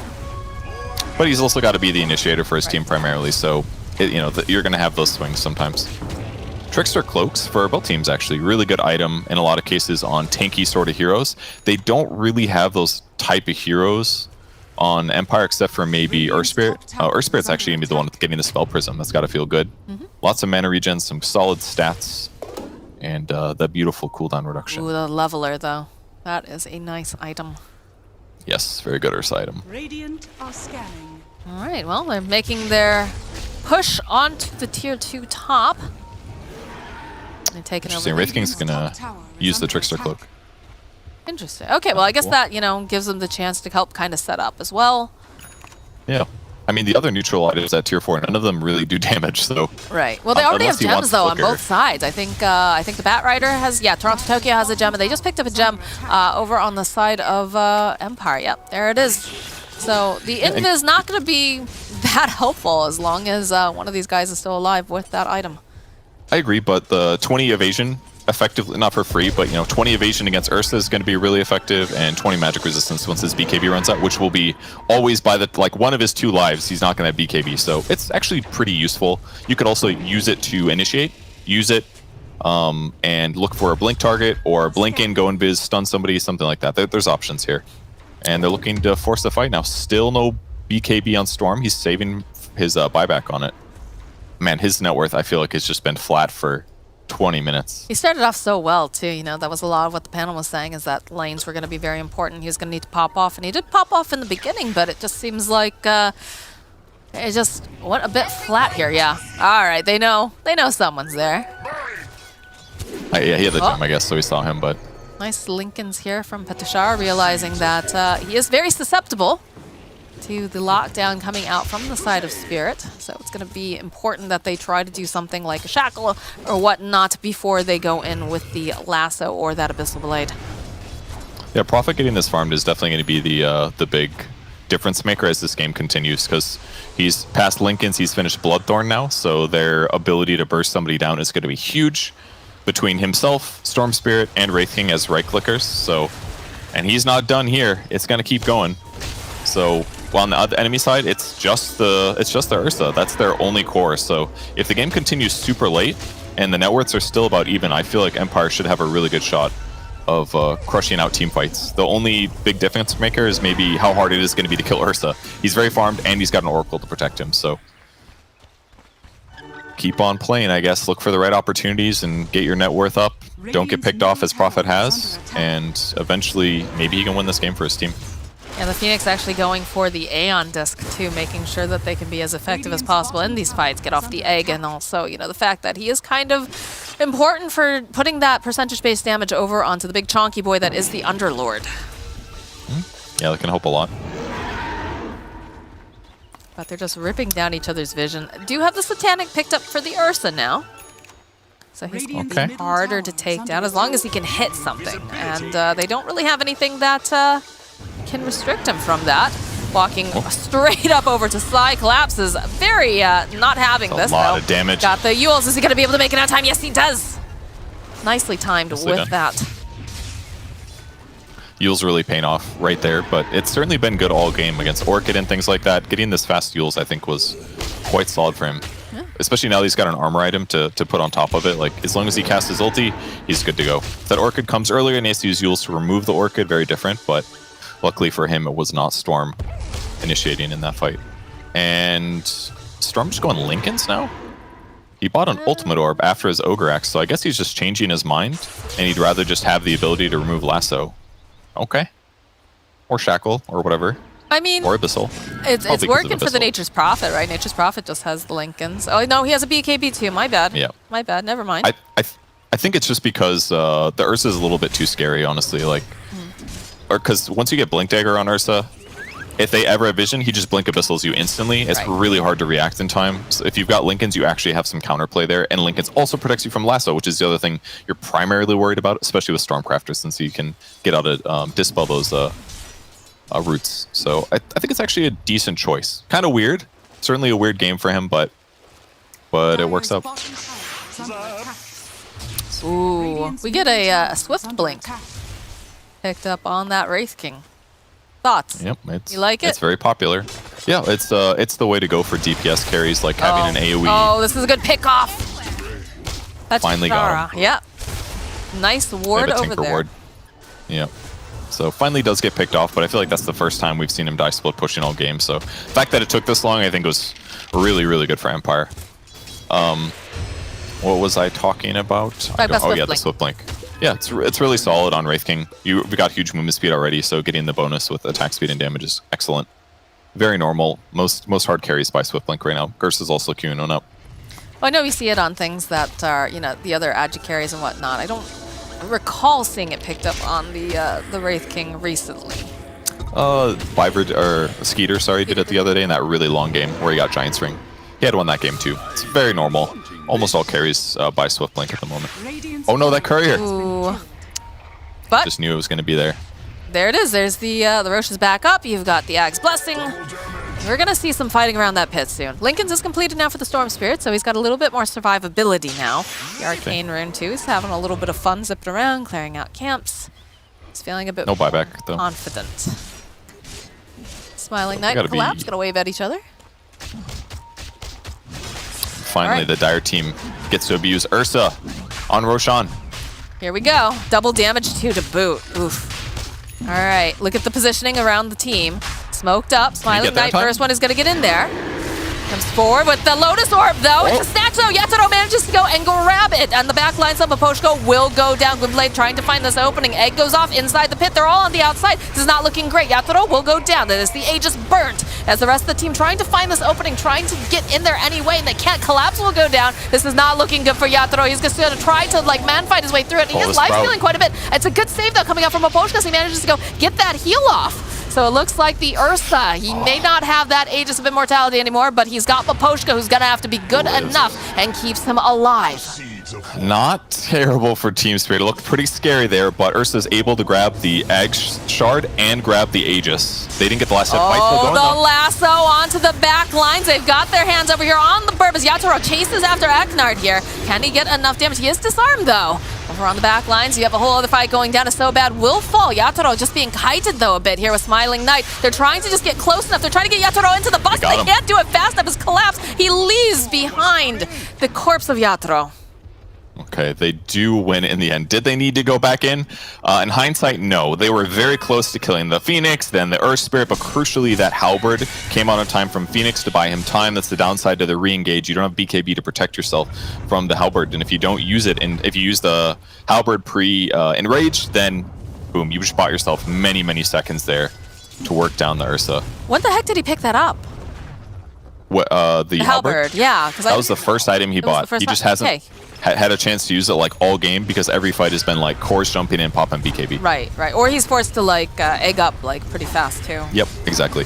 All right. All right. Good itemization. Came back in the end to be able to do something with it. Yep. It is hard to push into this big boy here though. It is, especially when he's got the lower cooldown, 8-second cooldown, and the wave count is 8. It's permanently up here. So this is really tough with all these melee heroes. They're gonna have to like convincingly crush fights to make going high ground easy. As long as they control ward vision on those little corner spots, then yeah, they should be fine here. These haven't felt like clean fights though either. They've been a bit skirmishy back and forth. Yeah, I mean, 60% of our fights have been in the Roche pit, I'm pretty sure, in this game. So they're gonna spot Wraith King with the scan though, see if they can go on him. See Pitstara thinking that he wants to make his way over. You can see the teleport here is nearby. He's gonna roll forward. They'll be able to protect the Wraith King. They'll be able to disengage on the side of Spirit. Zip forward, coming out from Storm. He's gonna be really careful because there is a Bat Ride over here, but of course he does have that Lincoln, so not gonna be able to immediately jump upon. Oh, they do have a Yules now. All right. Yeah, Bat Rider could have gone on him, but they would have needed somebody else. He's got Octarine as well, so pretty easy for him to get the lasso off. The cast range is looking decent, like 300, so Storm does have to be careful. Does he buy his BKB yet? No, he's still saving for buyback. But he's got the money if he really wanted it. One other thing that's kind of hurting Empire right now is that Wraith King does not have True Strike, so all these like evasion items and things like that are causing him some hazards, Wind Ranger, that kind of thing.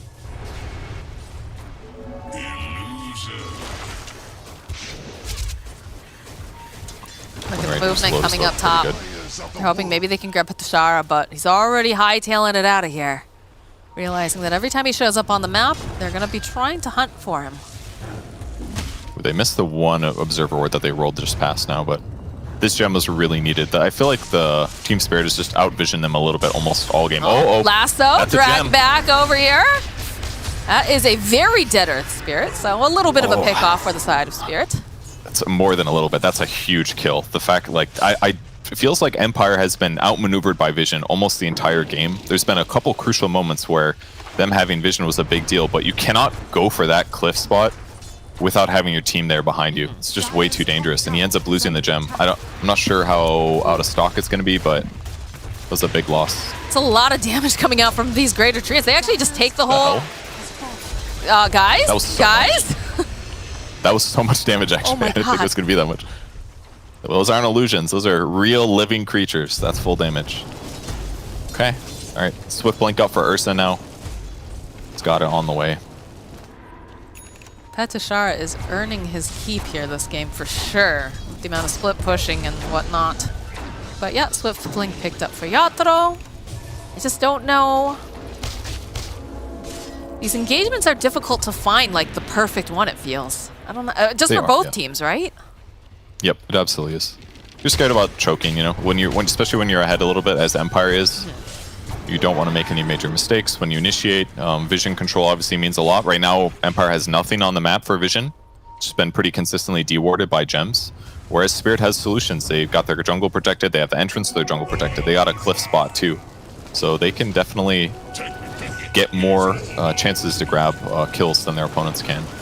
So there's a long time till Roche, but Empire's going to wait, push out their lanes a little bit, and then they'll get aggressive most likely. There is a gem up on Prophet, so it looks like that old gem was in fact old.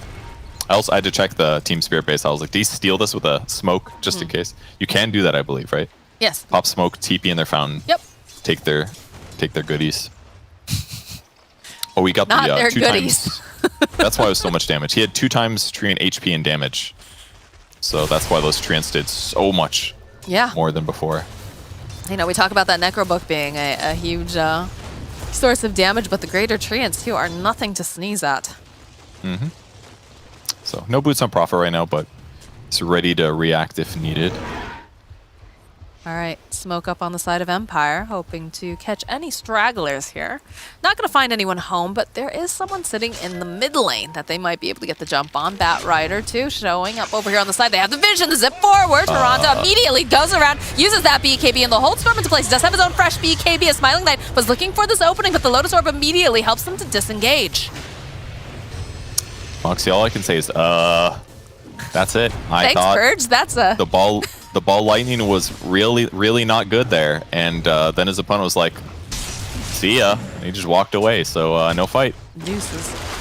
Bottom lane though, Bloodthorn is up. I don't think Toronto Tokyo was expecting that. Does have the Yules. Yatro though, waking over, making his way. Can he go and get these hits off? Yes, they can, but the follow-up coming out from Smiling Knight, plus the ball lightning, that one was pretty good here, but they do have the BKBs up. Petchar will fall. Smiling Knight now trying to run for his life over here. Gwynblade, he's trying to just run away, just ball out. And over on the side though, the Wind Ranger is gonna get slowed down. The egg over on the back lines will be able to go off. They don't have the detection though, and eventually they will be able to just zip forward as the rest of the side of Spirit has decided that is more than enough and just disengage. Okay, they didn't lose the gem though. I was worried about them for that. I mean, they buy back Prophet in that engagement, but they only kill a Wind Ranger. Everybody on Team Spirit was super quick to react to that. Did they use? They must have used Dark Rift, it looks like. It was used about 40 seconds ago. Maybe not. I didn't see how they all got there so fast, but boy did they react. I think one of the things that really hurting Wraith King, the lack of MKB, honestly. No, he doesn't have MKB and he doesn't have Abyssal. So it's like his opportunities to like lock people down in the first couple of moments or do something really good in the first couple of moments is just not there. But this is smart. He's going Spider Legs now. He's going to sell his Phase Boots, and now he's going to have an item slot without having to give up his Armlet, which is pretty important to keep him survivable against the Ursa. So Spider Legs Basher. Basher definitely better than the Trickster Cloak. So I like this idea. All right, well, he just had a Lincoln's picked up for the Bat Rider now because he realizes that if he shows up, it's just crazy, right? It's a back and forth game of cat and mouse. Who gets the jump on who? Because, you know, this Nature's Prophet is absolutely terrifying when you look at his items. He's got the Bloodthorn, he's got the Sheep Stick, and then on the flip side of it, you know, you look at what Toronto Tokyo's got packing as well. He's got just the lasso is just very, very scary, plus the fact that you can pop all those Lincolns using the Yules. The problem though is that Prophet's damage is really high, but it's not insanely high. He's got a lot of utility items. BKB, Mech, Lincolns, these are all super defensive 4-staff now. Can they get the spell? No. Nope, BKB. Another BKB charge. We should be down to like 5 seconds on that, yeah? At this point? Yeah, he is down to 5, so not that important. Like, they buy themselves 20 seconds or something like that. But really, we're just waiting for Roche to come up, and that's what's really going to force these teams to have to engage, potentially. Just a little bit of time left on some of these. Well, the Storm obviously is going to have time on the BKB. He picked that up very late as we kept harping. They swap at. Zip forward. That's very far forward, but they managed to find him. Plus the Lotus is not going to be enough to keep him alive. Toronto Tokyo will go down. Collapse immediately says, we got to get out of here. Look at all the damage coming out of Poshka. We'll be able to keep the Wind Ranger alive a little bit longer. Does have the blink. So both of them will be able to disengage. The disengage on the side of Spirit is so good. Okay, she ends up staying alive. A little scary looking, but able to do it. Once again, like, Evasion feels like the bane of Team Empire this game. They were able to kill the Bat Rider there with that great move. The BKB got forced, they took that window and they forced the fight, and they were able to catch him. Oh, this is... Look how fast this goes down. Empire's gonna That be was a so fast happy. Roche. That was like insanely fast Roche respawn, actually. All right, who gets a shard? Very curious. Where is it? Where is Storm it? Spirit. Okay. Okay. Gave it to Storm. A little bit more Nobody locked wants down. to Always nice. I'm not sure if he wants to be in the middle of everybody, though. Just nobody Little wants the spook. cheese. All right, they're thinking about it. Definitely better than a mech. I would agree with that. Yeah. Good choice, good choice. So now with AoE, Electro Vortex is actually insanely good for Storm because now it's not a targeted ability. So now it just stuns through Lincoln Sphere. So this is actually amazing for Storm's ability to catch Bat Rider or anybody else that might have Lincoln Sphere in these fights. There's so many So BKBs definitely in this game. Oh my a nice grab. There are. It is a good item. I'm sorry to say, guys. Yeah. So, but you just got to buy it sometimes. You do. Otherwise, the game just becomes not fun. They go on you and you just die every time. And this is a game where you've got all sorts of amazing spells and fun things to do. You don't want to just die. Just sit there, watch your friends have fun because you didn't buy a BKB. Yatoro is going to be able to teleport out. Looks like they're not going to hard commit here. I mean, they tried. They couldn't find him. He blinks to the top. They thought he went bot. No catch. No big deal. 8,000 gold on Storm Spirit. Good for him. Let's go in Hex next. They just need more disable, basically. They realize that catch is an issue. They're going to regain their jungle just a little bit. Sitting here to hopefully catch somebody that comes to D-Ward like usual. We're getting very close to the Abyssal Blade now for Smiling Knight. Just picked up the Yeah. Vanguard. Is that the whole thing actually coming out? Do we know?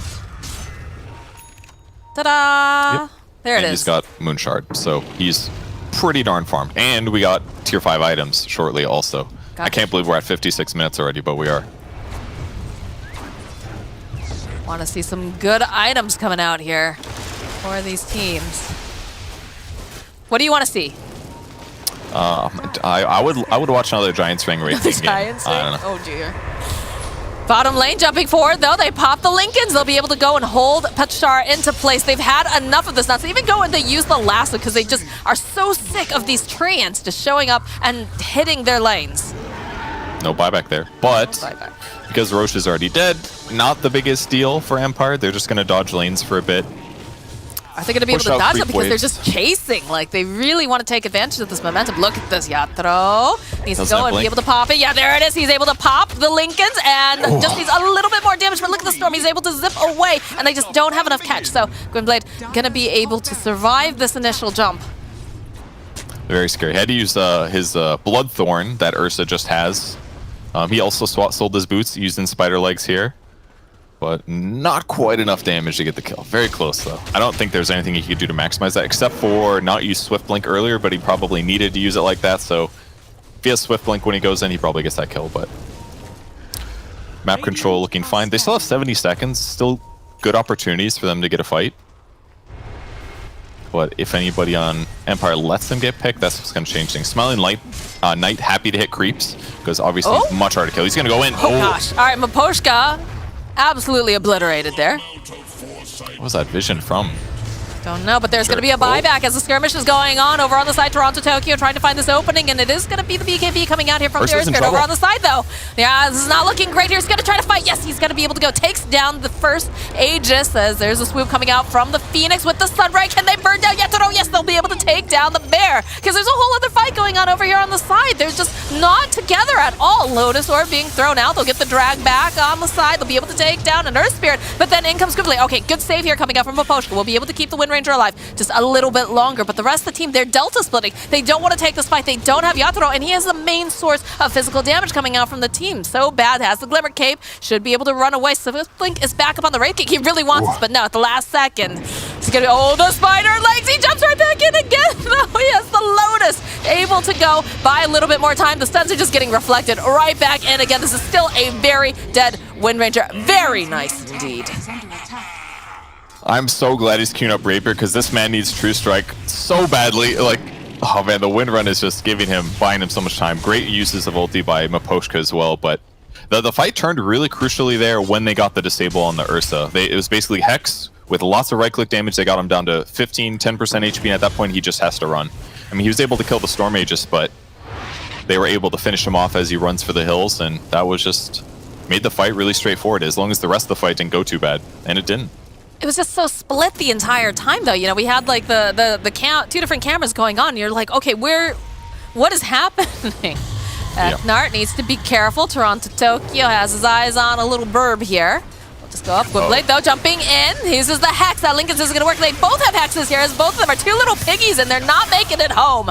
Not this time. The zip forward here. Collapse pops his own BKB. They're just going to have to watch this very massive dinosaur in armor walk away from them. Yep, now they lose their vision.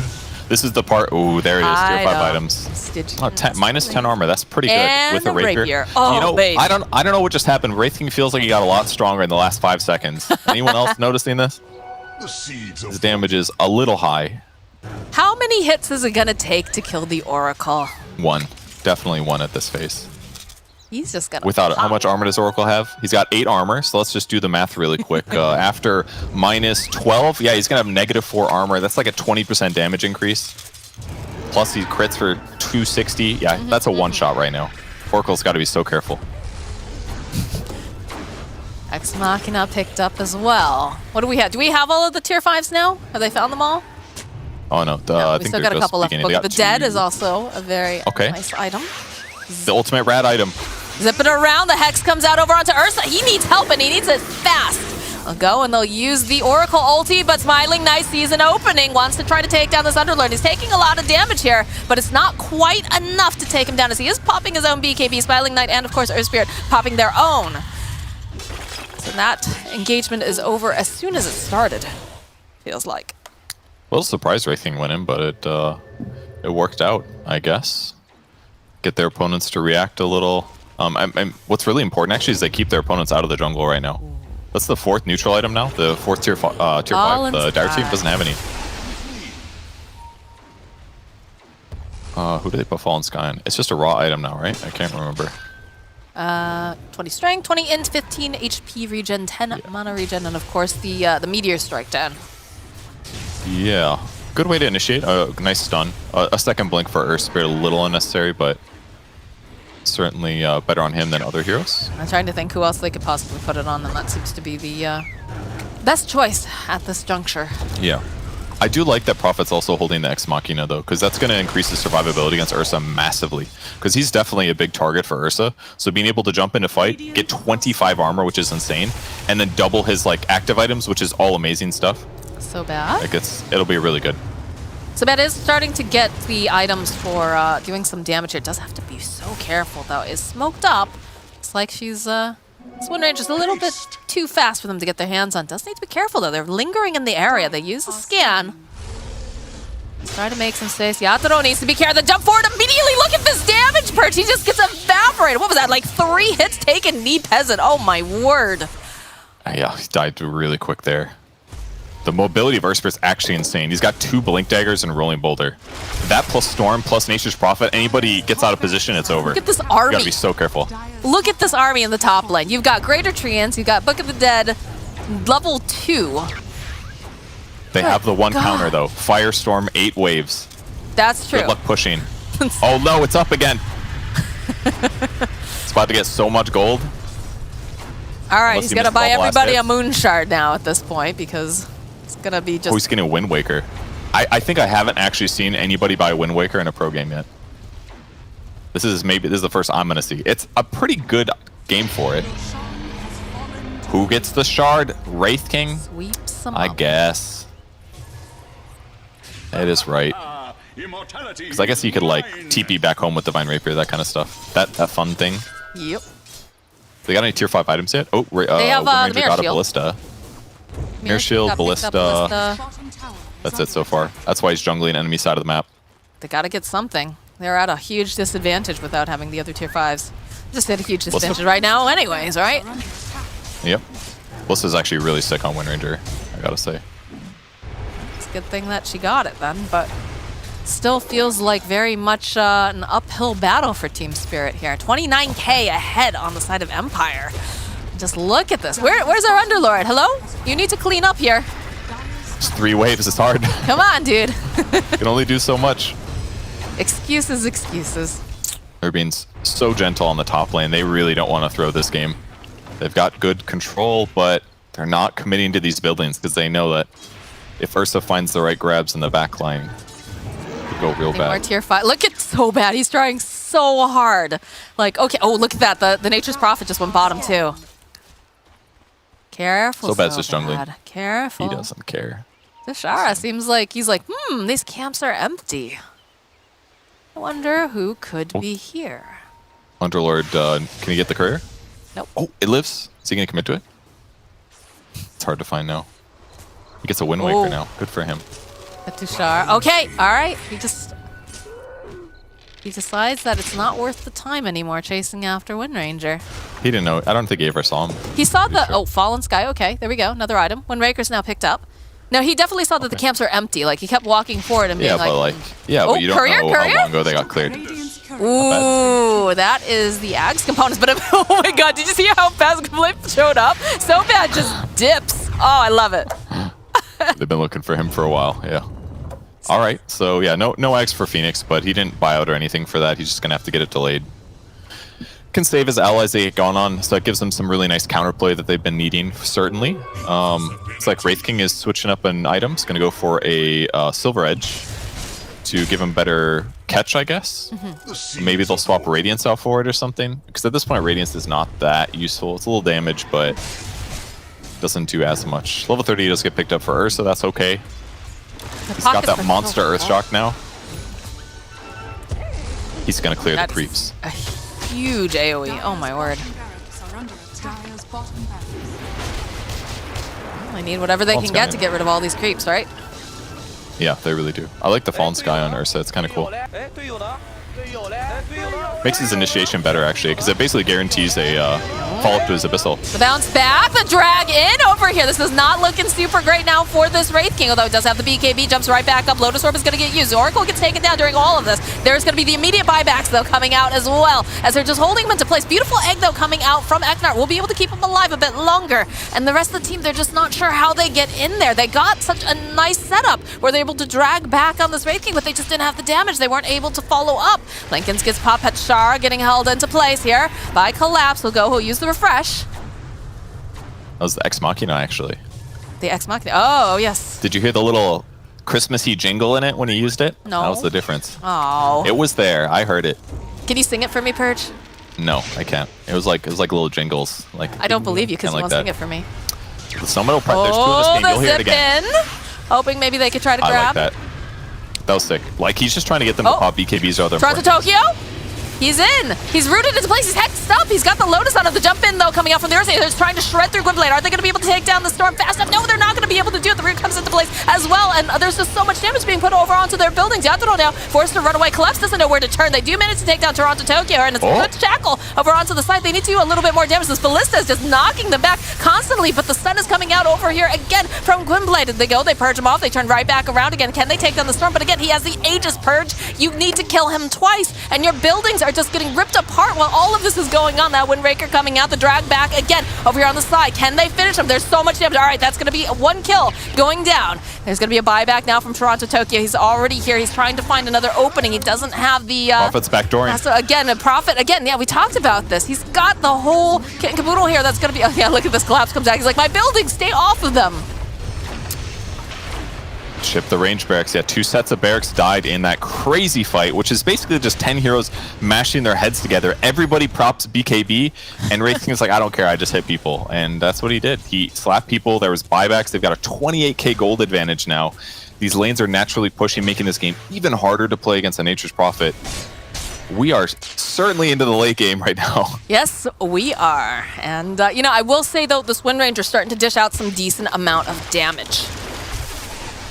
That when she got the shackle off earlier, I think that made things turn a little bit better for the side of Spirit. But you know, this Wraith King is a veritable raid boss. It's you got to kill him too many times. You have to kill the Storm Spirit like twice, and it's still so difficult.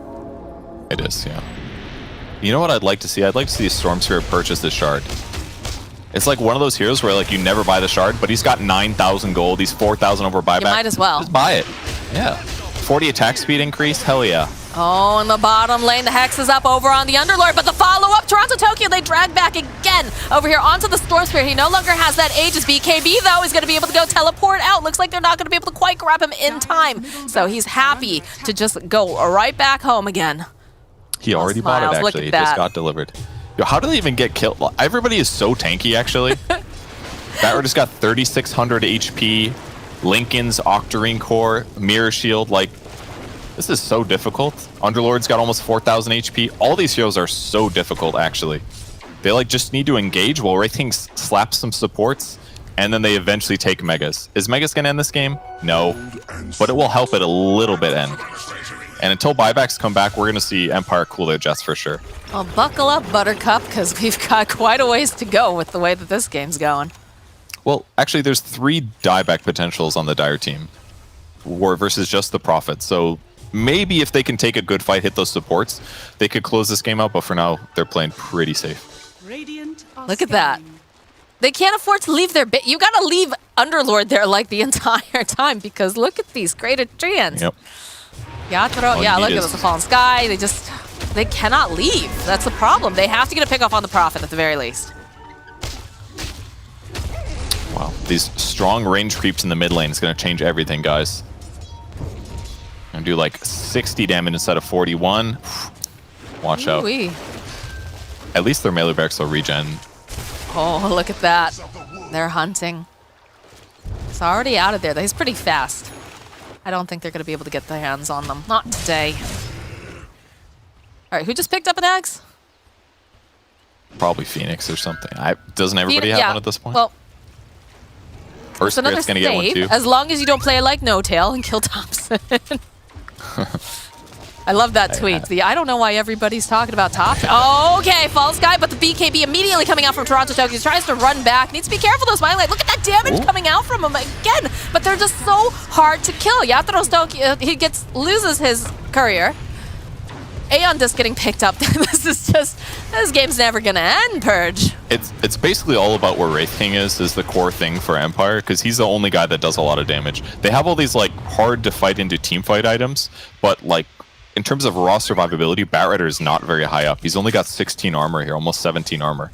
Storm is not really the greatest solo killer. He's got damage, but he's not going to be able to just blast through these guys with crazy items. So it all comes down to where Smiling Knight is. Can he get these pickoffs? Because he's not going to be able to buy anything else at this point. There's just so many defensive items on the Storm. Like, there are, yeah. It's wild to think about. Toronto Tokyo showing himself on the wave, but no one wants to hard commit just yet. Man, the Storm okay, all right. 3 hits to take down so bad. No buyback on this Wind Ranger. The zip forward, though, coming out from Quiblade does have the BKB. This is jumping right on him. Aposhka just absolutely gets destroyed. Yatoro next to fall. This is a big tanky Underlord. They don't have much buyback here. It is going to be the Ursa, though, trying to get back in again. But he just gets absolutely slapped. Drag back over here from Toronto Tokyo. They know they have to try to take someone down. They're hoping it's going to be Betashara, but the Aeon just keeps him alive a little bit longer as they jump over onto the back lines. They've got a lot of damage over here onto the Storm Spirit. Can they finish him off and collapse? He's just too nervous. He says, we gotta leave. But they leave behind. Toronto Tokyo is stuck in the tree line here. Immediately Lincoln's gets popped. There's just too much. Down goes the Batrider. Buyback now. Coming out from Gwynblade. They want to finish up this game. Mid barracks falls as well, and he's gonna dive here almost. Nope, never mind, not diving. Hidden building, screw all fighting. Right, they try to go forward, jump forward immediately over onto Collapse. This bear, though, is just trapped in all of these trees, and he cannot seem to move. Although he'll be able to go, turn back around again. This is gonna be game, Purge. There's not a hope left now. Yeah, the GG gets called after 73 minutes. Team Empire will take this first game. All it took was 73 minutes. A finally convincing team fight that got lots of their opponents to buy back, and then Wraith King finally got some crucial pickoffs. Started realizing he was the guy that needed to get the kills, and he picks off those crucial heroes, killed the Wind Ranger, and then Storm dives to the backline instantly, picks off the Oracle, and then from there it's like the fight is so much easier, not having to worry about those disables. So even though their BKBs are down, with 5 heroes still up, they can definitely play around it. But man, the game was a little sloppy by all means on the Empire side, but all we're going to see is a W on the scoreboard. We can ignore everything else. At the end of the day, that's all that matters is that victory. So I'm very excited to see what our panel has to say about this match. All that matters is the W on the board. That is absolutely true. But can we really ignore everything else? There is so much to unpack here. We're going to do our best after the break.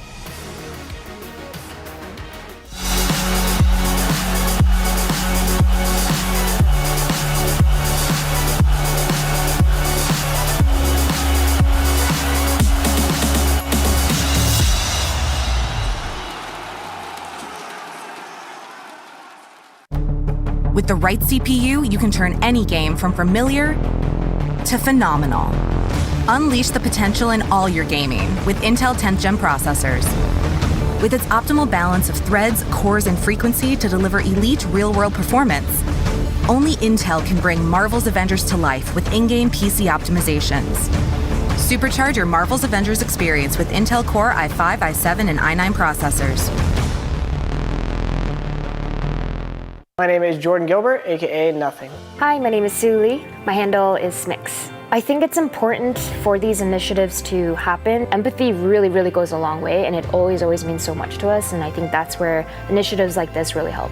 I encourage everyone in the community, anytime they see bullying, anytime they see someone getting called names, I encourage you to step up and say something. Good luck, have fun. Good luck, have fun.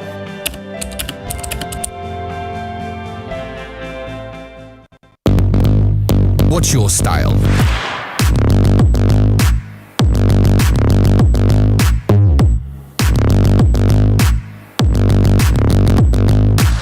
Get your merch at shop.eslgaming.com.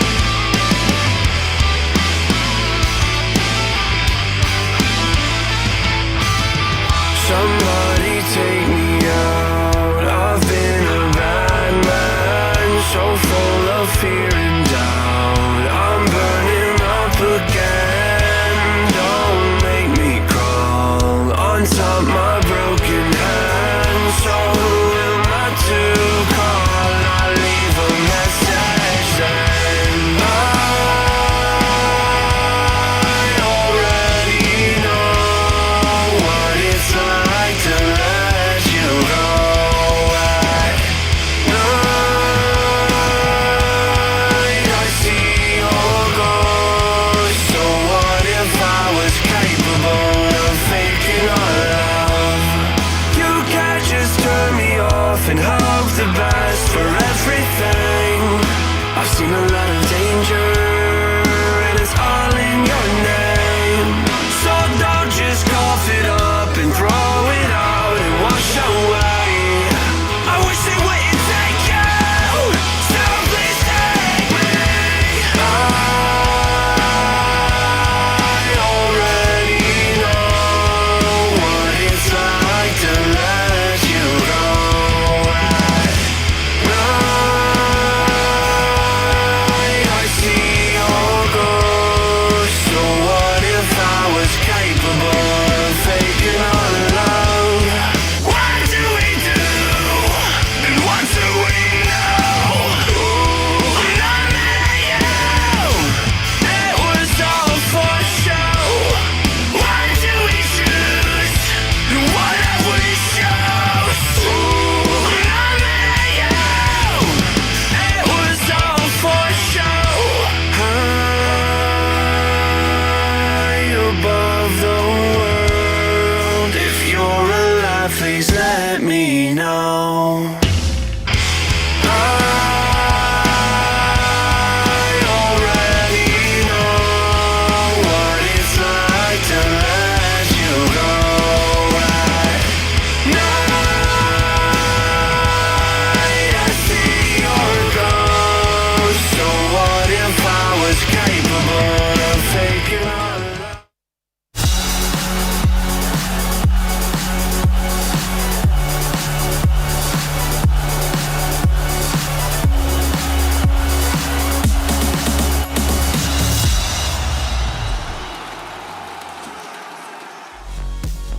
This is the true test, is what we said. The true test for Team Empire to show us what they have really got. My draft analyst said Team Spirit had the better draft. My panel said Team Spirit was gonna take this game, and to be honest, they did not give that good of an odds for Empire to take this game. But they started out strong. Sure, it wasn't flawless, but it was hella entertaining. And Team Spirit got, they got. They couldn't deal with this at minute 70. I mean, to be honest, who can deal with this at minute 70, Owen? No, for sure. I mean, they were sort of talked about in the cast, but you know, that sort of stage, you're sort of looking at your Ursa and you're saying, "Please carry me." Whilst meanwhile on the other side, there's sort of this, stacked Wraith King, stacked Nature's Prophet, just making all the frontline plays. And I mean, yeah, very entertaining game. Always fun, regardless of what's going on in the game, to just see the game go past 60 minutes. And it did, about 70, nearly 75 by the end of it all. Yeah. So a lot of fun for sure. And I think the players, I would like to imagine they were having fun there as well. You know, it's always got to be fun when you find yourself in these sort of games. But no, Empire, yeah. A lot better. They started a lot better than I thought they would, honestly. I thought they would struggle to get sort of the momentum at the beginning. They did. The momentum built up, but at a very gradual pace, as it did take them 70 minutes to close out that game after having pretty much like a 20 to 30k lead for most of the game. So great defense by Spirit, not quite good enough, but it's a strange game, crazy game. If anything, it was like the opposite problem, right? Is like they definitely got going early. That Storm Spirit destroyed that mid lane matchup. It did? He had like double the CS that the Bat Rider did. Problem was he did not protect his lead very well. He kind of threw it away. If he had been able to play just a bit more conservatively, 1 or 2 less pickoffs, he gets that faster BKB, he starts killing the Oracle at the start of fights. This game's over by 35 minutes. Instead, he loses a little bit of control. He offers a bit of a opportunity for Spirit to come back into things, and they just kind of end up pushing it later and later. Sad part felt like Empire was always going to win. Yeah, it was definitely a rough attempt at a comeback. They almost got a lead that game, but they didn't. When they were about to get a lead, it was Empire again, and then, yeah, I'm very curious. 72-minute game. What did Brian pick out from that one? The one time you may hear me quote Kyle is that it takes some proper dangling to do some proper tangling. As I feel like the way Empire played this game, especially their position in team fights, was pretty damn good, as this game was all about who gets jumped on. The Dire lineup pretty much is predicated upon bursting one hero at the start of every single fight. They have Wind Ranger single target, they have Ursa single target, they also have Bat Rider single target. And you're going to see here that Smiling Knight is excellently positioned on the high ground, ready to break the smoke, even has his Radiance turned off to be more discreet. He's always going to be ready to get initiated onto on Wraith King. He's the last target that they ever want to find, as you're going to see every single fight that starts with them going on him to be favorable for Empire. And Ursa just doesn't have the sustain to deal with this, as you see, as he's forced to disengage. And if we stop to highlight the positioning here, you have Earth Spirit, who's sitting behind the Phoenix. You have the Nature's Prophet, who's sitting behind the Wraith King. And they had no instant disables or silences to deal with this Phoenix. So notice how they're purposely presenting the targets that Team Spirit does not want to go on, forces these super awkward engagements. Long drawn-out fights are in favor of a hero like Wraith King with a lot of sustain, with his ultimate, as well as just the cooldown-dependent crits. And this was kind of the story that I saw constantly throughout these fights. There were a few fights that Team Spirit managed to get the initiation on the right target, but the majority of the fights went like that one, as well as this one, where Smiling Knight purposely puts himself in front again. Notice how Phoenix is the one right behind him once again. Storm's in the back, Prophet's out of vision, same with Earth Spirit, and they try to go on the Wraith King, but they just only have gas for one attempt on the side of Team Spirit throughout the course of most of this game, and almost always it led to them just running away like this. They don't have the sustain. I did not like the Underlord's items going for the Yules and the Eternal Shroud. His team desperately needed that push to get past that first life of Wraith King, and it ended up really backfiring for them here. Obviously, the game went crazy. It went to 70-plus minutes, but I do like the way that Empire drafted around their Wraith King, and I like the way they positioned around it as well, even though I didn't like them initially at the start of the game. All right, thank you, Brian. I mean, yes, this game, it started out already so well for Team Empire. Owen, what do you consider the main reason that it went this long? Well, I think it's sort of as Cap said. They weren't quite able to utilize the lead that they got from the beginning to close things down. Then things started to get a little messy. Suddenly, the Ursa, he's top net worth for pretty much the entirety of the mid game, and you've got yourself this team that's very good at running away. As we saw each time when they were trying to make these plays sort of from the 40th minute onwards, it would be these clutch saves from Oracle coming in, and just Spirit's lineup as a whole were very good at just splitting in 5 different directions. The fights were being won by Empire, but they were getting like 1 kill. It wasn't necessarily allowing them to turn it into a greater objective. Yeah. I think if they come just a little cleaner off the getting that early lead, they can close the games down much sooner than 70 minutes. Like they could have closed this one. Because we did say, Cap, that the draft was in favor of Team Spirit after we came off of it, right? Yeah, I think part of that just goes to the fact that the Storm Spirit had such a strong lead off of the mid lane going his way, getting doubling the CS, and then he turned around and was able to just get like a bunch of pickoffs leading into a faster Orchid. Like, I think that changes a lot of the game because they didn't have like the most immediate answer. They had answer when it came to team fights for the Storm Spirit. But I gotta agree with Brian. I wasn't super impressed by Collapse or his Underlord build. At first when I saw it, I was like, oh, this is cool. Maybe it's a new Underlord build I want to try out. No. I have no incentive to try that one out. It was not particularly impressive. The fact that they ran into the Wraith King, they killed 1 life, they never felt strong enough to stick around and keep going. And that is concerning to me, and I think that's a lack of teamfight aura items right there. All right, well, let's see what they get in the second game. We are ready for the draft after this.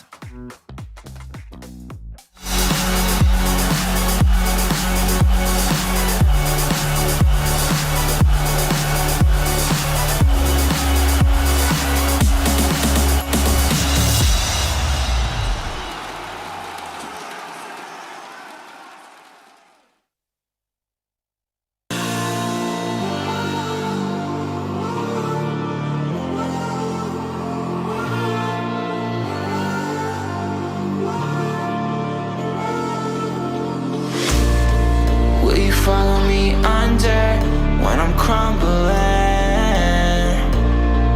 Every night I wonder, will it ever end? Sometimes I can barely breathe, dear. Sometimes I don't wanna be here. Sometimes I don't wanna be here.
Sometimes I don't wanna be here.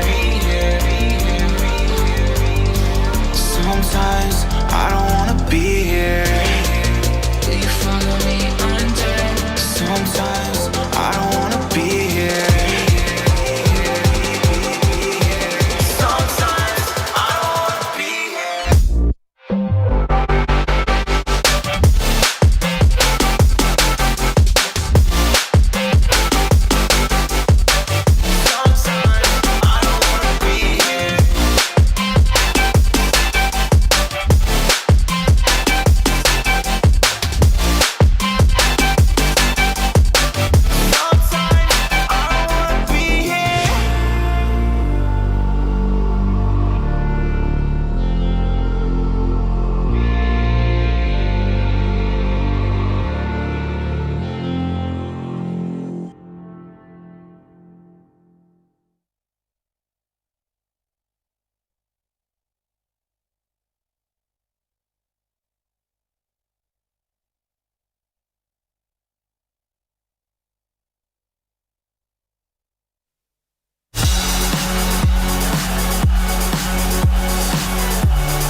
Game 2 in the upper division of the CIS playoff match or group stage match. It's all the same here at ESL 1, powered by Intel, because every single series counts. In the first game, Empire got that W on the board. Let's find out what's going to happen in the second game of the series, see if Team Spirit can bring it back. We also got Brian back, and we have Cap and ODPixel, and we are ready for that game too. I actually am really curious to find out more about the support duos, because personally, I really like Wind Ranger, don't get me wrong, but the combination Wind Ranger Oracle versus Earth Spirit Phoenix, I know which team I'd want to be on. It is not the Wind Ranger Oracle lineup. Oh. Let me say that. And Nyx Assassin actually makes it through. We saw first phase banned by Team Spirit previous game. This time they get their hands on it because they choose to ban out the Elder Titan. Interesting. Meaning Keeper of Light in a pool still as well. I'm always down for a coddle opener. I feel like that hero gives you so many options. Oh, they go a very different 5 in the Chen. A lane dominating hero for sure, but and I guess because there is no Oracle possibility when you have a Chen, they are instantly going to snap up the Grimstroke. Huh. That's an early Monkey King.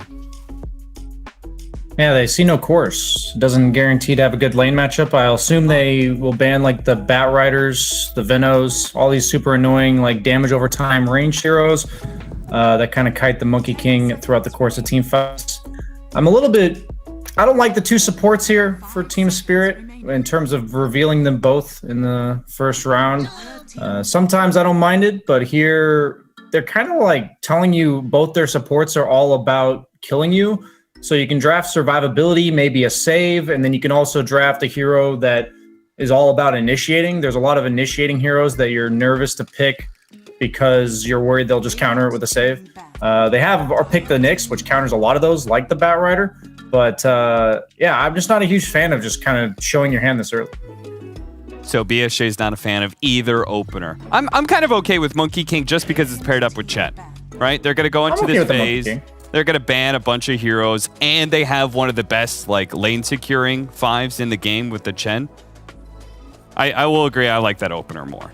But so do you guys not see any sort of problem of playing Monkey King into Nyx? You don't think that hero's too much of a trip up for a Monkey King? Nyx is a trip up for everybody. Sure, I mean, I guess that's true. Yeah. I kind of just accept that a lot of my games that I've been picking, I'm like, well, there's going to be every carry in the game, gets 80% of their HP chunked off by Nyx Assassin. So I think it's a lot about who you like provide for the assistance for Monkey King. It's like, I think push lineups that naturally group up are the way to go against Nyx. And noticing how they banned out the Beastmaster and the Nature's Prophet for Team Spirit, such that they can't really double down on this Chen's early push. But I think that's why they went for the Chen. It's just a conceptual counter to Nyx. The ability to just say, hey, like we're going to plant a sentry and we're going to be together as 4 or 5 throughout most of the game is probably the best counter. Yeah, it's why I would have been okay with a Beastmaster opening as well. I've been a big fan when I've seen that against Nyx Assassins. Just because similar reasons. You just control an area part of the map and Nyx Assassin doesn't feel safe walking into it. All right. A little bit of clockwork action. When you have this slower paced 5 position that's all about lanes but doesn't actually provide you any stuns or way to start fights, it's always nice to have a 4 that does that for you, locks people down for the Monkey King ultimate. And I always like to play it against Grimstroke. He is very easy to kill. Same goes with Nyx, but... Yeah, and I do like as well that already with this Monkey King and Clockwork, you've established you're going to have these 2 heroes that are going to have some additional vision capabilities. Now Monkey King being up in the trees, Clockwork scouting out areas with the flare, which it could be pretty nice against the lineup that's opened up with the Nyx that, as you guys said, could be pretty set around hunting and killing heroes. Now you've got some good responses. 2 heroes that can play with vision and a Chen that's going to be able to offer up a global heal for those that get ganked. And Team Spirit's answer will be that Keeper of the Light, and that means we probably have a mid Grim. Yeah. I also don't like them revealing that this early. This is indeed a mid-Grim. I think they have to go for like a Spirit type hero here, Team Empire. Like they just have to. I think Void Spirit's probably the best against Nyx specifically. You have to find this Grim Coddle in the backlines. I think the Clockwork's nice for scouting him out in the initial start of the fight, but it's not enough to bring them down. So you need the follow-up hero that is going to capitalize on the vision and information that Clockwork is providing you. I think Monkey King is enabled by Clock and other type heroes a lot, not just because of the vision, but because they throw themselves into the fight. Monkey King is a lot of a follow-up hero. I don't think he's enough as a core to bring down the Grimstroke Coddle, so I think you need to kind of go harder on that since they've already revealed these two heroes. And they instead go for the Bloodseeker. So chance that they are like, so it's either a 3 Bloodseeker or a 3 Monkey King. Based off of what I've seen so far, I've found 3 Monkey King to be decently successful and carry Bloodseeker a bit better. 5 seconds remaining. I do like Grimstroke Core against Monkey King though. I've seen that one. Watch some streams. Dumpsters that hero with how much magic damage you're able to pump out with the E-Blade and the Silence. But I still do like it also if you have any clear like combos for the Soulbind. I guess maybe Nyx Assassin's Mana Burn would be one of those. Ooh, a Morphling joins the fray. That's a nice one to pair with the Grimstroke, especially because on Morphling you can probably opt to skip the E-Blade because the Grimstroke is almost certainly buying one. Well, that's based on what I understand about mid-Grims. Yeah, that's true. And yeah, I mean, you're looking at the draft so far, and as this morph, you're not really too scared of these heroes, right? There's no super solid lockdown, you know, unless you're going to get caught by a beautiful hook shot. Yeah, you're always going to be incredibly slippery for these heroes. Yeah, something that is able to disengage outside of Monkey King ult is really important. And Bloodseeker and Monkey King both offer some pretty decent passives to take for yourself. 10 seconds remaining. Interesting to see Team Spirit still banning out a hard carry in the anti-mage. Are we not expecting Smiling Knight's hero to be already picked up? I guess they're anticipating that Monkey King maybe going mid, safe lane, I guess, yeah. Bloodseeker off lane, Monkey mid, yeah. Or the other way around, but no safe laner then maybe yet. Lycan is the other one they remove. I would have assumed Grimstroke would win a matchup against Monkey King, but maybe it's passable. Yeah, these are weird drafts.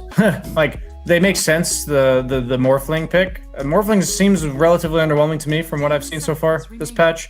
But definitely really good against the Bloodseeker just because Morphling has one of the few abilities in the game that makes you invulnerable while you are moving in the form of the Wait form. But not a hero that's exactly accelerated by Keeper of the Light. You do have mana issues, so it's nice that you'll get Chakra Magicked, but unlike a Bristleback or a Gyro or something like that, you're not exactly going to farm faster because you have a Keeper of Light on your team. You also don't clear stacks. They're kind of lacking that at the moment. I guess Grimstroke's decent, but I would like to see a hero like the Bristle that could capitalize on that early stacking from the Keeper of the Light. Interesting they banned the Storm. I mean, what do you think they're expecting? I mean, they're not expecting like Nyx offlane and Grim and Kotl as your two supports, are you? I mean, maybe I guess Grim offlane, maybe. Yeah. Storm Coddle's pretty strong. It's also like a really hard one-to-one counter to Bloodseeker, just because it's another hero that can travel without taking damage. Queen of Pain, if timed or if executed properly on her blink, can also blink through the rupture. This is a very high-paced lineup. I was gonna say, yeah. Which is the core? Is it Nyx or Grim on the offlane? I think it might be Nyx core. Oh, it's a good But they have point. Oh my god. They have Grimstroke and Keeper of the Light. Put the Grim mid then. Oh no, they're doing Grim offlane. Huh. Maybe they still. Maybe this is about what player is on the Grimstroke. So because, collapse, you definitely want collapse mid, I think. This is one of the weirdest drafts I've ever seen. One team has 3 range cores, all of which don't want to get initiated onto, and the other team has 3 melee cores that all right-click for the primary source of their damage. So I don't know if I've ever been more befuddled for what team to predict, especially based on what happened first game. So I'll just say I look forward to seeing if Broodmother can do Broodmother things. But other than that, I got nothing. Okay, well that says already a lot. Thank you, Brian. Cap, what do you think after seeing the draft? I'm going to follow BSJ's line of logic here, except for I'm going to take it one step further and just say, well, like, one team last picked Broodmother. They probably know what they're doing. So, surely. Feels like a gotcha pick to me. Feels like a win to me. Go Broodmother. It's a weird thing. I'm interested to see offlane Grimstroke. Yeah.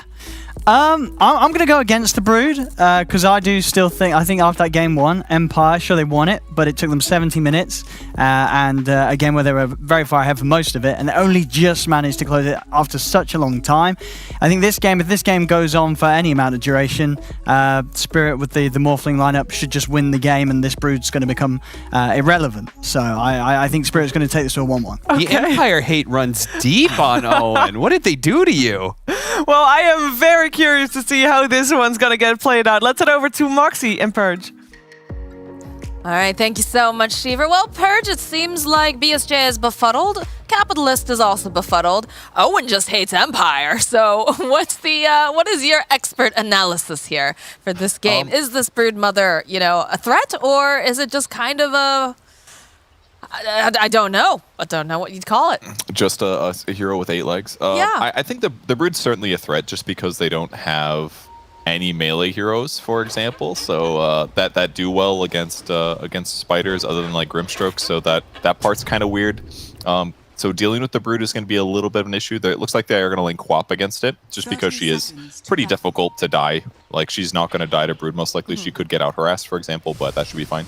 I'm also really excited to watch how the Grimstroke 3 ends up working out, because I've played this lane in pubs before, and it's kind of fun, just because you can basically blast waves constantly, and because the offlane has a lot more avenue for just like blasting waves, so you just end up getting pretty farmed, and maybe he'll be able to do a similar thing that Grimstroke's do in the mid lane while being protected by a Nyx. The battle begins. Sounds like a pretty good reasoning to me. Runes are up, though, so Bad will steal it from right underneath Smiling Light's nose, but we'll be able to just walk away. It is a little dangerous, though. I mean, he's got a Nyx to protect him, so this is a solid dual lane for playing Grimstroke 3. But, and Chen is not really the best pressure hero, but hypothetically, if Monkey King gets his special Orb of Corrosion at a good speed and gets on top of Grimstroke, Grimstroke's in a bad spot, because he's really slow. 290 movement speed, he can get ran at, so Nyx might have to spend a lot of time in the lane, which could be a bit of an issue. Seeing a bit of harass trading back and forth here in this mid lane. Of course, Quap, like we said, does seem pretty good against the Broodmother, and the fact that she can just go and blink away. And also, she will have more AoE wave clear as the game goes further on. She's doing a great job right now, just abusing the fact that her hero is definitely stronger at fighting. She has like 10 raw damage over Broodmother. She has more armor than him. And with Shadow Strike, obviously, lots of harassment. But Brood's got a billion mangoes over here and a nice spin web. So good luck on cutting through that fully. You got to treat your mom to a fruit basket every once in a while. So clearly, she's got all the fruit in the world, is ready for whatever is coming at her. So you're taking a decent amount of damage here from Miposhka. Has been trying to, pull that wave. Doesn't have a salve, though, I believe, on him. I believe he just has the tangos. Yeah, actually having to chew through them early because Miposhka shot a laser beam in his face when he was going over to the mid lane. And a little bit of playing behind the tower here, too, coming out from Dashara and Yatoro. Miposhka doing a really good job there, preventing him from doing any, really solid pulling here. Morphling does get some of his last hits under tower, but Bloodseeker doing a good job here. Clockwork did skill Rocket Flare to secure the range creep because he couldn't come up and contest it otherwise, so he won't be much of a threat, at least until level 2, maybe level 3 now. So we'll see if he gets value out of his hero. I think Miposhka's pretty happy with this. We'll be able to go land another Eliminate. He's sitting so very low. Yep. He knew he's going to go try to block the small camp, so gets an easy blast on him. Yeah, Miposhka doing great so far. Rough one for Clockwork, out of regen, moving around. He is going to Sentry Ward the Observer Ward. This is probably predicted because of the fact that Miposhka had blasted him before the runes spawned in the mid lane. Yeah. Kind of a weird Illuminate, so gets the little payback there. Always feels good when you can get a little bit of revenge. So you're just going to go suicide to the tower. Was out of regen anyways. Might as well go over there. Top lane, though. Nice setup coming out with that Ink Swell. Smiling Knight trying to get off another enough, but it's not going to be enough because So Bad will draw the first blood. That's what's cool about this dual lane. Like, Nyx is a perfect combo with Grimstroke. You Inkswell the Nyx, who's got boots, and then you land your Stroke of Fate, and then you have another disable afterwards with Impale. So they've got tons of disables, and because Chen isn't a conventional fight to the death hero, he's a win the lane hero, they can just force fights on the Monkey King here. And if they can continue to pressure in this way and get Monkey really behind and buy like a faster boots on Grimstroke, then the threat of them dying is not very strong, and they should be able to win this lane. But kind of comes down if they can get a couple more kills like this. Does that kind of lock people into the lanes then as well? You know, the fact that, I mean, you have the Clockwork in the bottom lane. He's doing a decent job. You know, he did have to go in Suicide. He took too much damage from Maposhka because he did go for the Rocket Flare to get that range creep. But do you then rotate the clock up, or do you try to rotate the Chen down, I guess is the question, to make room for this Monkey Kick? What's the better solution here? Maybe, I guess, I was going to say gank with the mid laner. Brood's not going to gank. Yeah, it's hard, actually. If they have, like, a conventional mid hero, it's very different. They can get some pressure in there, but... yeah, I guess rotate clock up, try to get a good fight, exchange, kill the Grimstroke, that kind of thing. Here comes another top gank, Inkswell. It's perfect. It's such a nice setup there. The Boundless is cute, but it doesn't do enough as XctN also to fall. And he got a last hit with the Stroke of Fate. It was beautiful. Ah, you love efficiency. It's 2 heroes, and he got a last hit, dude. Like, come on. It's really hard to play. Purge is going to call the game right here, clearly, you know? I mean, playing ranged heroes as a 3, it's a fun time. These spellcaster heroes, like Grimstroke's already been proven to be effective as a core. If you buy the right items, he just does so much damage, and he can push lanes safely. So if he gets a good laning stage, that's where Grim Core becomes really scary, actually. And he's off to a really good start, 2 kills now. And Chen's not looking like the strongest hero to pick in this weird circumstance. Well, like we said earlier, the draft was a bit peculiar, so they're probably a bit surprised by all this. You can see in the top lane, just the perfect setup there. Boundless came out, but they just had too much nuke damage, and in the back lines, down goes that creep. You love to see it. Yep, there's just nothing he can do to stop that. So 2 null talismans and a boots of speed on the Grimstroke, so he's going to have a lot of mana and sustainability here. Stunning for the bounty, doesn't quite get it.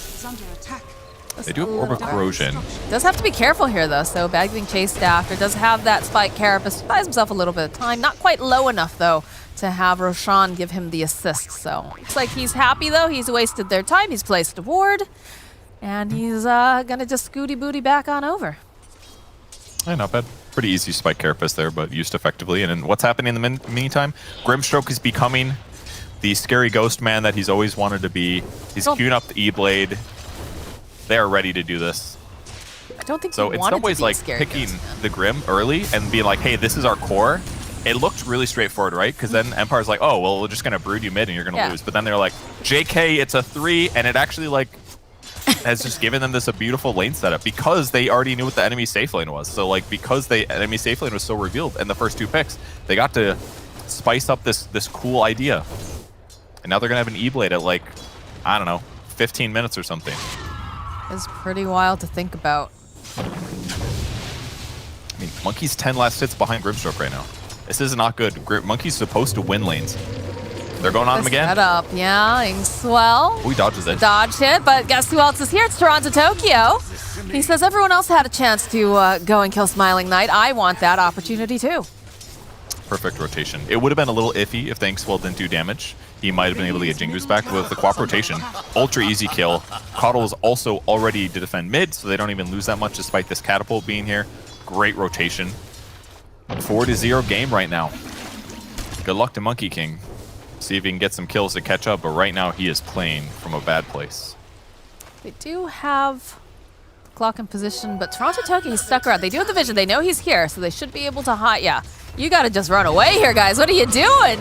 You had a ward. You know what's coming. Just get a little bit of that damage again, but still. They'll find the opening, turn back around. They've got their eyes on Eknard. It looks like Collapse, though, is taking a lot of damage because they have another rotation from Petrashar, but that's how many heroes that have rotated up to this lane. Tokyo is absolutely fine here. Can just blink away. Oh, well, you know, doesn't have the TP up, but is going to try to get protected by the rest of his teams. Forced over to the high ground here. Maposhka doing everything he can to try to buy a little bit more time. Quap still ruptured over here. She's a little bit more time. Does she have the blink? They're trying to deny. She gets away. But at the last second, maybe just a little bit too much left on her. I think. Yeah, the earned damage cleaned him up. Radiant structures. Well, Almost okay, made they got that, the though. rotation at least, so they're even on net worth, but... Oh my god, that was so many numbers. Did you see it? Oh, he just stroke-of-faded all the spiders. There was legitimately like 20 numbers that popped up. Yeah, he's making it right. How many last lane. hits? He's got 77 last hits all of a sudden. That's all I need to say, guys. This is the first time he saw Brood all game. He's already got his Ghost Scepter. He's legitimately 2,400 gold away from having E-Blade. Like, this is going to be like a beautiful Grimstroke game. You just cursed him by saying that. You know that, right? I don't care. I don't think so. He's had a great... Look, he got basically like the... I'm just excited because I love these like ranged offlaners, but Clock maybe going to die He is dead. Oh, yeah. Oh, yeah. No way he survives that. Yatoro turns himself into his own little clock, though. Has a little fun cosplaying. This is the fun thing about winning the lane so hard is like these 3 offlaners that carries typically can't contest you. Rupture top, though. So Bad's taking a lot of damage. Does have the Inkswell on him, though, so they can't afford to really keep chasing, although the Inkswell is down, so they will be able to go and collect. There's a lot of focus in this top lane because they're trying to just secure Monkey King a little bit more here. Yeah, they definitely need to. There's still a 1k advantage on the Radiant side, and they're still dealing with spiders okay here. But if Monkey keeps getting zoned like this and he doesn't get kills and his last hits struggle, then it's going to be a lot harder for him to transition. Like, they've got a Bloodseeker, but like that's their cores, right? It's like a Brood who usually isn't the strongest carry hero. They do some good things, but not amazing. And then there's a shotgun on the end of the side of the map. That's going to be amazing because it's going to have an E-Blade instantly. So it's like, how do you... If Monkey King gets shut down too much, Bloodseeker's not going to be able to pick up the slack enough. And Broodmother probably won't be able to either. So they definitely need to stabilize this guy or kill Grimstroke like 3 times in a row now. I mean, I'm just so surprised about the fact that, you know, they picked this Broodmother. They have so many elegant solutions to this. Collapse does have to be careful, though, because they are hot on his heels, so does have the Inkswell. He's already sized. He's going to turn back around, try to get the stun. He needs help from the rest of his friends, though, as Petchar just chasing him down. Does have the Urn Charge. In comes the Nyx Assassin. Is he going to be able to do anything? Toronto Tokyo jumping into the back lines. So it looks like they should be able to go get the kill on Collapse. They'll find a kill on Smiling Knight.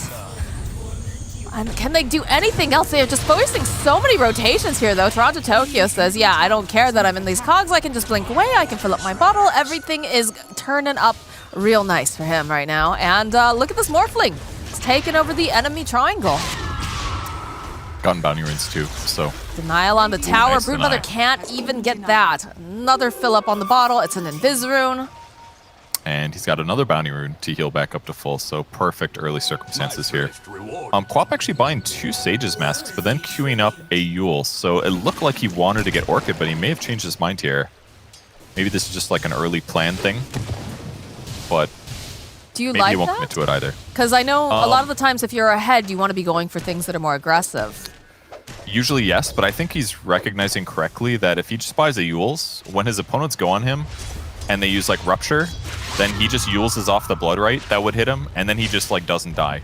Right. Because that's like that's the easy look at how Empire fights. Like how can they poke it all? It has to be like Rupture, Blood Right.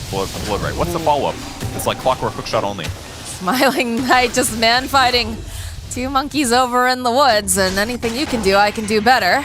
Yatoro finds a kill. Another Rupture comes out onto Collapse, but he's bringing a lot of attention here. Toronto Tokyo is summoned up. Does have to be careful with the Blood Right. The Stomp coming out from the creep will be able to get the kill onto Collapse. Seiyu taking a lot of damage. Hand of God comes out, but Yatoro gonna join in the fight here. Nice stop, though, coming out from these Centaurs. Seiyu, is he gonna be able to make it? Yes, he's gonna be able to duck away. Petchar is just gonna teleport out. Not bad. And they're doing a good job pressuring the Grim. They're slowing down his E-Blade a little bit. He still only needs about 1,000 gold. So he will get there, certainly. But the other important thing is they rewarded the Observer Ward that was in the lane, making him a little bit more survivable. But gotta wait about 10 seconds here to get this kill. But he's taking a lot of damage in the meantime. Yeah, does have to be careful as he walks right into the Broodmother. Ooh, bad luck. Oh, look at that face. It's like, feels oh. so bad when you blink to safety, but it's really just a spider den like in Harry Potter, and then they kill you and make babies out of, you know? I just you know don't how that goes. understand why they allowed that in the forest. Like, the headmaster has the ability to just make that not a thing, and he's like, just don't go in the forest, kids. It's easier that way. Yeah, it's like health and safety standards in the good old days. There just weren't any. That's basically what happens. Well, I guess they do live in an old-timey castle, so... Yep. What are you gonna do? What can do about it? You're gonna Well, die. good little rotation there's for Empire, a though. spider in the woods who just makes babies out of your body. Yeah, and they've done a pretty solid job. reacting. I mean, they've also pressured Monkey King a lot, so his net worth is not looking healthy. Ooh, I do not like to look at his net worth there. That feels real bad. He's like, I'm going to start building my Maelstrom shortly. And in the meantime, everybody else is having an okay game on his team. Well, I mean, that's kind of the thing where you have to trust, right? You have to trust that your team is going to be making the space for you so that you can feast later. It's going to be a bit of a time, though. Is that outside of Primal Spring, he does not farm rapidly right now. Monkey King is certainly one of those heroes that expects to win his lane and then have free farm as a result, or at least be able to stick in his lane enough where he can then jungle with like advanced levels or a semi-farming item. But he did not get that this game because he got pressured so well in lane, and because he can't retreat to jungle. Did you say he had a neutral item? No, he doesn't have a neutral item. Oh, okay. I was like, whoa. +5 stats, that's going to change everything. No, but like some sort of neutral item, like if you could get like the Possessed Mask or something, you know, that would be very nice, but yeah, no. It would help, yeah. But it's not going to like change the game compared to somebody like Morphling, who already has Morbid Mask and can sit on 155 base damage, you know, like Morphling's just always going to jungle infinitely faster, so. I mean, the map is well controlled because of Brood. They've got Diffusal on Brood. He's working on a BKB, so he's certainly going to be a headache in team fights because especially if he can get his BKB at a good timing. Then he doesn't have to worry about Grimstroke ulti. But if they can get E-Blade and start fighting with Grimstroke and they don't have BKBs yet, then Empire's in a lot of hurt because they're just going to start getting blown up. Like, the only thing not going well for Team Spirit right now is that they're getting this E-Blade so stupid fast that Morphling only has 1 point in Adaptive Strike right now. So their combo's not going to quite hit amazing just yet, even though a lot of... I'm just kidding. They have so much magic damage. If they just E-Blade 2 heroes, they're dead. Like, these fights are going to go real good for Team Spirit if they can get the E-Blade in the right place. And Grimstroke's got it. He's 80 gold away. He's creeping. Unless he dies right now. Well, it's like so bad. Doing a little bit of scouting would be happy to help assist in any sort of pick-off here. Top lane, lots of pressure being placed on the tower. You can see the teleports are going out. Wasn't able to go and cancel any of those TPs, but looks like Spirit, they'll just back away. They said, all right, we gave it a little poke. Feeling good. So bad, though. Still over here on the side. Manages to land the spike. Carapace is going to try to chase after Patishar. He's still around here. There's the E-Blade that we talked about with the Inkswell, the silence, everything. And the Atos just needs one more hit to do the trick. Okay, maybe 2, but down he goes. So dirty. Nyx literally did nothing other than spike Carapace the Blood Right and then stand there. He could have killed him so easy. Now, I saved his ulti. And yeah, there's the E-Blade finish. And now he's 700 gold towards a Blink Dagger too, to actually make his combo. Grimstroke's still not skilling his ulti, interestingly. Really wants to get his Phantom's Embrace leveled up, I suppose. And now they're pulling for a fight.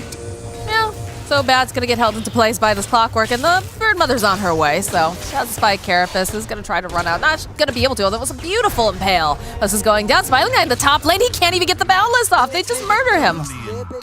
Dude, they're taunting him. Did you see that? They threw down the chicken, you know, they're throwing down everything here. I mean, he E-Bladed him, he Phantom's Embraced him, he can't break the Spirit, and they just ran in circles. He didn't cast any other spells he could have. The Chen Heal almost saved him, but technically he baited out Chen Heal doing that, so it was actually kind of cool. And now the pressure finally comes. They got the items. Grimstroke's just going to sit behind, doesn't want to get initiated on. If Clockwork finds him, it's bad news for Team Spirits. That's what they got to aim for. Kill Grimstroke, don't let him do a good combo on somebody. The value of the Keeper of the Light and just being able to recall people is just so incredibly good. Oh yeah. And mana on Grimstroke too. Well, all of his heroes, really. Yeah. Just keeps them all ready to fight. Truly an enabler.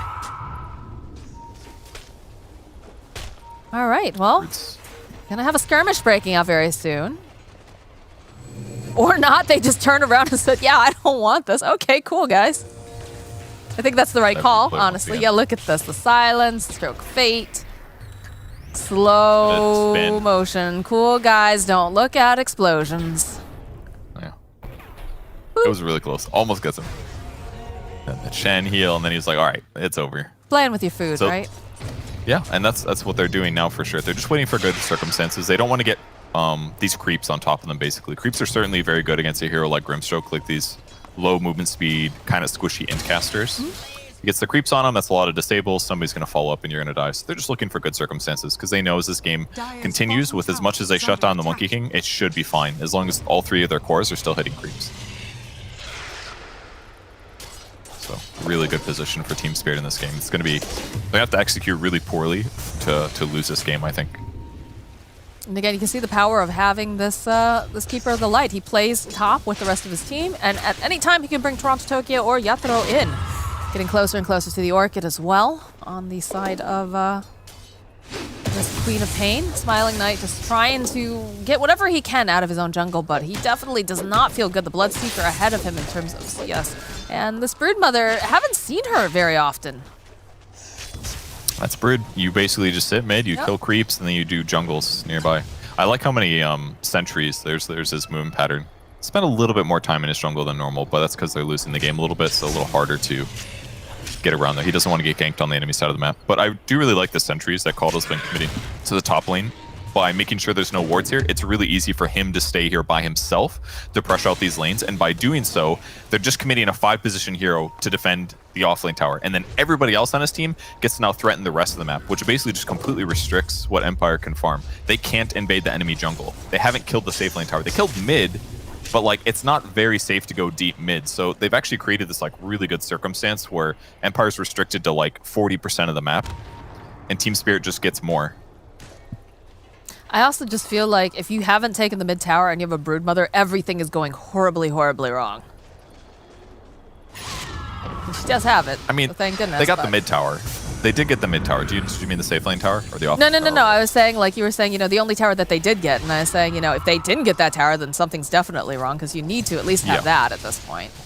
Sorry, my phrasing might be a bit off, but oh, all right, little sidestep here coming out from the Clockwork. No big deal though. They're just gonna go farm up this creep wave instead. Do you have the BKB though online for the Broodmother? So do you think we're gonna see her start to get more active? It's really hard. Like the hero just does not work very well as a ganking hero. It's almost always like you do really good mid, you get some kills, maybe you pressure. Wow. Why are you showing his shame? Guys, please leave the poor guy alone. He's been on point for all of the other impales. Orchid is up on Quap, and she finds Van Brace as well, which is pretty cool. Lots of spell amp now on her. Hook shot coming in hot for So Bad, so it looks like they should be able to go and get a pick off. Collapse is here, actually. So they still have that T1 bottom, and they made some moves. Very hard for them to run into this, and Caudle's recalling somebody. Yep, oh, he pulls Grimstruck to the top lane. Yep. Hoping to get a kill, I suppose. Well, he's in danger. He's not as slippery as a Queen of Pain, right? Queen of Pain can just blink away, no problem. So just say, all right, there's a lot of danger down here. We're going to move you to the top. And yeah, look at this movement coming out from the side of Empire now. Yeah, they're finally feeling comfortable to go be aggressive. Monkey King is getting a little closer to his BKB, so he's definitely accelerating here. Pop in position in case she needs to initiate. Yeah, they're giving it up. Most likely. Yep, he's going to TP and go somewhere else, but instead, this is really cool. Instantly Glyph, instantly Roche. Their opponents know that this is happening, but can they pivot already? They're trying to pivot. They're not going fast enough, though. Look at this. Bloodseeker TPing. It's going to be close. They get Clockwork here. All right, BKB coming out from this Broodmother. She's going to try to go get the final hit. It's going to go to the Dire, and it is the Aegis going to the side of Broodmother. Yatoro just getting munched apart. I don't know what's happening. The monitor's going crazy, but it looks like maybe, can they land it? No. Another kill now coming out for the Broodmother, as the rest of the team on the side of Spirit forced to just run away. What a huge steal from Broodmother. That was absolutely game-changing. Steals Roche. Oh, they turn back around, though, with the E-Blade and the Silence. They should be... No, Hand of God comes out. It's just a little too scary. Nope, there it is. There's a Stroke of Fate coming at the last second. Swap's still sitting here. They don't know. Oh, they spotted Quap. Yeah, the flare this year now. Shot. Monkey King looking for an opening. They see Clock. I don't know. He's going to be in trouble. They're going to get baited into this. They need to be very, very careful. As Toronto Tokyo does have the blink, is forced to run away. Smiling Knight standing over on the tree line, keeping tabs on everyone. And they know that they can bring in the Morphling if they want to. And look at that. He's back. He's ready to go. And Empire looks like they're just going to walk away now. Okay. Buys them some time. No Aegis on the Radiant team, but... It's incredible they were able to get that done with just Brood running in like that. I mean, his damage is pretty high, but I'm surprised he was able to get it. I think Monkey King? I don't remember. Clock wasn't there. That's all I know. So it's really surprising they were able to contest it and steal it. But I guess the damage of the Team Spirit draft is a little bit weak. It's basically just Morphling right-clicking with some nukes. Well, it was funny because the Broodmother just literally walked in and kind of ignored the other heroes a little bit. Just went straight to Roshan, hit Roshan, picked up the Aegis, and was like, I don't know, just like, hey guys, what you doing? I'm gonna do it too. Yep. And then they killed Morphling. Yeah, And it then was they killed pretty much perfect. But Morph is still getting decently farmed. Triple core is looking good. Bloodseeker transitioned into a Spirit Vessel and a Rod of Atos, which is definitely solid, but as the game goes on and BKBs come out, Bloodseeker's going to feel more useless. So, I don't know. He needs to be I don't know if he's going to be able to have impact. Feels like he's a bit of a feast or famine kind of hero recently, because we've been seeing a lot of this offlane Bloodseeker, and if he takes off, it looks really nice, and if he doesn't, he's just kind of there. Bottom lane, though, they're making moves on this tiny little clockwork. Sonic Wave comes out, and down goes Seiyu. Might as well. And yeah, he's a little feast or famine, but he is playing well. His KD is good. Ooh, they almost caught him It's a here. little bit off the mark. The Impale does connect, though, and collapses here with the E-Blade following up with a very nice Meteor Hammer, just knocking him back again. Down he goes. Monkey King showing up, as is the Broodmother, but they've already lost their comrade. 2 big pickoffs. First Clockwork didn't feel that great, but grabbing the Bloodseeker on the opposite side of the map is really good. He just can't defend himself with his items. Yeah, they have been patient. You're right. Just sitting up there the entire time, and yeah, you know, the Monkey goes character in. wasn't quite. Oh, Monkey King. All right, the BKB comes out, though. He can turn this right back around over to Collapse, because, again, they are mostly this magic damage. But he's just not able to find him. Jumping up, trying to find him. The blink comes forward, pays off for Collapse, because this Monkey is alone in the woods, and he can't find anyone to hit. BKB is down, so is his ultimate. You're happy with that if you're Team Spirit. Yeah. They're doing such a good job poking like this. It's really difficult for Empire to react to this. Can't help but think that maybe Clockwork should have been in this area, but they must have been somewhere else doing other things. Radiant are scanning. Morphling now goes to pressure the tower. BKB's down on the Monkey King, so very likely that Empire is not going to want to commit to a defense here, but Spirit's got to be slightly careful. Morphling's a little vulnerable still, doesn't quite have his Scotty finished, and inside of blasting creep waves, Morphling's the only tower hitter, so... The rest of the team isn't here, though. They're just trying to make things happen in other lanes. Yeah, so they could definitely take this tower. Until the BKB comes. And no, not necessarily. Glyph always buys you at least 30 seconds here, which it has now. Yep. Morphling might tank this a bit. I think it's perfectly fine tanking it. Look at this, just ripping down the building. The demo does cancel out of South, but, you know. Agnum Scepter now completed for the Broodmother. Okay. So now he's got the mobility that'll make his right-click damage a little bit stronger. He didn't go right-click talents, though. Went typical spellcasting stuff. Going spider attack damage now, so Ags will be good. Especially with the extra nets. But, I don't know. I'm not sure if he's going to be able to do enough. Well, the setup is here, though. They do have the BKB. Sonic Wave will do a decent amount of damage, but the Clockwork hopping on in from downtown here. Tokyo has to run away. Looks like the next Assassin's going to be able to walk out. Look at that snowbind, though, together. The BKB is going to have to come out from this Broodmother, but you can't grab anyone. No one is able to go and slow them down again. Clockwork, they've got their eyes on. It's going to go right past those cogs into the Monkey King ultimate, and it's not looking super great now for the Morphling, but he's able to skirt around the other side. It's going to be the Rupture plus that Vessel charge, taking a decent chunk of damage. Toronto can only do so much here as the Yules comes out. They buy him just a bit more time, and he's able to go walk away from this. Turning back around again, E-Blade's going to get you so bad on the back line. Does manage to go and land that Impale. Blood right down on the ground, though. It's not looking great. Oh, they sidestep it, though, so easily as they take down Wimbley. He doesn't have the BKB up any longer. And now, again, Toronto looking for this opening. The jump forward from Yatoro. He wants to finish off Smiling Knight. Can they do it fast enough, though? They've got a Scotty online. Oh, my God, look at that damage.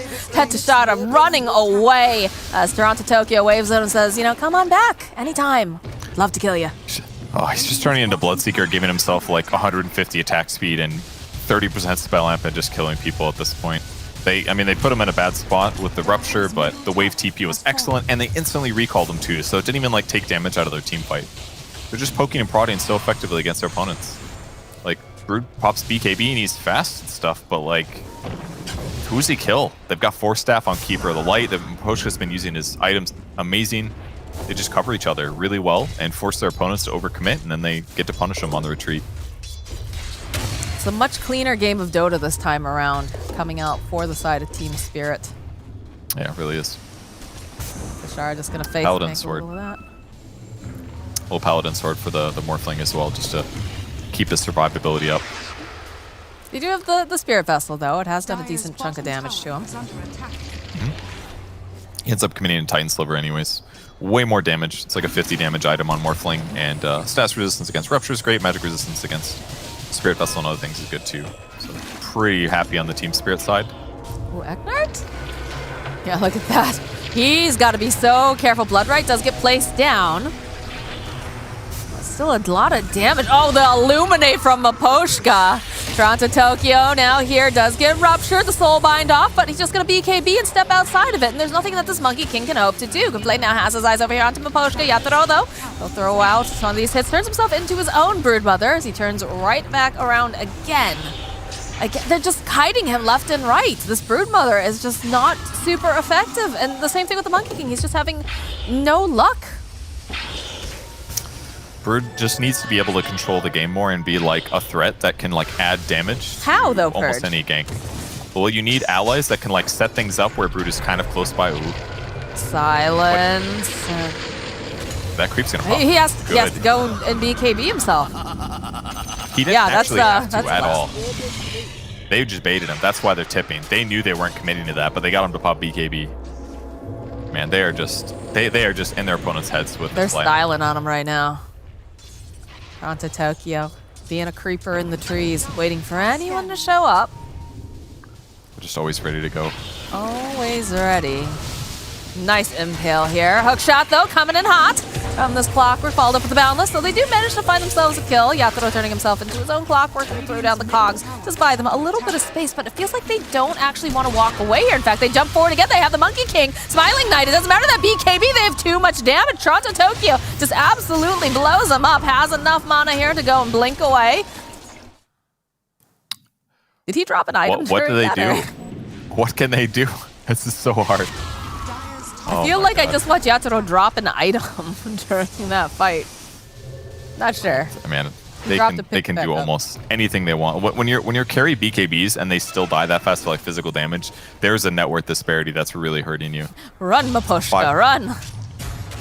Poor staff, he's gonna teleport out. The hook shot comes in hot though, so they will be able to finally take down that pesky Keeper of the Light. Their wards are helping because basically all that Team Spirit is doing is controlling these two jungle areas, the Dire Tri-Camp and the Dire Safe Jungle. This is what they're doing to make the game look easy. And as long as they don't get picked off too much like Coddle just did, then everything should be fine for Team Spirit as they keep compounding their advantage here. But as time goes on, they get more and more initiation items, and it just becomes a lot harder for Empire to punish these guys. BKB online now for Yatoro. Even more difficult to pin down this guy.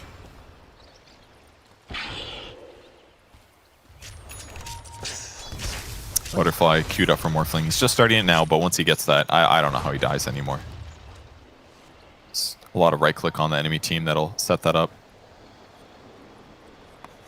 Claps no Force Staff, a little vulnerable top, but nobody else in the area, so now they're keeping an eye on Roche. Roche is going to respawn in 2 seconds here, and they might get vision of this. No, they did not. The Rocket Flare timed out a little too early. Nerf to Clockwork right there, lowering his win rate. Unplayable. They do. No. They do ping it though. Well, I'm sure they have a general idea that it's going to be coming up, so. All right, they know. They threw a spider into it. Cool. Perfect. Suicide to Roche. Little spider snack. An offering to the Roshan monster, like, hey, maybe, you know, maybe you'll let us kill you again.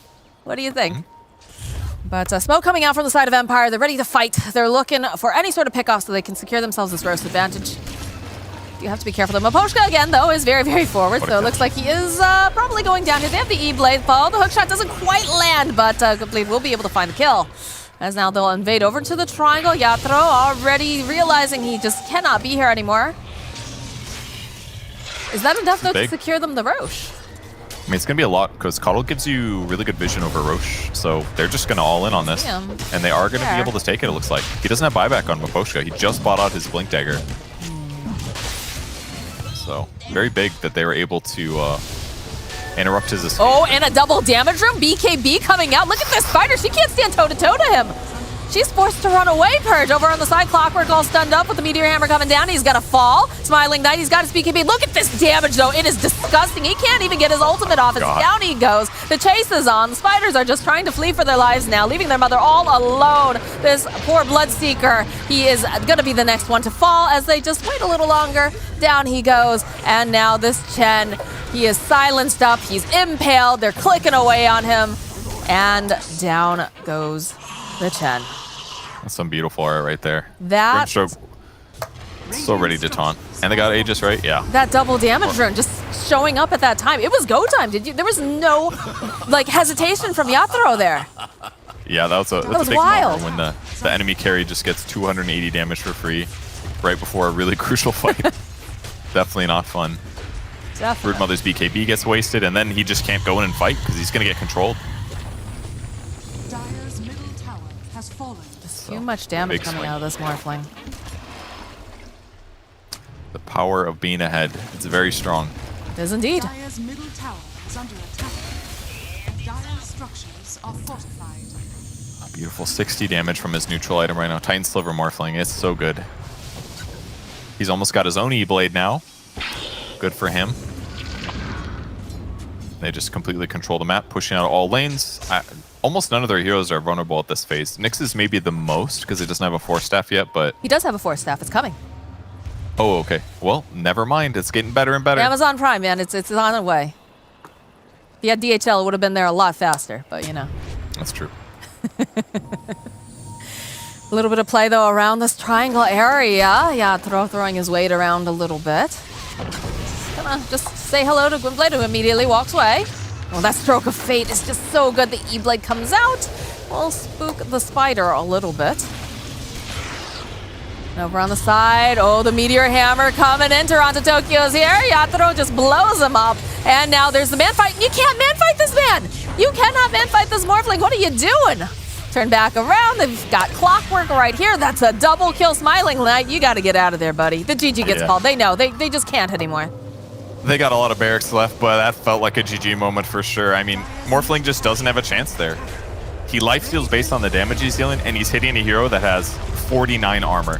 You're not going to get any lifesteal back. He's going to out DPS you, and he's lowering... Oh, also, he reduces the healing that you get anyways because he has Scotty. So, like, good luck. Completely countered by having the Scotty at that phase in the game. But it all came down to that top lane, in my opinion. The having the Grimstroke pivot into a 3 against a hero like Monkey King that's supposed to win his lane. They completely abused that early Monkey pick, and because they won the lane with nice play and the fact that it was a Chen, not literally any other support hero, meant that Monkey's just way too far behind to play a normal game, and by the time he catches up, the timing of Team Empire was just completely disjointed. So Team Spirit got to play with their food for the rest of the game. They definitely did. I definitely watched them roll around in circles a couple times, and I believe at one point saw one of them drop an item in front of them.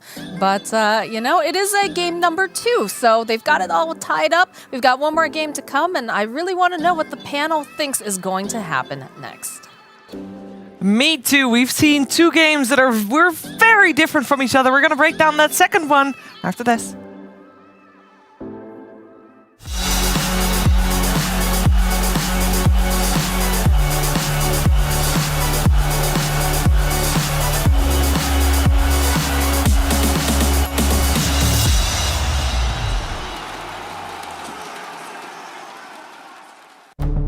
With the right CPU, you can turn any game from familiar to phenomenal. Unleash the potential in all your gaming with Intel 10th Gen processors. With its optimal balance of threads, cores, and frequency to deliver elite real-world performance, only Intel can bring Marvel's Avengers to life with in-game PC optimizations. Supercharge your Marvel's Avengers experience with Intel Core i5, i7, and i9 processors.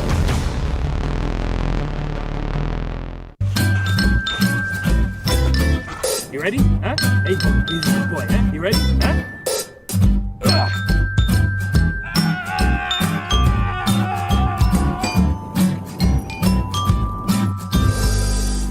Start your esports career now at play.eslgaming.com. What's your style?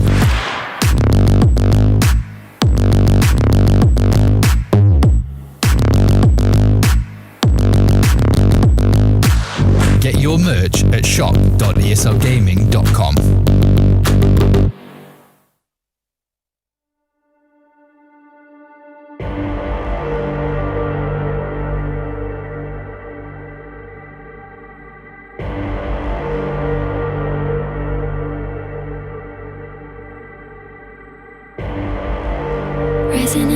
flashes coming from the ether. All I hear is static. Breathe a little deeper. Fallen, broken, a million light years away from home. My eyes opened, and now I've come to claim life. Never let it go. These wings carry me. Live this fantasy. Running through the fire, fire. Gonna let it burn. I am the Messiah. Gonna let it burn. Running through the fire, fire. Gonna let it burn. I am the Messiah. Gonna let it burn. Gonna let it burn. Gonna let it burn. Gonna let it burn. Gonna let it burn. Found me in the darkness. Now they see me shining. Calling me a goddess. Thunder and the lightning. I'm falling, I'm faster, making my way back, I'm close to home. I'm fighting harder, because I've come to claim my throne. Never letting go. These wings carry me. Live this fantasy. Running through the fire, fire. Gonna let it burn. I am the Messiah. Gonna let it burn. I'm running through the fire. Gonna let it burn. I am the Messiah. And I live this fantasy. Running through the fire, fire. Gonna let it burn. I am the Messiah. Gonna let it burn. Running through the fire, fire. Gonna let it burn. I am the Messiah. Gonna let it burn.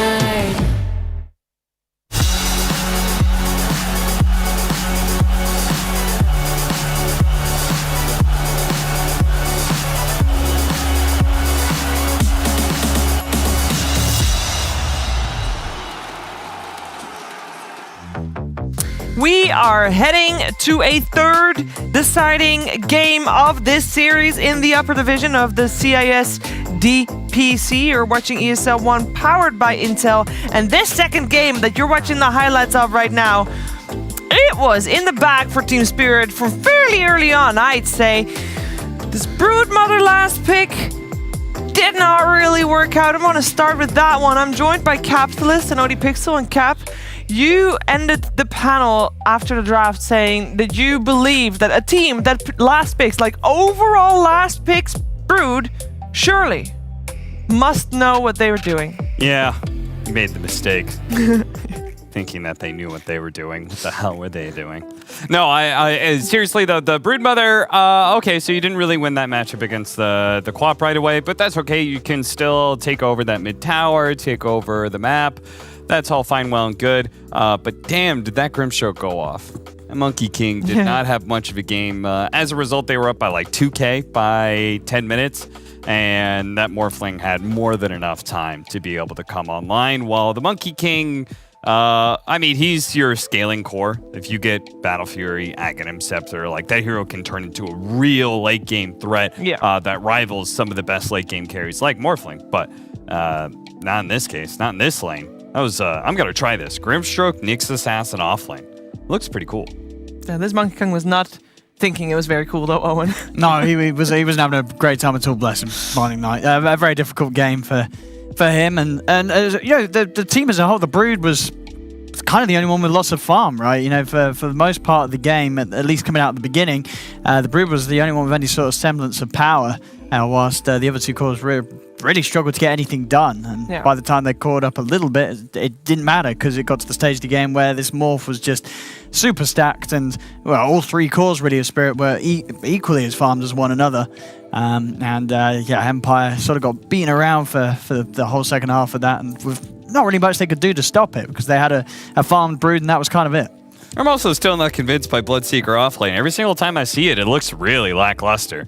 Maybe you get a Rod of Atos, but like Bloodright doesn't have the same kind of impact that it used to. I think Carry Bloodseeker got some buffs with your Q being buffed up in several different ways. Plus, there's even the Shard late game if it's a good game for it. So, I don't know, man. I just don't like seeing this hero offlane. I think the only time that we saw it be successful is when Mike Control played it for Team Nigma. But even that wasn't really a good benchmark, perhaps, because we've only seen Team Nigma. Actually, we saw them twice, but only with Bloodseeker in one of the series on the offlane.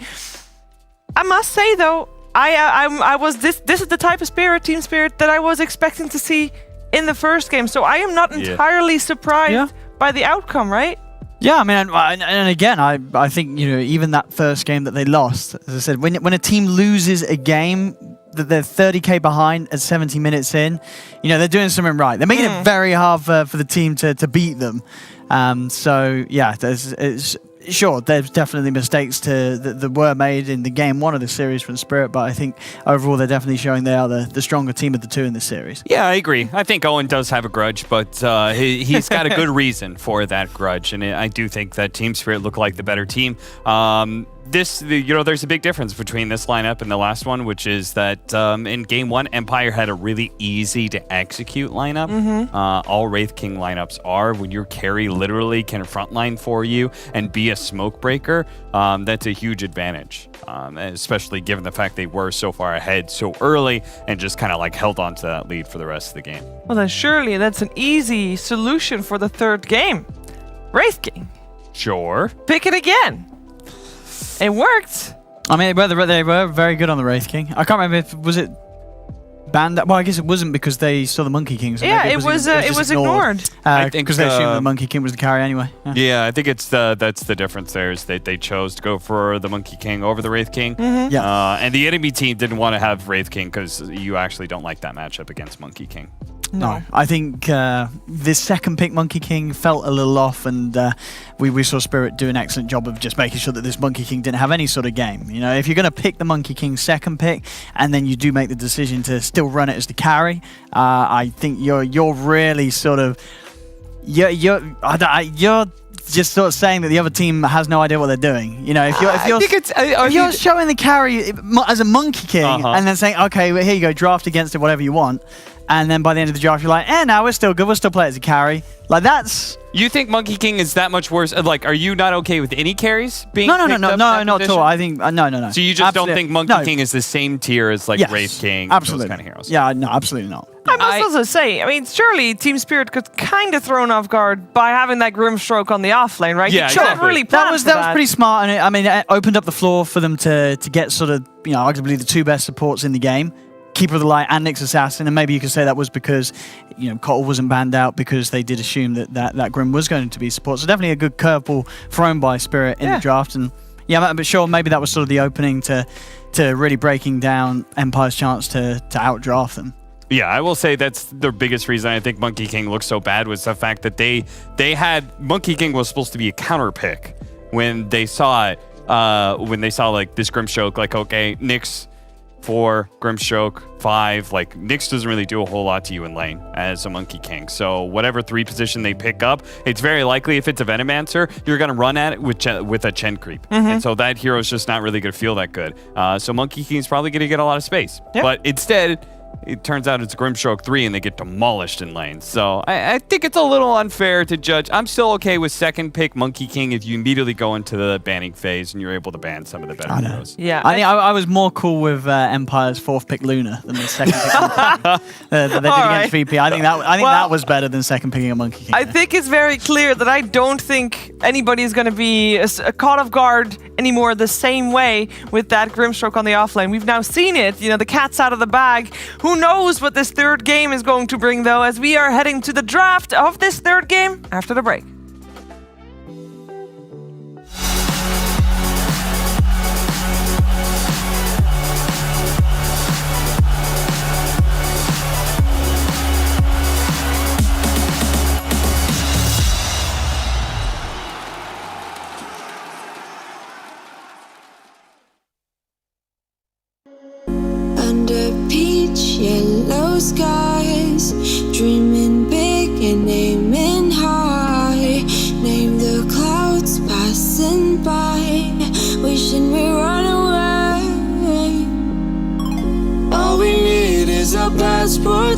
baby. Leave the rest in our troubled minds. Let us go down in laughter, baby. Trying to figure out what we're after. We're never heading back until we're older. We couldn't care no more, not any longer. Under peach yellow skies, we keep on searching, but we will never know what we're after.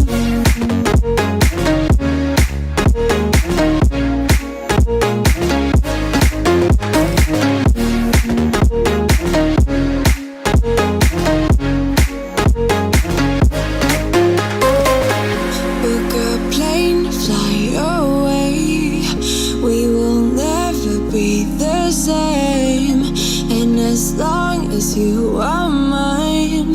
Come on and run away. We wanna run away. We don't need any reasons, baby.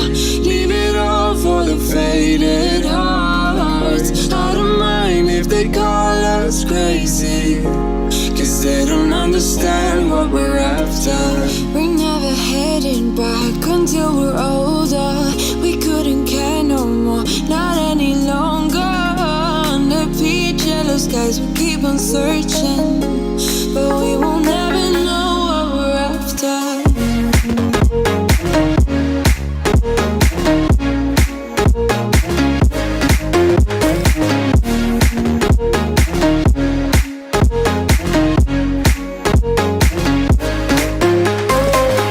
We're no kids no more. I need to feel alive in this dreadful town. I'm running out of time, and as long as you're mine, I wanna run away.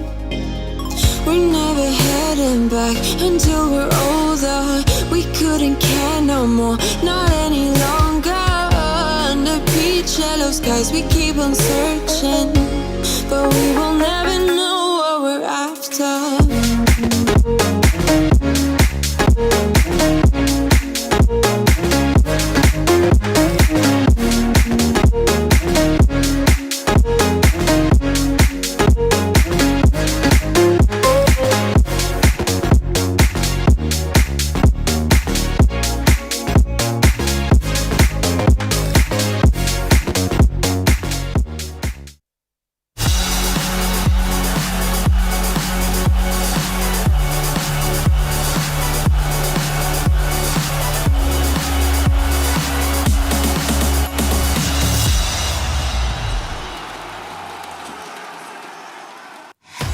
A 75-minute brawl-ish. A last pick brood. What will Game 3 bring us?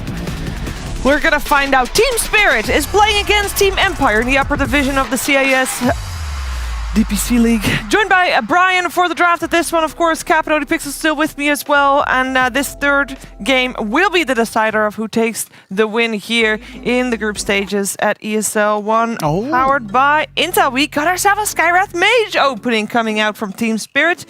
Keeper of the Light Medusa on the side of Empire. What's up, Owen? What are you liking? What are you disliking? I mean, I'll let Brian sort of talk up the Deucer, but I'll be honest, it's already sort of slipping into my same category of, they've picked a hero second that I think can be quite heavily dealt with. But Brian, I know you're a fan. Are you a fan enough to sort of see it warranted as being picked this early in the draft? By Keeper of the Light, not only for like the early game like spam of Mystic Snake, but it's also basically healing you when you are given mana by the Chakra Magic. But the thing about Monkey King last game that I saw was that the hero capitalizes on like heavy commitment, and you use your ultimate, and then all the people are caught in it and everything. And they just picked 3 ranged cores and just never went on you. Like they just stayed away from the Monkey King all game and kited him. And I feel like with Medusa, she's kind of the same, but rather than getting kited, she just gets ignored or like played around on the map, where you just never fight into her directly, and you kill her teammates first and then focus her last. And I think she's exploitable, just like you said, in a, like she's exploited in the same way, but differently executed. Well, the last time Empire ran this combination as an opener against a team called Level Up. they coupled it with a Beastmaster that's already banned away by Team Spirit, a Shadow Shaman, and a Bat Rider. So they went for like a lot of single target initiation with ways to be able to start fights mixed with some pushing power. So they're not going to get that Beastmaster, which I think was pretty big. I'm not sure how I feel about Skywrath Mage, but then again, we've seen Dark Willow twice now today, one lower division and then one in the upper. So people are experimenting a little bit more with these damage-oriented 4 positions rather than these roamers, which is probably good because I feel like I'm seeing too much of this like 1-2 Earth Spirit then picked with a core that you can't actually roam into or roam with. So for example, like if I have some sort of offlaner that needs somebody in lane, I have this Earth Spirit, well, he's stuck in lane. Or there's a mid matchup of a Quap or a Puck and like, okay, I don't feel very good about ganking that if I'm a Clockwork 4 position.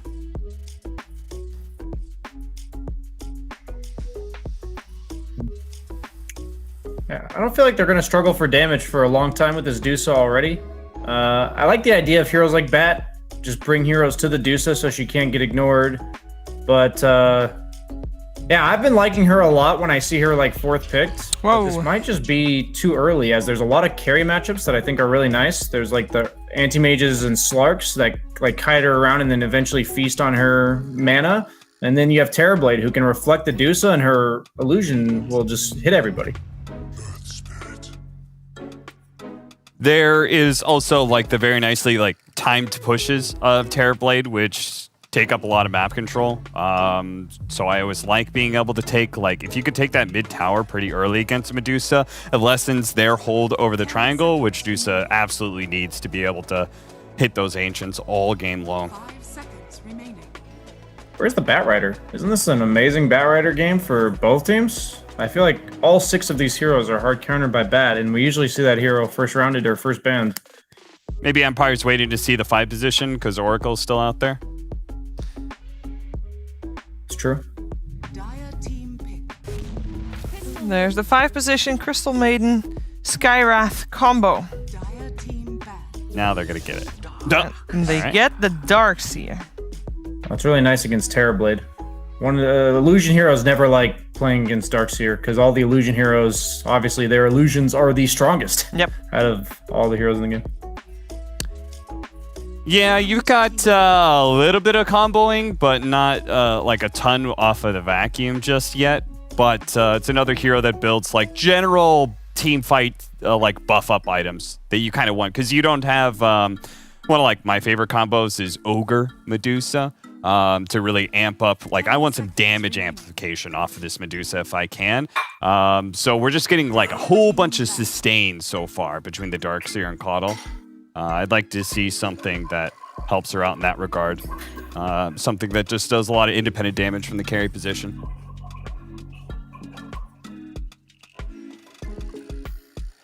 Question. Yes. Skywrath Mage, what is the potential of a core? We saw Team Spirit with this curveball earlier. I just want to know what their options are. Well, I think it's very unlikely. Skywrath Mage is going to sort of die in a few hits to do so. I don't know. You don't want to put that as your core. I think Sky Mars is like a classic combination, so You got makes it a solid. lot less likely. All right. Duo there. I'd say it's just less likely because last game they opened up a support plus Nyx where they ended up moving the Grimstroke to core, so it was like a core support combo. And I think we're seeing the same thing here where it's just a core support combo where Mars is the core and Sky is the support. I think Ember and Void were pretty much necessary for Team Empire's plan. Do they have another hero in mind that can utilize the Iron Shell in the mid game? Because right now, like they're just so passive. Yeah, more spirits. The Storm is still in.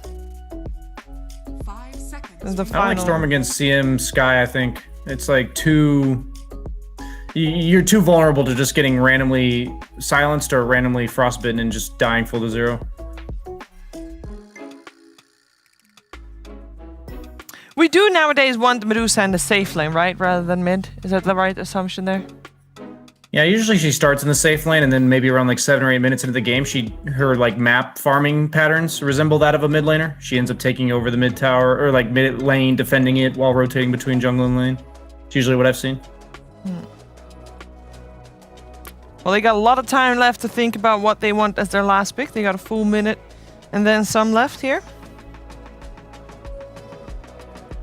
What kind of fulfills the same role as the Void and the Ember other than the Storm? That's tough. I feel like they're just the most highly sought after mid laners for a reason. I think they pretty much take the reject Storm, or reject Spirit. The here. reject Spirit. Well, it worked out for them in the first game. They also had the Storm Spirit, Earth Spirit combination. And it worked for them. I think I really like Lina for Team Spirit. It's a laning dominator that I think is really nice against Dusa as well. Yeah, I think you definitely want someone that's going to be spamming spells, make use of the CM aura, and any sort of magic amp with the sky is going to be super good. And yeah.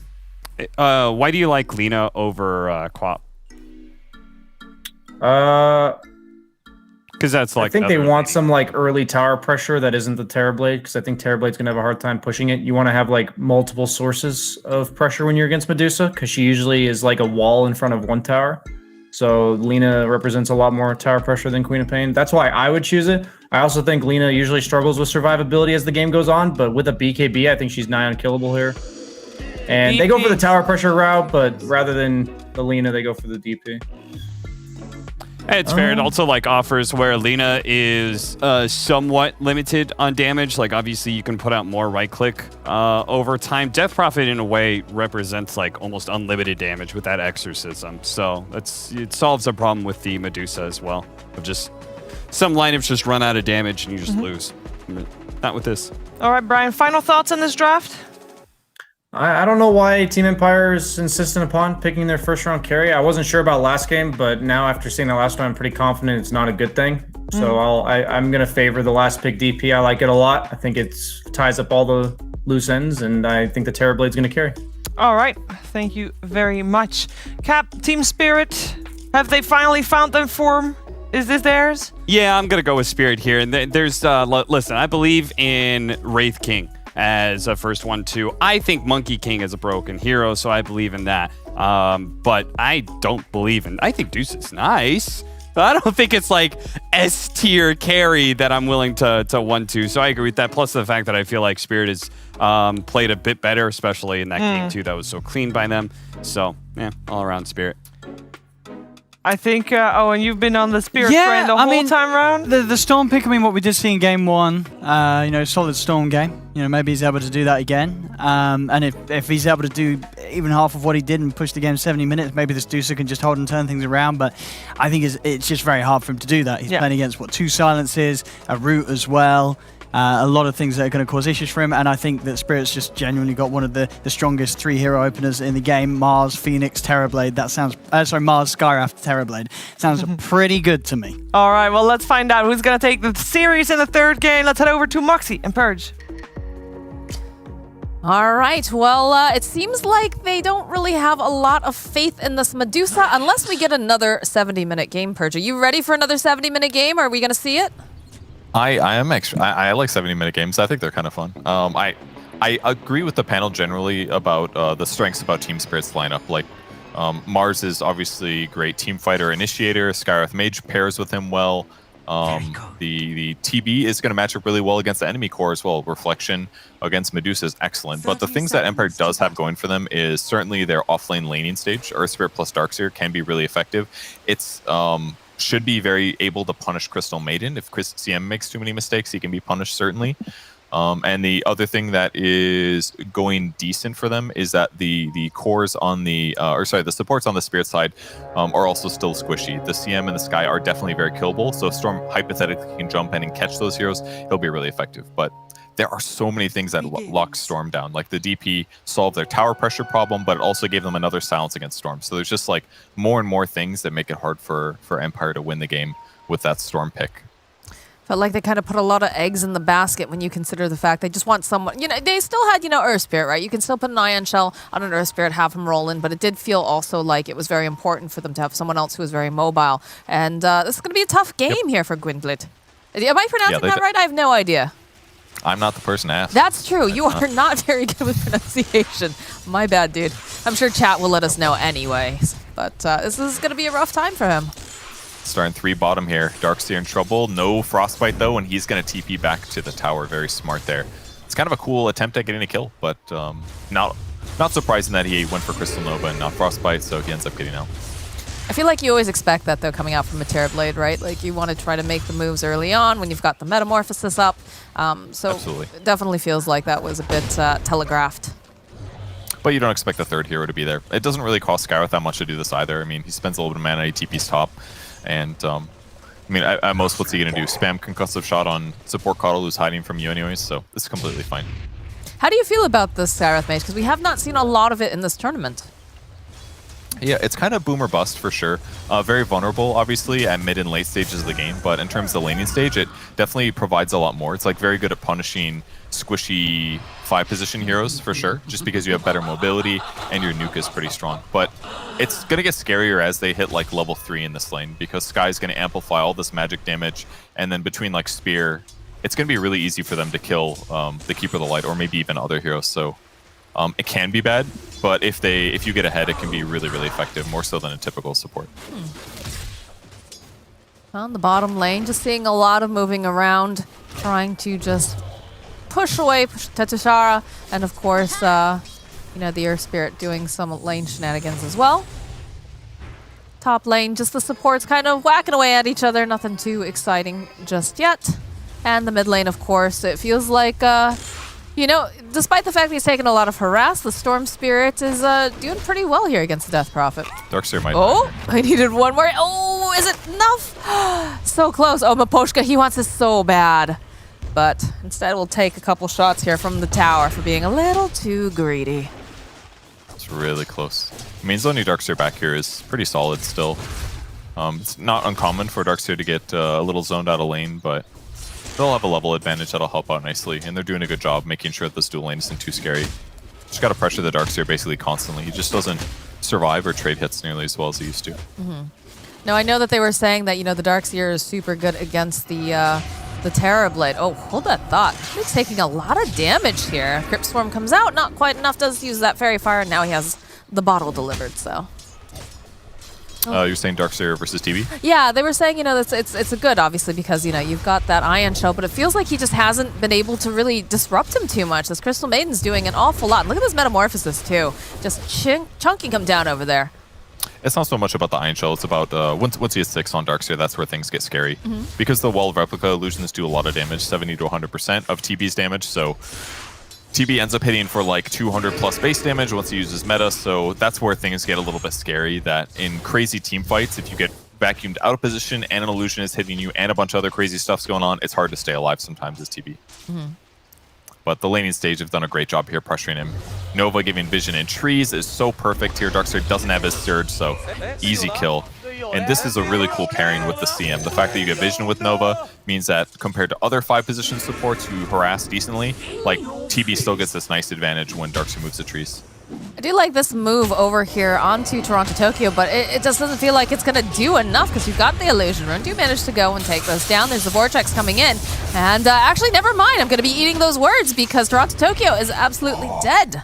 The Illusion Rune was kind of weirdly used there by him, actually. I think he wanted the mana, but if he was able to save the Illusion until after he got hit by Boulder Smash, the lane might have gone a lot better there because he got that slow and then the Storm got to do all that burst damage, and I was really excited to see him man up, but it didn't work out. Now another kill bottom. But that's such a bad lane. It's perfect, though. They know that, you know, the Earth Spirit was over in the mid lane, and you see how fast Team Spirit just immediately punishes them. He says, you're way too far forward here. You shouldn't be allowed to. The body block's coming out from the Blade Illusion. They've got the Nova, but he does have the Fairy Fire. So those stick charges will also help keep him alive. But look at just the aggression, and I love that. I love the fact that they have this efficiency, they have this knowledge that you've got someone not in your lane anymore. Well, it's time to punish them.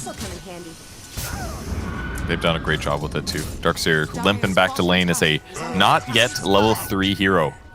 And TB stand at a beautiful 5 and a quarter. So really rough. On the bright side, Darkseer can still Iron Shell spam these waves and all, so he doesn't necessarily have to lane against the strong TB, but TB, conventionally an okay hero against the Iron Shell, is just a lot of damage, so he can kill them relatively quickly or farm with his illusions, so TB's gonna have an amazing start here. How concerned are you with the fact that this Terrorblade is starting to stand just shoulders above some of these other heroes on the side of Empire? It's definitely a big deal because TB is a strong carry and usually does fine in lane at minimum, but he usually doesn't get a huge amount of kills. So the fact that he's gotten this many kills and is also going to get free farm now is going to say good things about them. But on the other side of the map, Medusa's also last hitting pretty good. I feel better about a TB as a carry because he adds like more raw damage, I guess, than what Medusa does. But yeah, I'm sure they should be at least a little bit worried here. Is the ball laning getting interrupted? No silence on Skye, actually. Yeah, that turn back around the Vortex, the roll forward. Skywrath Mage is here, but Miposhka is already dead. So maybe they can make something else happen. Can they get the final hit over here on this Earth Spirit? It looks pretty darn good, so Toronto Tokyo will collect. But this Arcane Rune, I think, is going to get snapped up by the Storm Spirit. Oh, he wants it. Yeah, yeah, he does. He's gonna zip forward again. Toronto Tokyo throwing out another couple of these hits. Gwynblade just zipping forward, wants the kill on the Storm Spirit, should be able to find it. And with the Coddle being here now too, but the Frostbite, is that enough to get the kill? The Crypt Swarm comes out, Toronto Tokyo collects a kill. And that's gonna be our first Exorcism getting used for the mid tower. Fortification, of course, though, coming out. That was sick plays by Storm, but he got too conservative right at the end. That short distance ball lightning, despite having Arcane Rune, is the only reason he's dead right now. He almost gets out of there, stays alive, and the whole time Death Prophet probably wanted to pop her ulti, but if she does, Storm just leaves. Maybe would have been better in the end, but they do end up killing the Storm, and ulti gets used. A lot of TPs rotate mid, some damage is dealt, and everything's fine now. Deuce is basically just going to walk up to every wave mid. She's going to snake it, and then she's going to go jungle. So not terrible now. Gwynblade here. The roll coming out, though, from Seur. And they do anything else besides that? It's not looking like it. Push is getting a little cheeky here. He played that really well. Instant Frostbite on Storm to stop ball lightning, further slows, and then Nova to stop the chase and the attack speed there. Mars going for a guess, but didn't get it. They really need Skye to hit 4. He just picks it up now. Now he's got the silence. But that mid pressure would have been completely different if he had it. I don't blame him for getting 2 points in concussive because it does help your laning harassment kind of stuff, but just setting 0-1-2 at this position, I guess Coddle's going to hold the safe lane now. He's level 5. Medusa's jungling. Storm Spirit's going to jungle and gank a little, but I think Storm's net worth is going to suffer from this a little bit by giving up mid to Deuce. And yeah, look at his net worth compared to where Deuce is at. It's not looking good for him, actually. Which is not a good sign for Empire because they really need him to be that tempo that they need to try to make the space for this Medusa. Because Medusa, you know, typically not the hero that's going to be fighting too early. Wants to kind of sit back, wants to get farmed up, and you also need the support of you know, your teammates. I mean, the one nice thing, right, is that if they do get into an engagement and Medusa's off doing her thing, you know, she's farming, you have a Keeper of the Light, so you can bring her into the fight. But generally speaking, I don't think she's going to want to join anything. Not for a while. Yeah, that's exactly right. And that's definitely one of the weaknesses of Medusa is that you're so slow and you're usually not near those places where the fights are actually happening. See him trying to sap some experience bottom. Pretty successful so far. Very wisely, Miposhka is not doing anything to touch creeps. They don't know for sure that she's here unless they scan for it or see her directly. Not going to be able to find out that roll. Spotted. They still don't know she's here. She sees all the trees mysteriously missing though, so I think she'll get the picture here and it's a little bit. As soon as she pops out, she dies, so this ward's going to spot her. So maybe this is her new home. I think she just leaves. Yeah, the second that you see that Storm Spirit, just leave. Just leave. Very good read there. Doesn't get greedy. I mean, walking back towards the mid would have been slow anyways. Okay, they finally killed the Coddle. And TB's here. Perfect. Yeah, I was going to ask when we were going to see that rotation from Yatoro to the top lane because taking down that top tier 1 is pretty classic moves if you are a Terrorblade, and also, you know, now you can take advantage of the jungle, the triangle, all of that. And he's got Possessed Mask too, so perfect. He can just jungle super fast here. And the bottom lane, it's nice that you go. Misses the spear. Petashar just kind of running around in a circle. Actually drops the wall as Gwynblade joining in as well. He's going to try to just get this kill, but it's not looking great because the Crystal Maiden is indeed here, so they'll find that kill. And now she's letting it go, and he's going to have to run away. The spear comes in. They need just a little bit more. Do they have a Nova? Do they have anything? Crystal Maiden, she's so slow. He's got a raindrop. And he's out. Thank you, he would have lived anyways. Raindrop would have blocked it all up. Ulti from Death Prophet in the mid lane, though. She's going for a deep dive. A little close. She's going to teleport out. Not going to be able to, though, because she got too greedy. So Storm Spirit will happily take a kill there. And the tips are coming out. Where did Storm Spirit get all of his health and mana just now? Did he have a regen or something? He must have, yes. Because he left bottom, he had no mana, and all of a sudden he just TP's mid and gets a kill? I don't know, who knows? Clearly hacks. Must have been cheating. Yeah, I think you're right. Hard to land the spear on the Darks here, though. He hits him with the God's Rebuke before he throws the spear, but he has Surge on, so his movement speed was basically maxed out. So, yeah, not easy to land that disable. Nope. But good rotation from Storm to punish the Death Prophet. That was huge.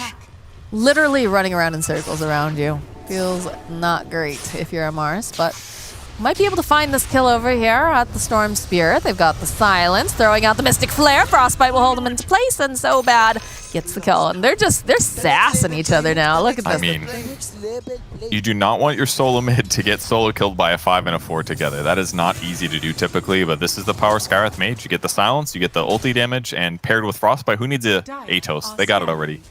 So I didn't see how it exactly started. It was probably like CM baiting the Storm a little bit, but from what I've seen so far, Makoshka is playing really excellent every single game. Like, he really knows the limits of his hero, and he's making a lot of good stuff happen with it.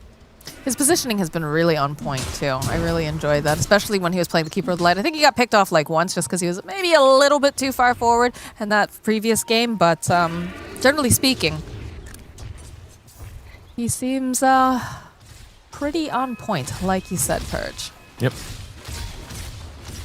Yule's Rush here from Mars to give him an easier setup against heroes like Storm Spirit. He can protect himself as well, or even like the Wily Coddle. Can Yule's up Surge. There's lots of good things about it. Doesn't necessarily need Blink. Did you just call Coddle Wily? Yeah, dude. He turns his ulti on and he gets like 20% movement speed. How do you stun that guy? I don't know. Almost kill top. Is the Illusion going to get the final hit? Ooh, looks like Patishar gets taken down by Maposhka, and it's still going to be Yatro's Illusion who gets the final hit on Seiyu. That feels good. And that's why you get the 15 movement speed talent on Terrorblade, guys. Moments like that. Big kills.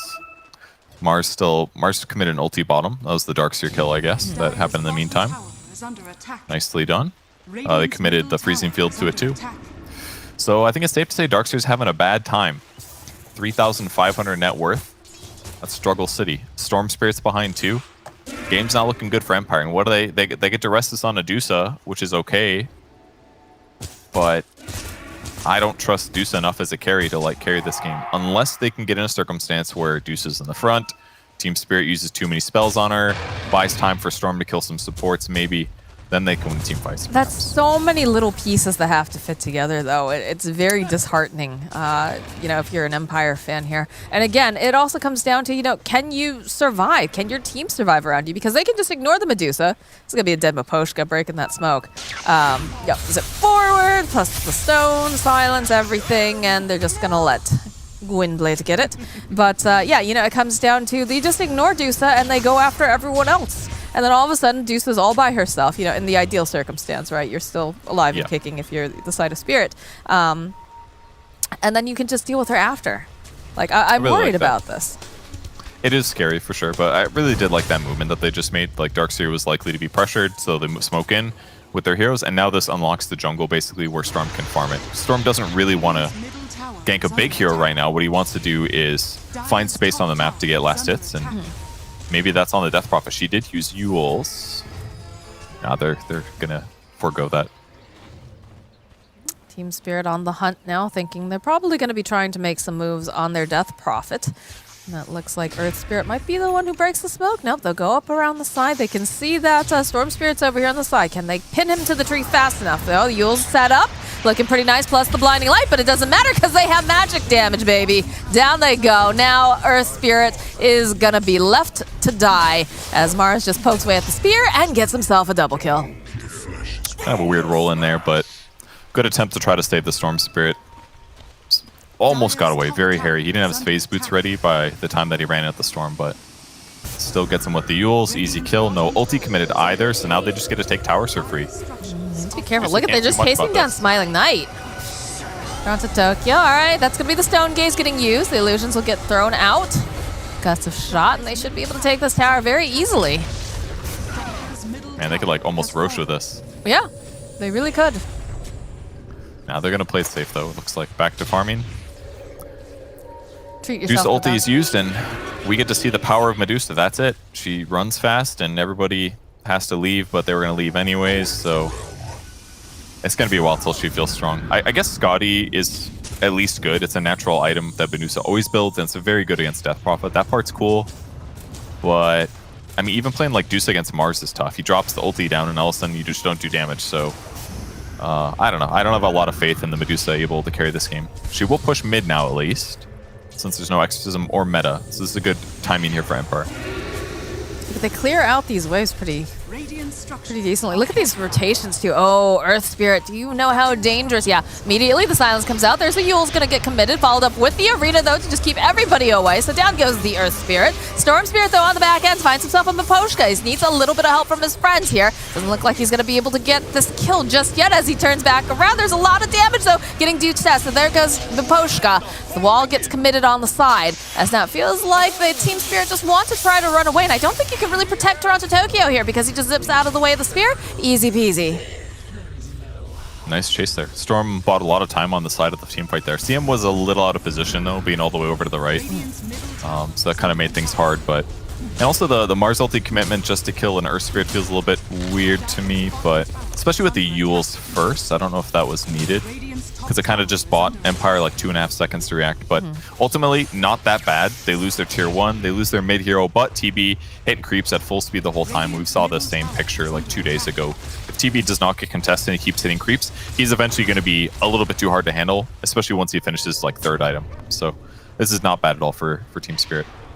And he's getting closer and closer to finishing up that BKB. Looks like Mars is also planning the same thing. And then they just stand their ground and fight because the Dusa is not going to have that damage. Not for a while. Yeah, it's definitely going to be a wall for her. She's farming decently fast though. Her net worth's comparable slightly to TB's, but there's still those reflection matchups. A reflection damage is 100%. So for 5.5 seconds, it's going to be able to reflect a Medusa doing 100% of her split shot damage, assuming split shot's on at the time. That's kind of the big deal, actually. Does Smiling Knight turn off split shot before reflection comes? If he does, then it's not nearly as bad because it won't be cleaving and hitting other people. Mars hunting for a catch. He's going to get spotted, though, with the Illuminate Vision. Oh, yeah. Oh! Eknard there, releasing the... he had to, though, right? There was no way around that. It was just bad luck that he happened to be in the neighborhood when Collapse was walking by. It was just a nice move by Collapse to commit the ulti. Skywrath doesn't have a Yules to save him. Roll in, so it's a nice pick-off and something that was definitely needed for the Storm Spirit. Yep. This is the issue with 4 Skywrath. But I really like the ulti commitment from Mars. He just made a guess that Coddle didn't tuck too far into the trees there, and it paid off. He ends up getting the kill. Yeah. And Sky on the other side of the map, still trying to make his own Atos, picks up the double crown, but again, just very vulnerable to physical damage. Storm can get on top of him, and the Orchid on top of it just makes it worse. So I do like that Storm shaved off his treads this game to go an even faster Orchid. That's definitely what they needed, considering nobody else can set tempo. It did feel a bit odd that the Skywrath Mage was so far forward here, but Toronto Tokyo using that Exorcism doesn't have the silence just yet to use here on the Storm, but he doesn't have much mana here as well. And so go forward, they need to just get a little bit more, and they have the damage with the Crypt Swarm. Now the rest of the team joining in. That Spear not going to quite land, but it's fine. Collapse will still get that kill, and with the regen rune popped, get all that mana back again, and just rotate over into the mid lane. You said it was a little weird for Sky to be up there, but that's not really true, to be honest, because it's a pretty safe place to push generally, is on the off-lane side of the map when the tier 1 tower is dead. Maybe the downside is that he hadn't seen Storm in a while, and at some point there was a chance that he comes, but not that weird for somebody to want to push out that wave to get some nice net worth. And because if Sky does finish his Atos at a reasonable time, he can actually just solo kill the Storm. So being a little greedy and trying to get his Atos before Storm gets Yules or BKB is definitely worthy of attempting, but it looks like Storm should be able to beat him to the Black King bar, but it might be close. We'll see. Well, I mean, that is also, you know, the privilege of being the caster and seeing the whole map and seeing the items, right? I definitely was just thinking, you know, Storm Spirit always is going to be hunting. In fact, we have a little bit more hunting here, as now Crystal Maiden taking a lot of damage. Zip comes through, but it's a nice arena coming out for the Mars. It does manage to hold quite a few people in place. So Bad will go down over on the side. Guble trying to run away, and he still has enough mana to be able to zip forward. But we've got Yatoro. He's used that Metamorphosis. He does have that illusion of himself that he has to fight against. He's going to turn back around. He needs to go for a Thunder or something, and there it is. Gets the Thunder off. He's got a man fight himself. This does not feel great for him right now. As the side of Empire continues to push forward, the Storm Spirit coming in hot here. There's no BKB, there's no Sunder. He's going to try to make enough moves. Collapse, though, blocking some of that damage. We'll turn right back around again. Toronto Tokyo over the back line. So they teleport. They went a little bit too deep here. Purge, I'm not sure this is great. The silence over here on this poor Storm Spirit. He's going to try to buy himself a little bit more time. They need like a Crypt Swarm or something. Down he goes. Over on the side in the triangle, though. They managed to go. They drop the Mystic Flare, but they'll have the illusions. Smiling Knight should survive this. A big silence coming out, though, to Petashar, trying to get into the vicinity, trying to do whatever he can, but he's frostbitten off to the side. Now Toronto Tokyo, again, has that Yule Stone Gaze is going to come out. They need to be careful. They're just going to turn their backs. So it looks like, I feel like Toronto Tokyo is going to keep going for it, though. Look at this. He's hungry, not going to be able to quite grab it, though. Don't have any sort of way to cancel out that TP when the Yules is on cooldown. Pretty good fight for Team Spirit. It was really valuable for Empire that the illusions was what worked Terrorblade down. That was only a level 1 wall of replica, by the way, so only 70% of TB's normal damage, but it forced him into a position where it's hard for him to fully engage, and eventually he has to pop BKB and Sunder just to survive, and he still almost dies with the nice Storm jump and the Chakra Magic on top of him, but the Manta usage by TB certainly saves his life, and then Death Prophet with Boots of Travel, which is by far the fastest hero in the game. And this is one of the nice changes to her, actually. Her base movement speed's higher, and she also gets a movement speed bonus from Exorcism being on. So having Boots of Travel to increase your base movement speed even more means you're like a hasted hero from the start of the game. It's a really nice advantage to have and really helps her just get more Spirit Siphon damage because that doesn't slow anymore. So Toronto Tokyo, despite not having Exorcism in the last fight, still killed Storm and created a lot of disruption that helped keep TB alive and his team still in the fight.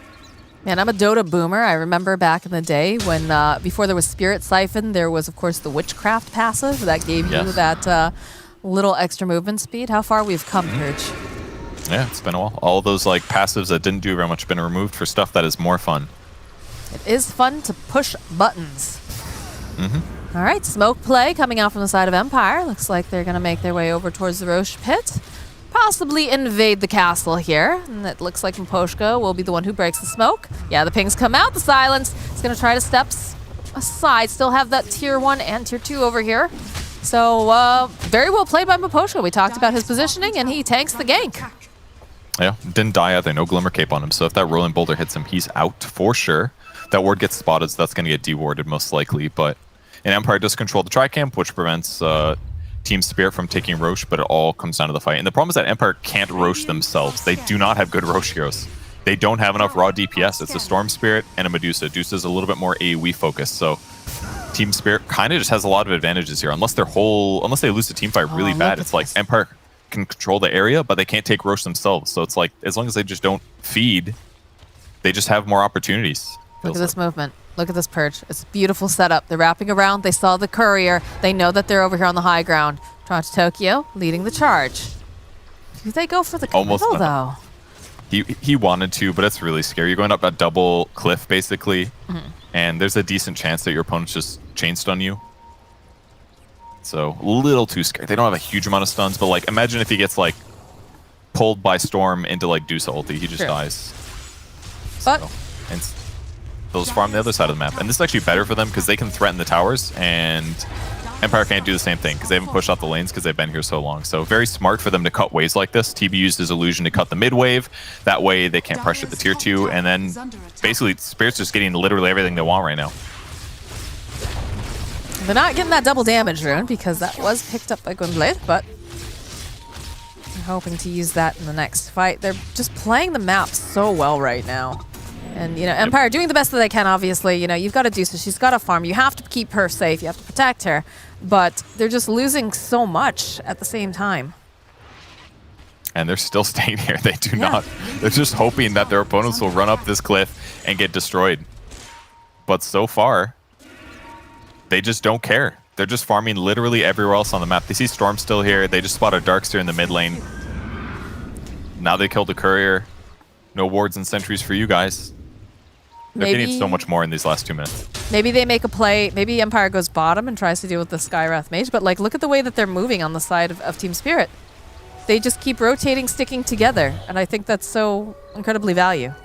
Yeah, I mean, look at their wards there. They actually protect them from movement from their side of the map. Yeah. So, like, if their opponents do want to go... And again, it's about the fact that they just don't... They know that their opponents can't Roche. They just don't have good Roche heroes. It would take a long time to kill it. Oh, so they can just avoid them and out-farm them and keep gaining advantage until now. Collapse. Look at that. He's like, yeah, it's nighttime. I don't really want to go up into the high ground without the proper vision. You can stay there. Live there. It's fine. We grant you this gift. Yeah. It's just not worth fighting up the hill. It's just a little bit too dangerous here. A little D-ward with the Earth Spirit is going to be good, though. They might be able to catch him. He's thinking about a Close spear. deals. You can see it. We'll set up, but immediately seeing Medusa, I think you just back off. You don't need to fight this. That was actually a lot of damage with just an illusion and a spear. Same stuff. What's happening? They're just killing the enemy base. Beautiful. Cutting creep waves, killing enemy objectives. What has Empire accomplished in this last, like, couple minutes? All they've done is they've given themselves a chance to win a team fight. But because Team Spirit didn't fall for it, it looks like a bad move. But ultimately, if Team Spirit runs high ground at any of those moments, they have a good shot of winning a fight, and then the game could be even. So can't fully criticize what they're doing. It's not completely stupid at all. It's just that Team Spirit's out maneuvering it. Oh boy. Oh, on the cliff. Over on the cliff though, but can't take any damage right here. Maposhka lets it go. Down goes so bad, and they're just gonna have to teleport it out. So that is a pretty good deal here for the side of Empire. They're able to take down both of the supports, and they force out the exorcism, and they don't get any sort of objective off of it. Although they're going back in again, so this is actually looking very, very bad now as the Storm Spirit absolutely melts. This Dusa is not looking long for this world. They have Spirit Siphon, they've got all the ghosts, the BKBs are out. They're just gonna chase down Pachara now. Looks like XctN is just, what can he do here? Maybe throw out a blinding light, maybe be a bro, and that's pretty much it. But look at this damage. Oh my god, it's a double kill coming out, and now they can just walk into Roche if they like. It's about time. Roche's been sitting there naked this whole time. But all they need to do is win a fight, and finally they get Empire to leave the base. And all it cost them was 2 supports that were already kind of squishy, and all of the cores on the Team Spirit side are just still really farmed due to them not making mistakes. Like, Mars doesn't die dead. He's 9-0-3. It's a weird KDA for an offlane hero, but dude's owning. He had a good lane. They're all doing great, so crush the fight because the Storm BKB was down, and then they go and engage. Empire probably should not have been moving in that area of the map. Maybe feeling a little too confident because of the 2 dead supports, but the cores were able to crush them in that engagement. Maybe they were just also feeling confident because of the fact that the exorcism, they figured, you know, she had teleported out, maybe she had gone someplace else, but, you know, with the last little remaining bit, really making a difference during that fight. Yeah, definitely did. Yeah, they felt comfortable. They thought it was going to be okay, but those are the moments that are really important. Saw the same thing the other day when OG lost to, which team was it? Tundra? The one, Tundra, yes, the one that changed their name. It's like you get There's these a lot picks of and you those. think, oh, wait, you get like 2 pickoffs and you're like, oh, there's no way they're going to fight us, but then they get like a crucial pickoff that opens up their game in a big way. Not Could be sure no. about this. The BKB does come out though, so they are going to be able to take down the Skywrath Mage. Maybe they'll be able to take down Maposhka as well. They do have the Dust. He's going to just go use his ultimate, try to get some damage off, but doesn't matter because, again, they have the BKBs up and running. So Empire does what they're good at. They kill the enemy supports, and this is certainly what enables them partially, but the problem is that the supports, what they accomplish is mostly guaranteeing that Storm Spirit dies in fights if he doesn't have BKB. So as long as the cores just walk away and don't get caught in those moments, especially when the lanes are constantly pushed out, then all they can do is kill those supports, run back, start pushing lanes, but by the time they do that, the supports are up again, and then Spirit's ready to take fights. So they don't really accomplish that much. Mars might get a grab here if he spots Darkseer, though. So just waiting for him to show. There he is. There he is. He has the blink, he's got the arena, and he's got the surge up. So he's going to run around in circles, actually going and dropping the wall on top of that. He's going to just get poked back. A nice vacuum again, drawing them in, but that's about it. You've used your Mars ultimate, and all right, now we've got XctN joining in the fight. I'm sure he's looking for a recall here as he grabs in the Storm Spirit, though immediately going and getting pinned over to the side. That is not how you want to deal with this. Stone Gaze coming out now from Smiling Knight. He's going to be able to slow down so bad. And Kite left and right here. This Skywrath not looking very healthy as he's going to be the first to go down. The Mars now trying to run away. BKB coming out now from Wibbly. They have the Glimmer Cape, but it's not enough to save them. But this Terrorblade is a big boy, and he's very, very scary. He's got to go running and chasing after them. It looks like Wibbly actually falls here. The whip comes out from XctN. He says, get out of there, Medusa. You don't want to be here. And by God, she knows she doesn't want to be here. The buyback coming out from Storm Spirit. He wants to be a part of this fight. Petashara, though, will fall from all of this damage, and they're just chewing through all of Medusa's mana over here on the side. They take down Maposhka. They're going to try to get Smiling Knight out. Do they have enough damage? He's actually out. He's going to be able to TP at the last second, and they didn't have any way of canceling that. Earth Spirit in the trees. Please don't look here. Please don't. There's no one. Oh, God, no. He finds them. He's going to keep on rolling, but it's not enough because Yatoro is there with open arms. No stones, no TP, very dead once they come looking for him. Storm making a good play, hitting the backline. He does end up killing Mars. Lots of buybacks in that engagement. So it wasn't all bad for Empire, but they didn't get enough ground to really catch up a little. 11k advantage still. And in terms of buybacks, it was only the Mars one, and then both Darkseer and Storm bought back on the Dire side. So still looking scary. Stormseer finishing. Oh, still doesn't have power treads. I don't know if he's even going to bother at this point. Yeah, it kind feels of irrelevant, but like there's so many more important things that he needs to get. that last fight just felt really hard when they fully committed to the fight. Because TB, like, the Storm comes in, TB pops a BKB, and then everyone's like, we can't kill a BKB, Scotty, Butterfly, Terrorblade. There's actually no way they can deal with it. So now Terrorblade has gone from, like, scary to, like, terrifying is the next fight, where, like, literally nobody can touch her, or touch him. Literally his name, Terrorblade, and is now terrifying. And the one hero that counters it, Darkseer, making an illusion, is also not countered, because the illusion is going to have Butterfly, but so will the hero. So the illusion is going to be missing 35% of the time against TB. So, like, that's out now with the Butterfly. The Butterfly, like, solves every problem in this game. He's still vulnerable potentially to Chain Burst, but there's just not that much stun on the Empire lineup. They can't even chain stun him from full to low, probably. That is very aggressive here coming off of Blade. Needs to be careful. It does have the BKB, though. Glimmer Cape, not going to be enough to save him, so he does get a nice pickoff. But look at this, the follow-up here from Collapse. He's going to make Eckhart pay for that attack here over on the side. So Coddle buys a little bit more time. There's a wall getting dropped. A nice vacuum. Manages to go and get the one of those heads off, but they like just use it to disengage. That was like one attack from TB and one of his illusions, and Coddle almost died. That was incredible how much damage that was. Ooh. Oh, he's got Enchanted Quiver, that's why. And maybe he crit as well. It's tough, man. Good luck, Empire. I mean, you guys killed the crap out of the supports. You did a great job this game, but other than that, good luck. I don't know if they're going to be able to... Yeah. They got Mjolnir on Dusa. That'll offset some of the evasion and give them some nice AoE. And the active will be really good too once Medusa gets focused, but the active, the static charge will be really good, but still so difficult. TB's farm continues. It just feels really bad when you consider, we had a couple really nice pickoffs with the Storm Spirit, right? But it definitely didn't go the way he wanted earlier on. Like, for a roaming Storm Spirit, I think he did very well.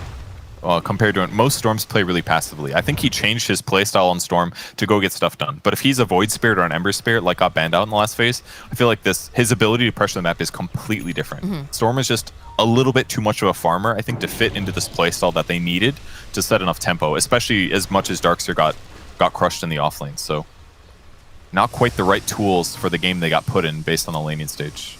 Yeah, they're hanging in there, though. A lot of movement in that top lane. Ooh, they spotted the Remnant mid. That was a pretty good spot. Do Remnants give vision on the map? Maybe they do. They like spot as a red dot. Maybe that's why they saw it, but... Go forward from the Earth Spirit. Look at this. Look at the way they just Power Ranger TP out. There's no one here. Yeah, they're reading this really well. Well, they had a ward there in that case, but doing a good job. Just dodge the major fights. And Medusa continues to farm. Feel like that is kind of the story of this game so far for the side of Empire, and it's very dependent on her getting enough. But now we've got a full Daedalus online for this Terrorblade, and I believe Toronto Tokyo now has a Shiva's Guard as well. Yeah, he does. It's really effective. No lifesteal, lower attack speed for Dusa. It'll be effective. Nice slow is the main thing. You're missing a lot of slow in Death Prophet now due to her skill set change. Will they find Dusa? They do see her. I don't think they want to go in her first. They'll probably kill Coddle. Oh, no, you know what? That's a great pickoff right there. Won't have to worry about him. You can see the rest of the team is running away. Clipboard sets it up, gives them the easy blink stun. Didn't have to do a Yule's combo. Didn't have to like guess on the Storm. So nice grab. That'll give them maybe 4 bounty runes. Ooh, Toronto Tokyo's trying to lead him off. Nope, snatches it up. Gets kicked back here, but this is not looking too great for the Storm. Or sorry, not the Storm, the Earth Spirit. He's got a TP. He's just gonna get recalled though. All right, nice play there. He's out, brought to safety. Well, Poshka's very forward here. He is. This whole team left. Well, they're coming right back in again because they'll pin up this Medusa. That's a lot of burst damage. Spider legs are coming into handy. And now they have to cross the wall if they want to go through, which it doesn't look like they want to. The Scotty damage is massive over here on the side. Maybe turn their attention now over to the side because they don't want to look at Deuce, not when she's got the Stone Gaze on. And they're trying to just chase after them. Can they get a grab, though? They need someone to slow them down. Pachar over on the side. Looks like the Coddle is going to be the one they're going to chase after their Atos comes out. And one more hit. They'll let Collapsed collect. Storm is still dead from his previous death, by the way, so nice advantage. That was his dieback, so this is why they're forcing so hard. See if they can defend. They pop the Exorcism. They still have some time on the Metamorphosis. They don't have the Stone Gaze, though, on the Medusa, and she does have to be very, very careful. Look how fast Toronto Tokyo just zipping around back and forth. Doesn't want to stay too long in one place, and they get a decent amount of damage on the tower. About 13 seconds until the Storm Spirit's back up. And another buyback. Only costs Coddle about 750 gold, but delays Ags. Gives them another win condition when dead heroes are in the map. Long ways till Roche, but again, we're going to reset on Team Spirit most likely. Push out their lanes. Play the same kind of stuff. That's a lovely wait for the right picks. Double damage rune bottled up by Yatoro, so he'll be saving that for a rainy day. And that day could be coming pretty fast because they're just walking over here to the castle. I guess you don't have the Exorcism, so... Ooh, this kingdom, though. Perhaps that's what they're trying to take advantage of, but they're grouped up tightly. Poposhka lagging a little bit behind, as a Crystal Maiden will. He's going Dagon. Okay. More burst damage. It's going. He's got it already. It's there. First time this patch. Go Poposhka. You know what I think this is, actually? I think he bought this so that he can Dagon the TB illusions that get created from Vacuum Wall. I'm pretty sure that's what it's for. Because Dagon does still one-shot illusions, and... I mean, a little bit of burst damage can be good, but like the enemy heroes are not that burstable. I think he just literally wants a hard counter to Darkseer's Wall. And that's the only thing that's like remotely scary this game. So kind of a cool item build actually so cool in this circumstance. I like that. All right. Elegant solution. Smiling Knight again. Continues to farm, working on a BKB. And Yatoro, he's got a lot of space, a lot of freedom. The creep wave's on its way. He's got ninja gear too. That's a really nice item. Got a lot of items. He does indeed, and any second he can pop that double damage. In fact, they're making their way over to the high ground now. They don't even have an Aegis here, Purge. They're just feeling very, very confident right now. TB's so hard to kill with the butterfly. And now with DD. Little scary to force it, though, with no dead heroes. Their opponents can just blast waves, and like fighting up the cliff against Vacuum Wall is so hard. True. Everybody gets caught, they're really slowed, it's hard to retreat. Still a lot of dangerous things about it. Beautiful neutral items. Grabs the relic. Probably Skywrath Mage, I'm guessing. Sailor Moon, or actually, Mars could take it too. Not sure. Probably Sky. Quickening. I think Quickening's good on the Mars, just having that. Because that's the problem, is that a lot of times they're just able to walk away, right? So let's give it to the guy who's going to be able to hold people in place. Some of them anyways, and collapse. Smoke will pop. Oh, I like the blink on the Skywrath too. Blink on who? The Skywrath just picked up a blink. Oh, yep, that's good. On spec. It's the Storm solution. Just sits so far back that you get your options. Minotaur Horn pickup. This is really nice. One for each of them. You get a Minotaur Horn, and you get a Minotaur Horn. Death Prophet ended up taking the relic. Okay. A little bit more damage for Spirit Siphon and Exorcism and all that good stuff. Oh, they know there's a ward there now. Dire's courier has been killed. Illusions are very tanky. Roche is up. Feels like they want to make a play for it, but it is pretty difficult. Okay, the Zip 4, though, might be able to do something. They have the Dust, so that's just one hero immediately erased off the board. Death Prophet now does have her own BKB. Looks like she's going to use it to just walk away. Do they re-engage, though, is the question. It feels like they want to. Yeah, collapse. We'll just go pin over to the wall here on this Medusa. They need to burst her down. Nice wall getting placed down as well, but these BKBs coming out, they just do so much damage as they just rip through here. And now they're trying to just put out this physical damage over here onto this Medusa. The buyback comes out from the Earth Spirit. They're trying to protect her. It's not looking great here. Just turn your back. Don't want to look at her face right now. Toronto Tokyo, though, just trying to lead the way. Needs the rest of the team to help back him up, though, but where are they? The Zip 4 coming out now from the Storm Spirit. The follow-up here from Collapse. Can they do anything? There's just a little bit of a wall vacuum going through. Or now Collapse forced to try to get out. This Death Prophet illusion helping him out quite a bit. Down he goes. I'm not sure where TB was. What was most of the fight? I was watching Death Prophet lead off the Medusa and try so hard to kill him, but where's the rest of the team? Throughout this game, Surge on Medusa has been incredible. It's like she gets in trouble and everybody continues to dive and continues to dive, but if at some point they just needed to like give up on Medusa and kill the other heroes, I felt like. But TB's HP was pretty low. He must have dealt with something serious in the backline. Maybe Storm tried to kill him or something like that is what ended up happening, but big fight for Empire, because now they're going to be able to take Roche. Surprisingly, they win that fight. Yeah, the Mars down for 76-something seconds does cause a bit of a problem. Yeah, look at this. Starts off pretty nicely. They get the wall drop, though, plus the blinding light. All the BKBs coming out. And Smiling Light, look how low he's sitting during all of that. And Toronto Tokyo, just, where's the rest of the team? It feels like the Mars is followed up. Terribly just walks away.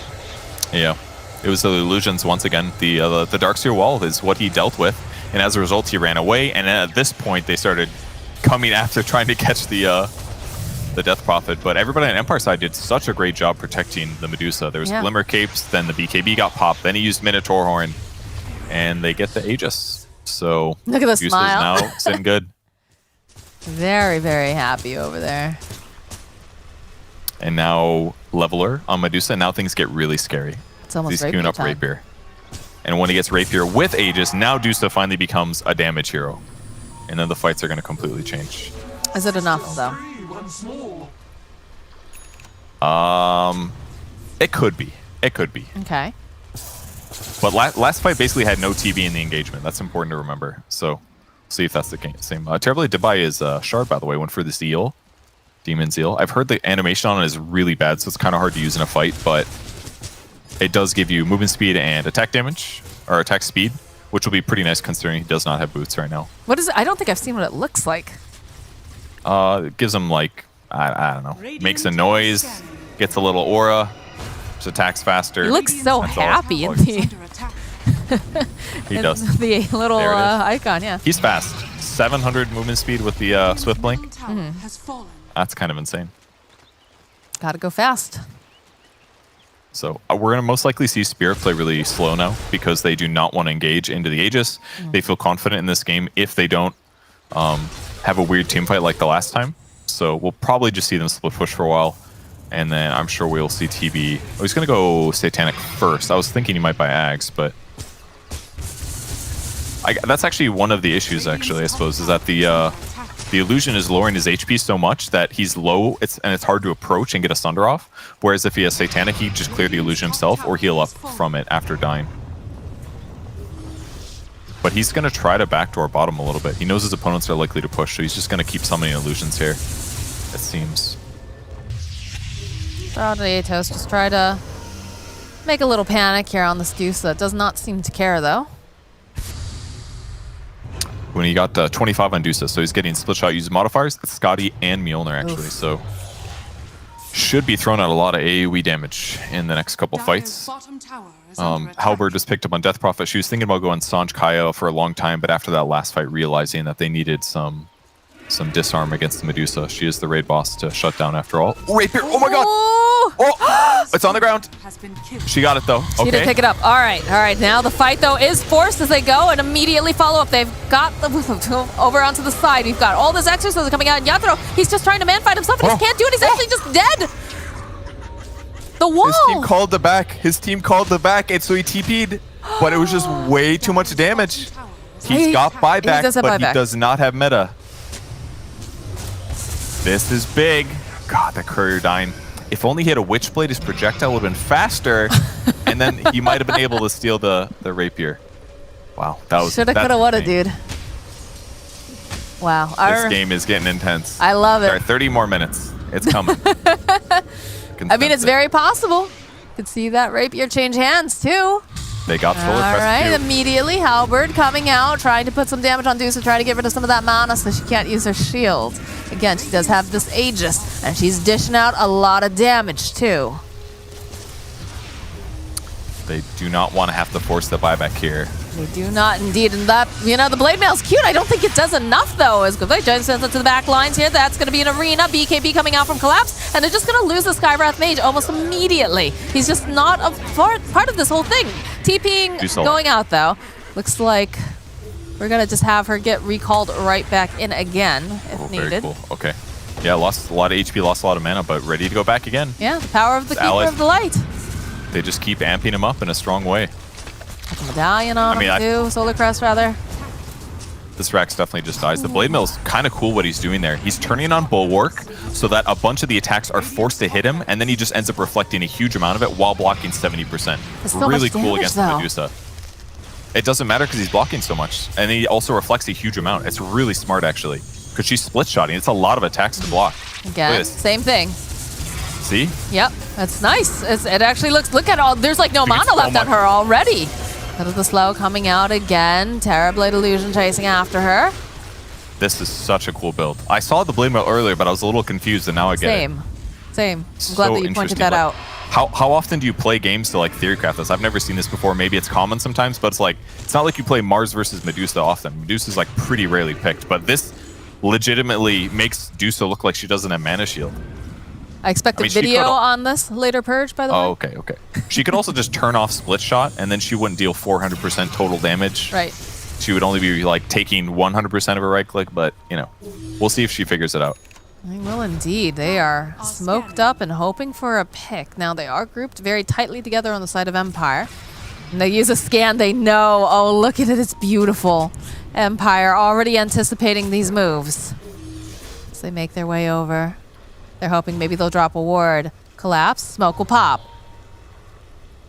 It's too scary to run up this way cliff. too scary.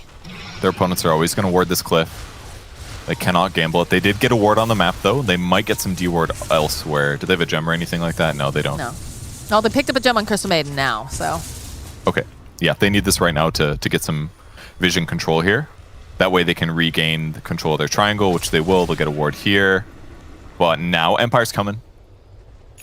Darkseer bottom, they can recall him though. All right, here he comes. They're trying to fight. Maposhka, one to be the one who breaks it open. The zip forward though, coming through from the Storm Spirit over onto the other side. This Crystal Maiden is just absolutely dead as they take down that Skywrath immediately as well. They're just racing back to the base now.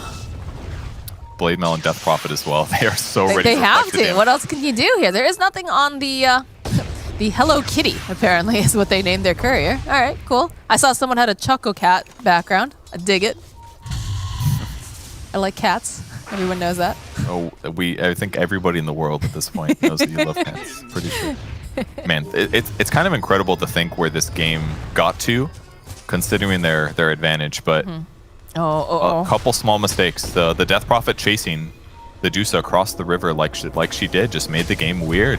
Okay, they'll go and they'll grab two of these supports here, throw them over into the arena. They've got the Glimmer Cape. They're going to get poked back and forth. They have the BKB, though. Coddle will go down. Next to fall, looking like it's going to be the Earth Spirit. Teleports are coming out, though, en masse right now. Smiling Knight, he's just man-fighting left and right. The Coddle is here. He bought back BKB over here on the side of this Mars. Toronto Tokyo is just getting kited left and right again. Yatoro, he's got that Metamorphosis, trying to just catch up with anyone, but they don't have the control now. Nice zip away here from Gwiblade. We'll be able to keep him alive a little bit longer.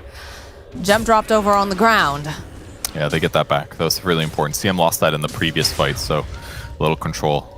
Terrorblade again getting destroyed by his illusion. It is doing a lot of damage. But they're able to, with the Great Initiation, catching two heroes like that helps them stabilize a lot better. That's what they need to do. They need to be the ones to initiate. They need to catch supports ideally. Even though there was Glimmer Capes and they stayed alive a while, it buys them a lot more time. And it forces Storm to have to choose people to go in on, rather than like Storm always just blowing up Skywrath Mage, for example. Ooh, good catch in the mid lane. Cuddle in trouble. Nice quick pick off there. Very happy for the side of Spirit, for sure. Ward paying off that they placed earlier in that initial smoke. able to catch the Caudle. And now with Caudle dead for that long, that's his dieback. Yo, Purge, we got an 100 Ag Shard queued up over on Darkseer. Ooh, the punch. The punch. How long does this last? Only 5 seconds. I mean, he could use it against TB. It's not terrible. Is Storm in trouble here? I don't think he is, unless Any they can lock him down any faster. Okay, yeah, nope.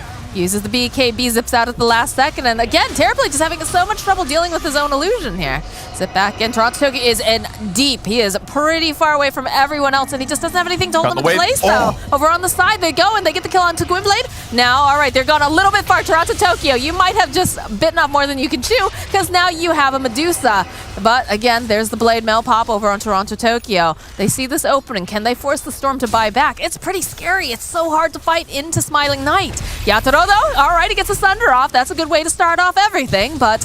And look at the damage that she has to deal with herself. This is just the most ridiculous game, Purge. Look at these illusions. They're having their own fight.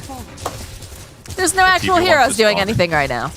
TB is such a killer right now. It's insane watching him move around the map. He's like taking his normal item, but look at this. He uses Demon Zeal and Swift Blink, and he just sprints at people. And Demon Zeal, when he's in melee form, gives him 100 movement speed and 100 attack speed. So with this Daedalus and like Abyssal Blade, that's how he killed Storm in the backline. Storm did that ball lightning to cut the creep wave. He didn't want his opponents to be able to push high ground, but Terrorblade punished him. And now Roche is dying. We got an Ags coming. This is probably going to TB.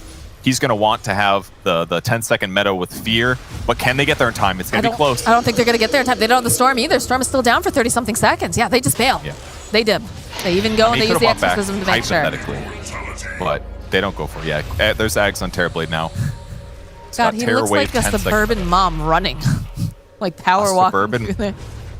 Have you not? I guess so. All right, anyways. I guess you're right. I get Anyways, there it is. There's the opening BKB coming out from Smiling Knight. They're going to be able to kite, but again, these illusions do so much damage to Yatoro himself. Turn back around. He just has to go and cut through. And they're able to just disengage, but they have an Aegis now. It's very spooky. 200 attack speed paying off. Dead wards. All right, now they got great map control. They got Aegis back. Terrorblade's got 15 items. That's all you need to win this game, okay?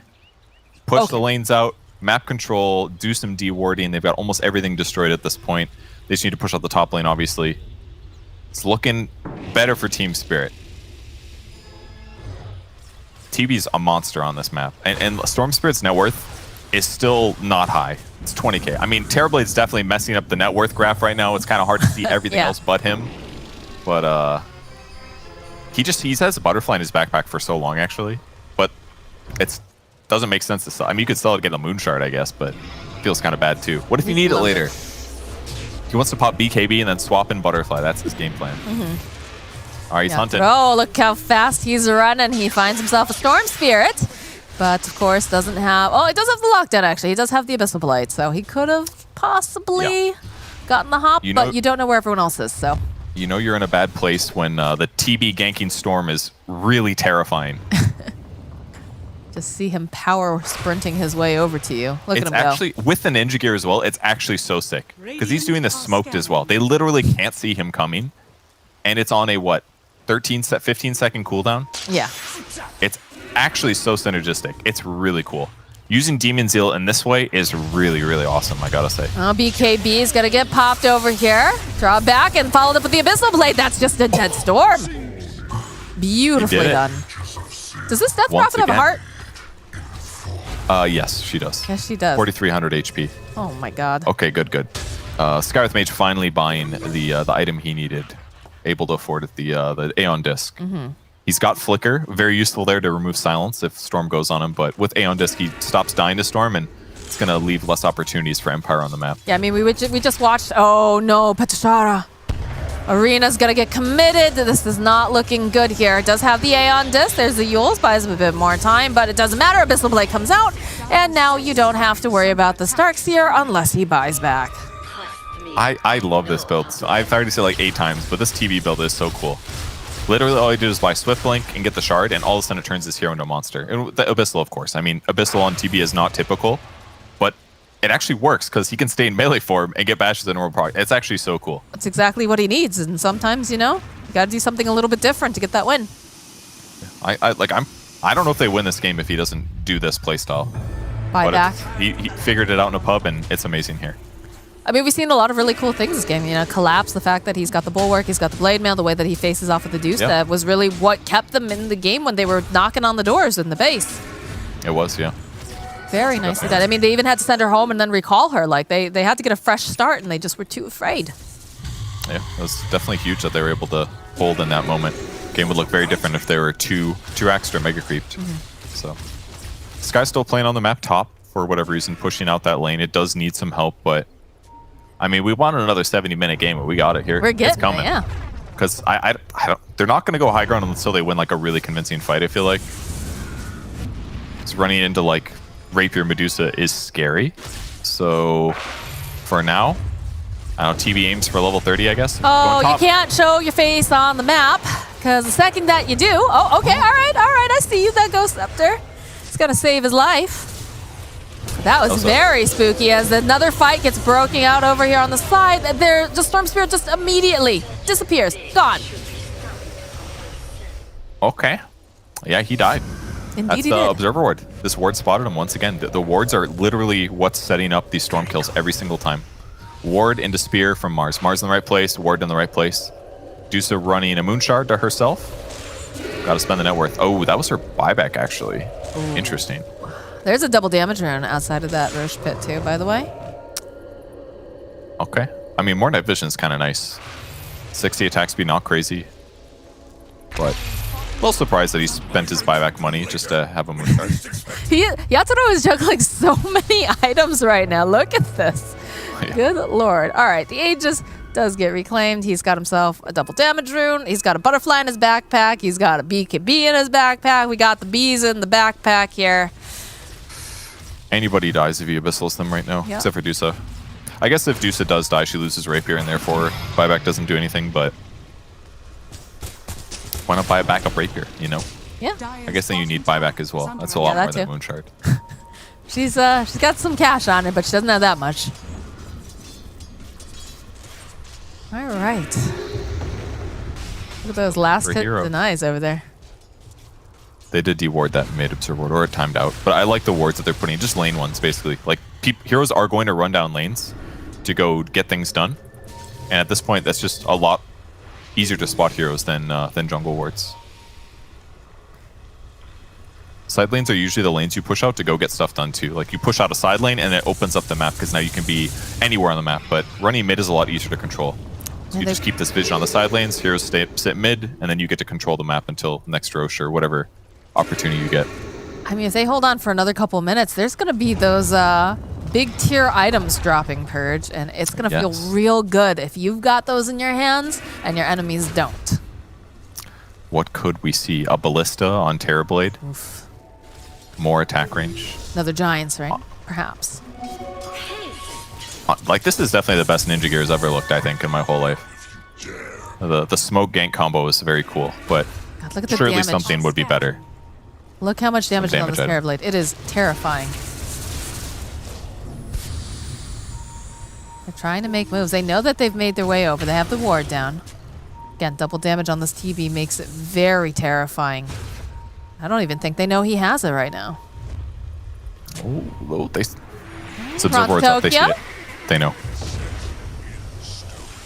Then just goes and takes down that ward. Well, control the area. Another D ward. Oh, that's a sentry. Still great. Empire sits in the base. The net worth gets further and further behind. But again, it's, 30,000 extra net worth on the Terrorblade. His buyback costs him 5,200 gold. So is it that good anymore for Team Spirit to have this control? Not so sure anymore.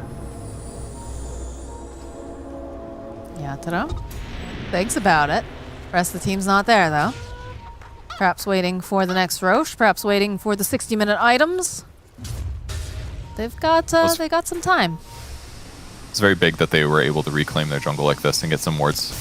It's gonna set them up for the neutral items if they so wish. Okay. They're running in. See if they can grab them. Invasion. Playing for it. This is the big one. They got to get rid of this Darks here. He's been a pain in their side. Toronto Tokyo, though, can they burst him down? The Aeon Disco buying them plenty of time. Yatoro on the other side, though. He's going to go throw out the Scotty damage. Medusa trying her best to stay alive. They've already dropped the wall, though, and they go use the Stone Gaze. And this is the power of the Blade Mail does quite a bit, but not quite enough here as Collapse does go down. He's going to buy back the Zip 4 coming out again from Storm, trying to find just any sort of pickoff, anything that they can do. They use the Exorcism, but... Look at all those remnants. There's so many. I was like 30 remnants. Oh. Ooh, the Book of Shadows. Okay.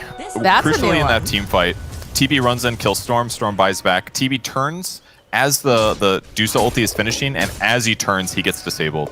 Big pickups. Pirate Hat. Ballista got found for the... They did get it? They got it.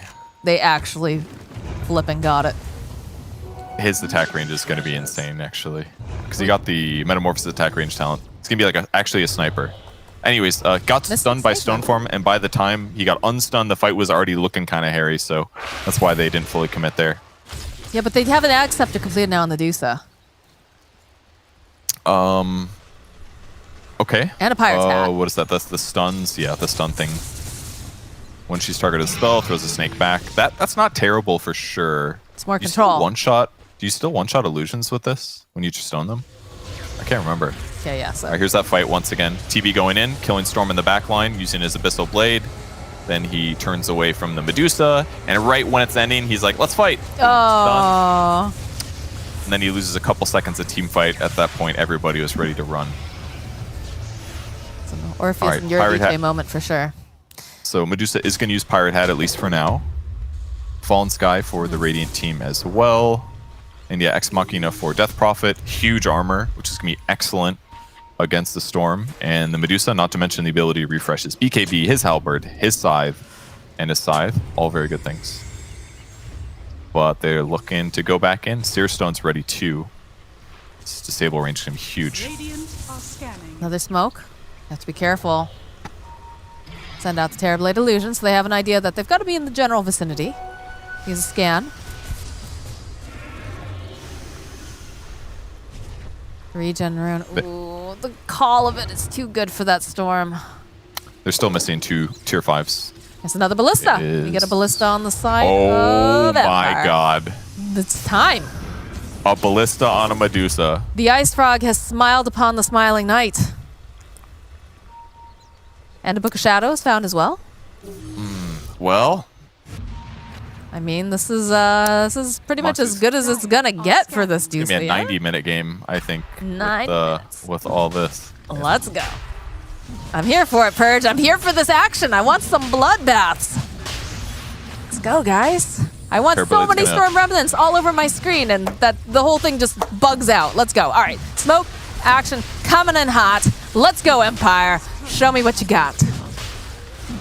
TB just gonna jungle with illusions only, because he's that strong. Toronto Tokyo. They see him.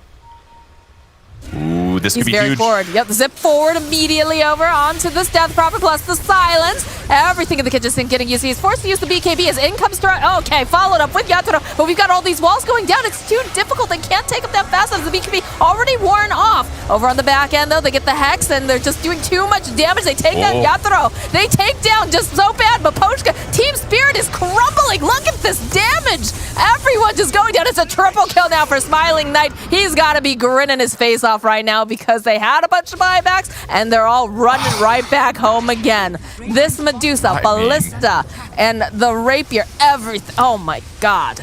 It's 50 pure damage. It's pushing everybody back all over the place. But crucially, the Death Prophet got initiated on first.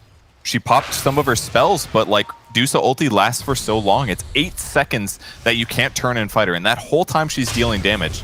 And then made worse, TB ends up getting caught by the vacuum wall as well. So just a little too hard for them to fight into that. And they get Roche. Does it matter? I don't know.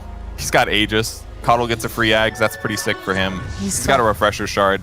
This game is continuing. So fast. We got a Will-O-Wisp. Good lord. I feel like the Will-O-Wisp is going to get dropped, and then Smiling Knight's just going to push them all out at this point with the way that... Yeah.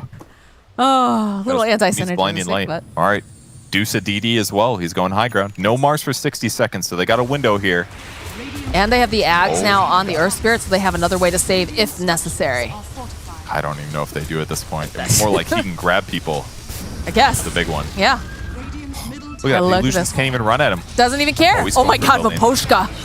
Yatoro too. They just totally walking in. Toronto Tokyo gets all stoned up here. I don't know what to do here, Purge. This is critical mass Medusa. Toronto Tokyo starts walking over, gets the Hex off. That's about it. They can't even get close to him. He's 250 away, farther than he normally would be. It's actually really silly. On the back line, so they try to make this play, and can they take him down? Yes, they managed to take down the Earth Spirit, but Yatoro takes too much damage. Is he going to be able to get the Thunder off? He's actually going to be just fine, and the Aeon Disc popping over here on the side. That's such a value Thunder in the Aeon Disc. Toronto Tokyo, though, taking too much damage over the back line. So Vaposhka, he's going to fall. Yatoro falls as well. There's no buyback. Oh this my is God. looking like it's going to be the end here. Will-O-Wisp comes out. You know, this Death Prophet, she's a tanky lady, but the GG gets dropped. Oh my God. They won it. I can't believe it. What an insane game. That Ballista changed a lot, but I mean, Empire straight up played better the last 10 to 15 minutes. They found the Death Prophet pick, they forced some bad fights, and those Darkseer illusions just kept being such a huge issue for Terrorblade. They couldn't get Crystal Maiden in to kill the illusions, and he was picking off heroes, but like it was really hard to play a conventional team fight. They had to try these like pick-off things. And it just like, they counteracted it. They would vacuum wall the Terrorblade and shut him down. They did. I mean, you know, another it to the problem too Medusa. with a lot of the fights is the fact that, you know, the Storm Spirit immediately identifying that they don't really have a good way to save, you know, say Skywrath Mage, just immediately picks them off. It's already a 5v4. And that just, you know, these neutral items, right? Like the Ballista, we saw it get dropped. We were like, oh man, that's great for Terrorblade, but it's even better for Medusa. And yeah. What a game. What luck, too. But we're going to pass it over to the panel, who should be able to explain all of this even more for us. Definitely, because the first 2 Medusa pick was obviously with having in mind that the game would again go over 60 minutes. Of course, we're going to break everything down after this.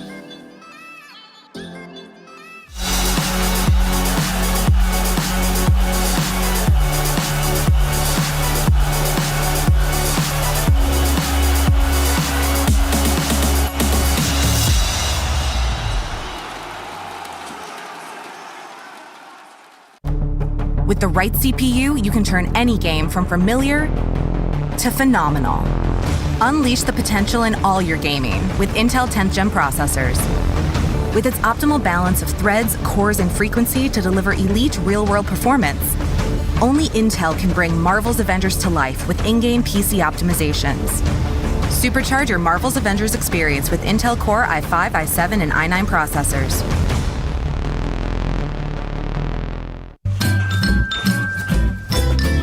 You ready? Huh? Hey, easy boy, huh? You ready? Huh?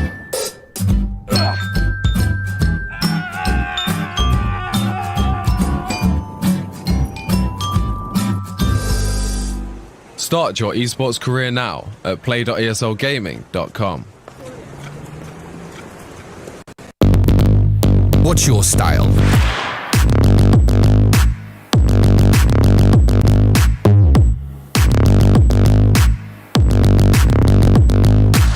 Get your merch at shop.eslgaming.com.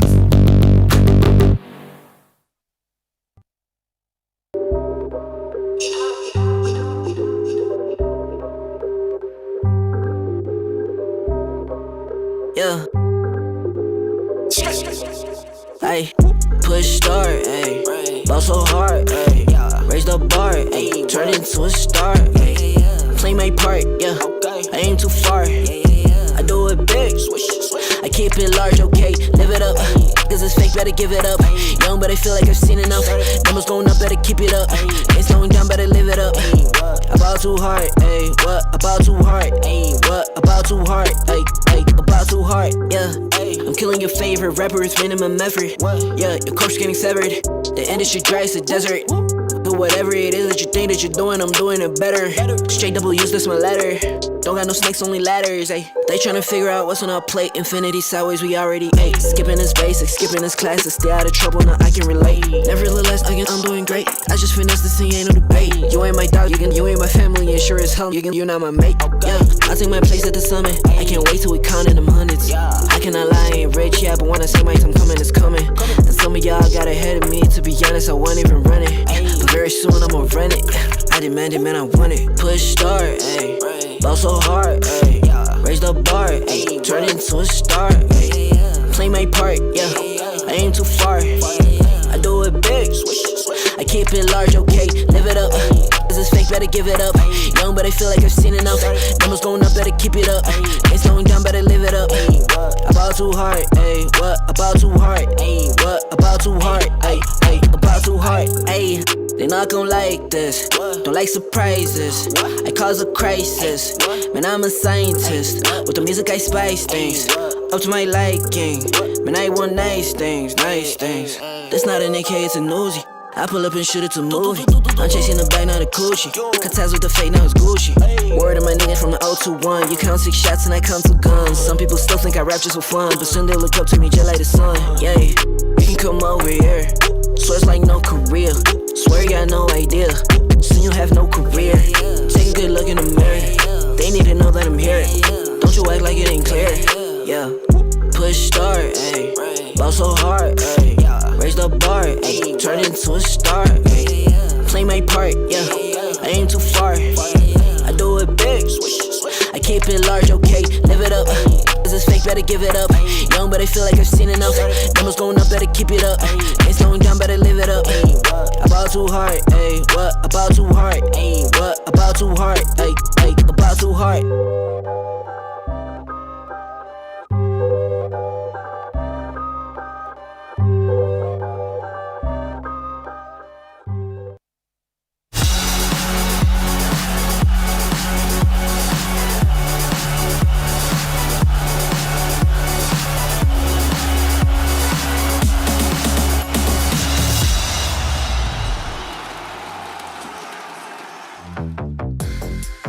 We totally saw this coming, right guys?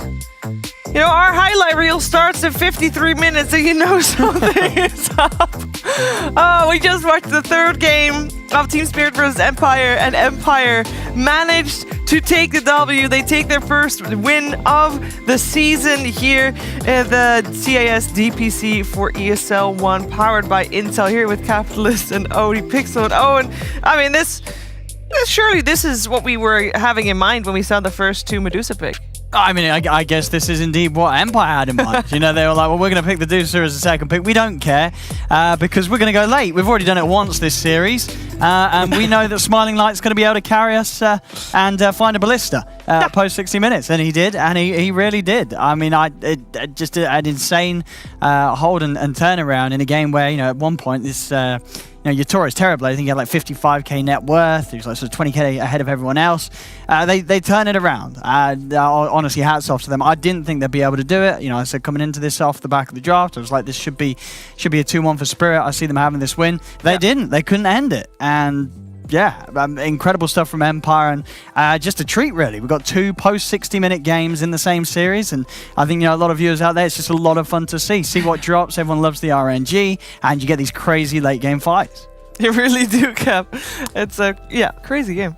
Yeah, it is. I think that Spirit ultimately, you know, they had to be able to, because it's Terrorblade versus Zusa. There's some problems with that matchup as you start going later and later, and they just needed to be able to play a bit cleaner of a game. I mean, they had a 6,800 net worth lead at somewhere around like 25-minute marker, something like that. Maybe if they had an extra 100 gold, that would have been just enough to put them over the top. But either way, it just felt like Spirit, like, it just couldn't hold on to a lead, you know, and like really grow it to a point where they're able to close out the game at 35 minutes. Just some poor choices in some of those team fights, and their mid player kind of disappointed me, Owen. I think we both agreed that we thought Toronto Tokyo was going to have the advantage in the matchup, but it was actually Gwynblade. I still don't know how to say it. Gwynblade. He was actually the one who stepped up and carried them through with 2 different Storm games, so.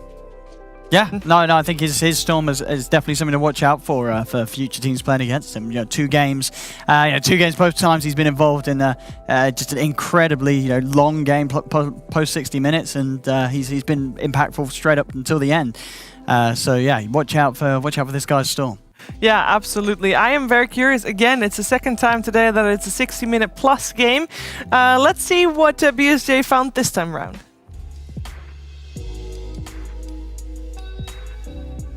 Well, Shiver, I don't find much analyzing I can do when the ballistas come out on both sides, but I thought there was some cool tactical warfare that happened in the mid game here, and I wanted to show kind of like a wonky result that makes sense if you watch it from the get-go.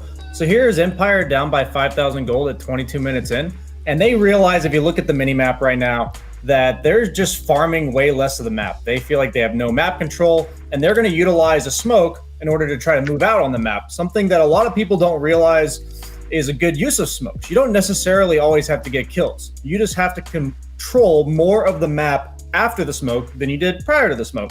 So we're going to see a situation where they're going to try to invade the enemy triangle. There is a CM waiting on the triangle who pops the smoke. So we see Team Spirit effectively dodge this smoke. So there's a lot of good plays going on both sides. And since they have the Dusa, even though they're behind, Team Spirit has absolutely no desire to fight them, because that's what Medusa lineups want you to do.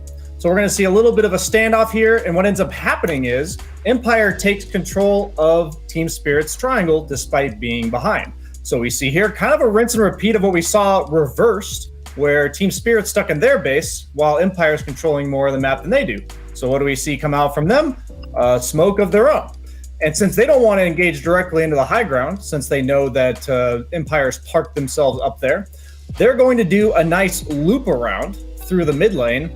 And for me, I feel like if you got up from your computer for about a minute or two and came back and you see the end result of what's happening on the map here, you'd be very confused about why is the Radiant team there and why is the Dire team there? And if you look at the Empire's positioning, they're doing a great job of holding all the entrances to the high ground. In no way is Team Spirit ever going to be able to take a favorable fight here. They get their smoke popped by a Darkseer sitting on the high ground, similar to the CM. And it ends up being where now the Radiant side is cutting both waves, bottom or top and mid, with Terrorblade Illusions. And then the Dire side is holding the Radiant Triangle. And I feel like these are some really cool moves that you don't see too often in games. And it really spurs from both teams wanting to fight back for map control, but neither team wanting to fight each other in the advantageous spot that the other team had. I like it. I like it. You only want to take the fight that you know you can win. Why take fights where the enemy team has the advantage? It's very simple, but well executed from both squads here. And obviously, at the end, it is Empire that executed it perhaps a little bit better. And I want to take you back to the start of the series, where we talked about that we hadn't really seen Empire in a fair light yet, as they only have played one series, and it was against Virtus.pro, and they did kind of get slapped around a little bit. But I think this time, Owen, we did get to see the true Empire. No, absolutely. I said coming into this, I really expected Spirit to be the favourite. After game 1, wasn't necessarily convinced. Game 2, I thought it was doubtful. But after that sort of a comeback and turnaround in game 3, I think without a doubt, you sort of look at this team and say, Smiling Knight, this guy, he pulls off these insane sort of carry performances. And yeah, it's exciting, because now we sort of have, for the first time, I say this division, a real sign of one of the qualified teams being able to really challenge the invited teams. And if Empire keep this up, absolutely, they have every chance that they'll take one of the top 4 spots here. I'm very happy that you mentioned Smiling Knight, because I believe he is with us right now. Hey, Smiling Knight, congratulations! Hello, thank you. I mean, obviously, great series. That was some crazy Dota 2 here. I am curious. You guys are a fairly fresh team. These were 3 games very important, but obviously 2 of those went past 60 minutes. How did that feel as a team, and how did you keep your cool as the one that everybody looks to, the carry in those moments? I was playing my comfortable heroes. I was confident in my team that we can win any of these games. We were confident that we're gonna win these two games. A second game was a bit of a fluke. We tested some brute meat. It didn't work out. It happens. About that game too, did you guys know that Grimstroke was going to be off lane? Like, at what point was it? At the very end of the draft when you saw Collapse was going to be playing it, or when did you guys make that realization? We thought that Monkey King will be fine, top lane with Chen, against any hero with Nyx, but then Grimstroke just crushed me, and it's very difficult to come back because we're playing 4 against 5 with Brute in team on side lanes. Brute cannot connect to us, and they just kept killing us on side lanes. Smiling that, can't do anything. I've got to ask. I mean, we've seen you guys play today, and you've had two of these plus 60-minute games. Is this standard for your team? I mean, do you tend to be a team that normally has the longer duration, or is this a bit new to you guys as a squad, being in 2 60-minute plus games in the same series? No, usually we win lanes, but then we throw games. Yeah, that's the classic our playstyle. And I know you have, you've got a fresh team with this roster only like the first week of January. Can you tell us a little bit about how your team came together, and perhaps if you have set yourself any goals for this first season of DPC? We were playing together for quite a long time. We were playing with the other offlaner before January, but then he decided to go to other team. So we took Pitushara, and we just played together. Chappie helped us a lot. Without him, I think we wouldn't make it to the first division. He did very big work to improve us as a team. We're just a bunch of pub players. Pretty good pub players. Yeah, I was gonna say, Pretty don't good. sell yourself short there. Does he have a big say in drafts? Because if he's your coach, he's sitting in on the drafts. He's responsible for drafts. He drafts every game, but he usually asks about some matchups on sidelines or mid, but he's responsible for drafts. And at the beginning, he taught us how to play first 15 minutes. Yeah. If he started with teaching the first 15 minutes, I mean, he's got to jump ahead in that playbook very fast to get to the 60 plus. But you seem to manage that quite fine on your own. Smiling Knight, it's been a pleasure watching you play Dota today, and I'm sure we're going to see a lot more awesome stuff from you. Thank you, guys. Thank you, and have a good night. Started teaching the team the first 15 minutes. This is your professional match. That's pretty crazy. High praise for Chappie as well, and really cool to hear that he is basically taking the lead in all of those drafts. Yeah, it might explain why this team has come across. I mean, they've been together for a little over 6 months. They've had that one roster change. I think Lightless was their other player that they used to have.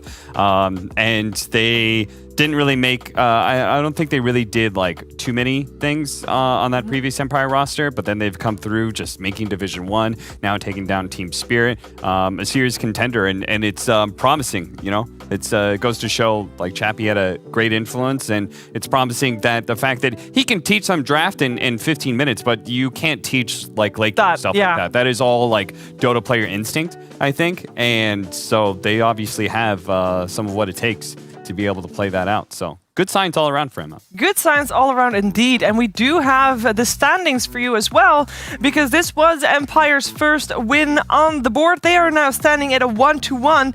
And with that also, Team Spirit also 1-1. And that's the first dent that we really see in the armor of one of the top 4 teams. Yes, I know Live to Win has 1-1, but they lost to Virtus Pro, so that almost doesn't count. We saw Live to Win versus Virtus Pro today. Again, they are... I can't wait for that Na'Vi versus VP match, but I'm afraid we might have to wait for that until the very last series of the season.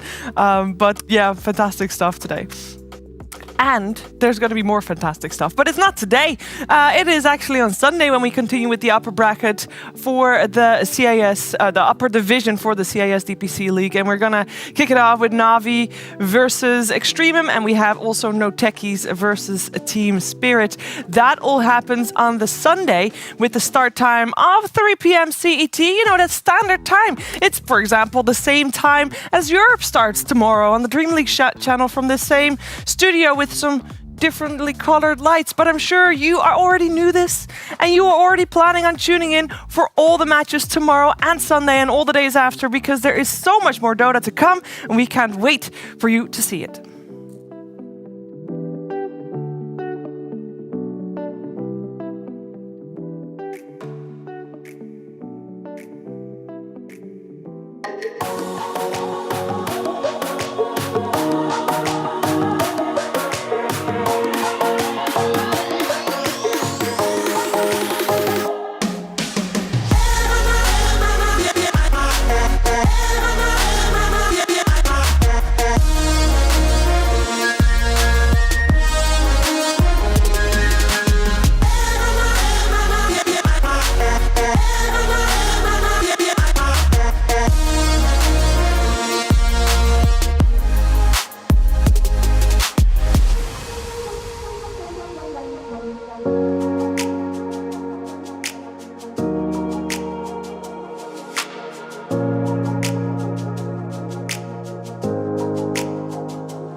With the right CPU, you can turn any game from familiar to phenomenal.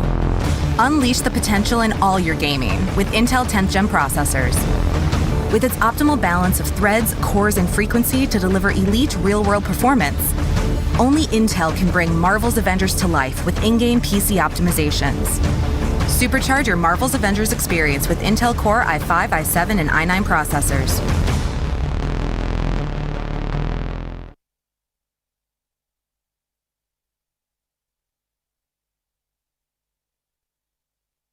My name is Jordan Gilbert, aka Nothing. Hi, my name is Sue Lee. My handle is Smix. I think it's important for these initiatives to happen. Empathy really, really goes a long way, and it always means so much to us, and I think that's where initiatives like this really help. I encourage everyone in the community, anytime they see bullying, anytime they see someone getting called names, or I encourage you to step up and say something. Good luck, have fun. Good luck, have fun.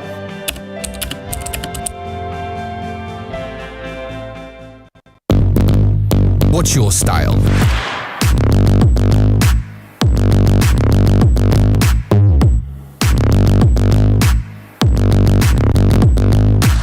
Get your merch at shop.eslgaming.com.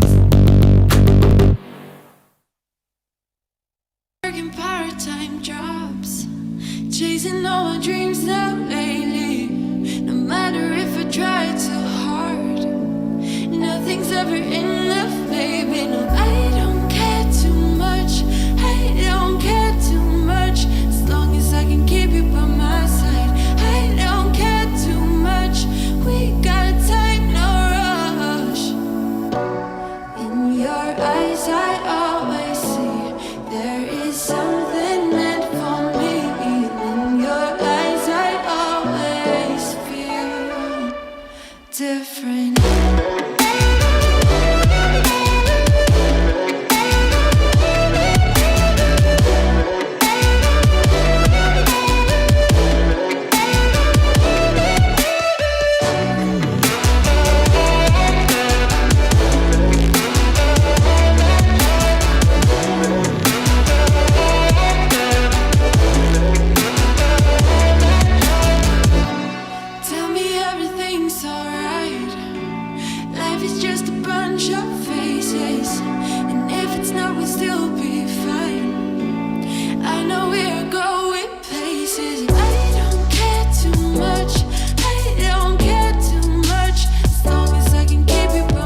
Yeah.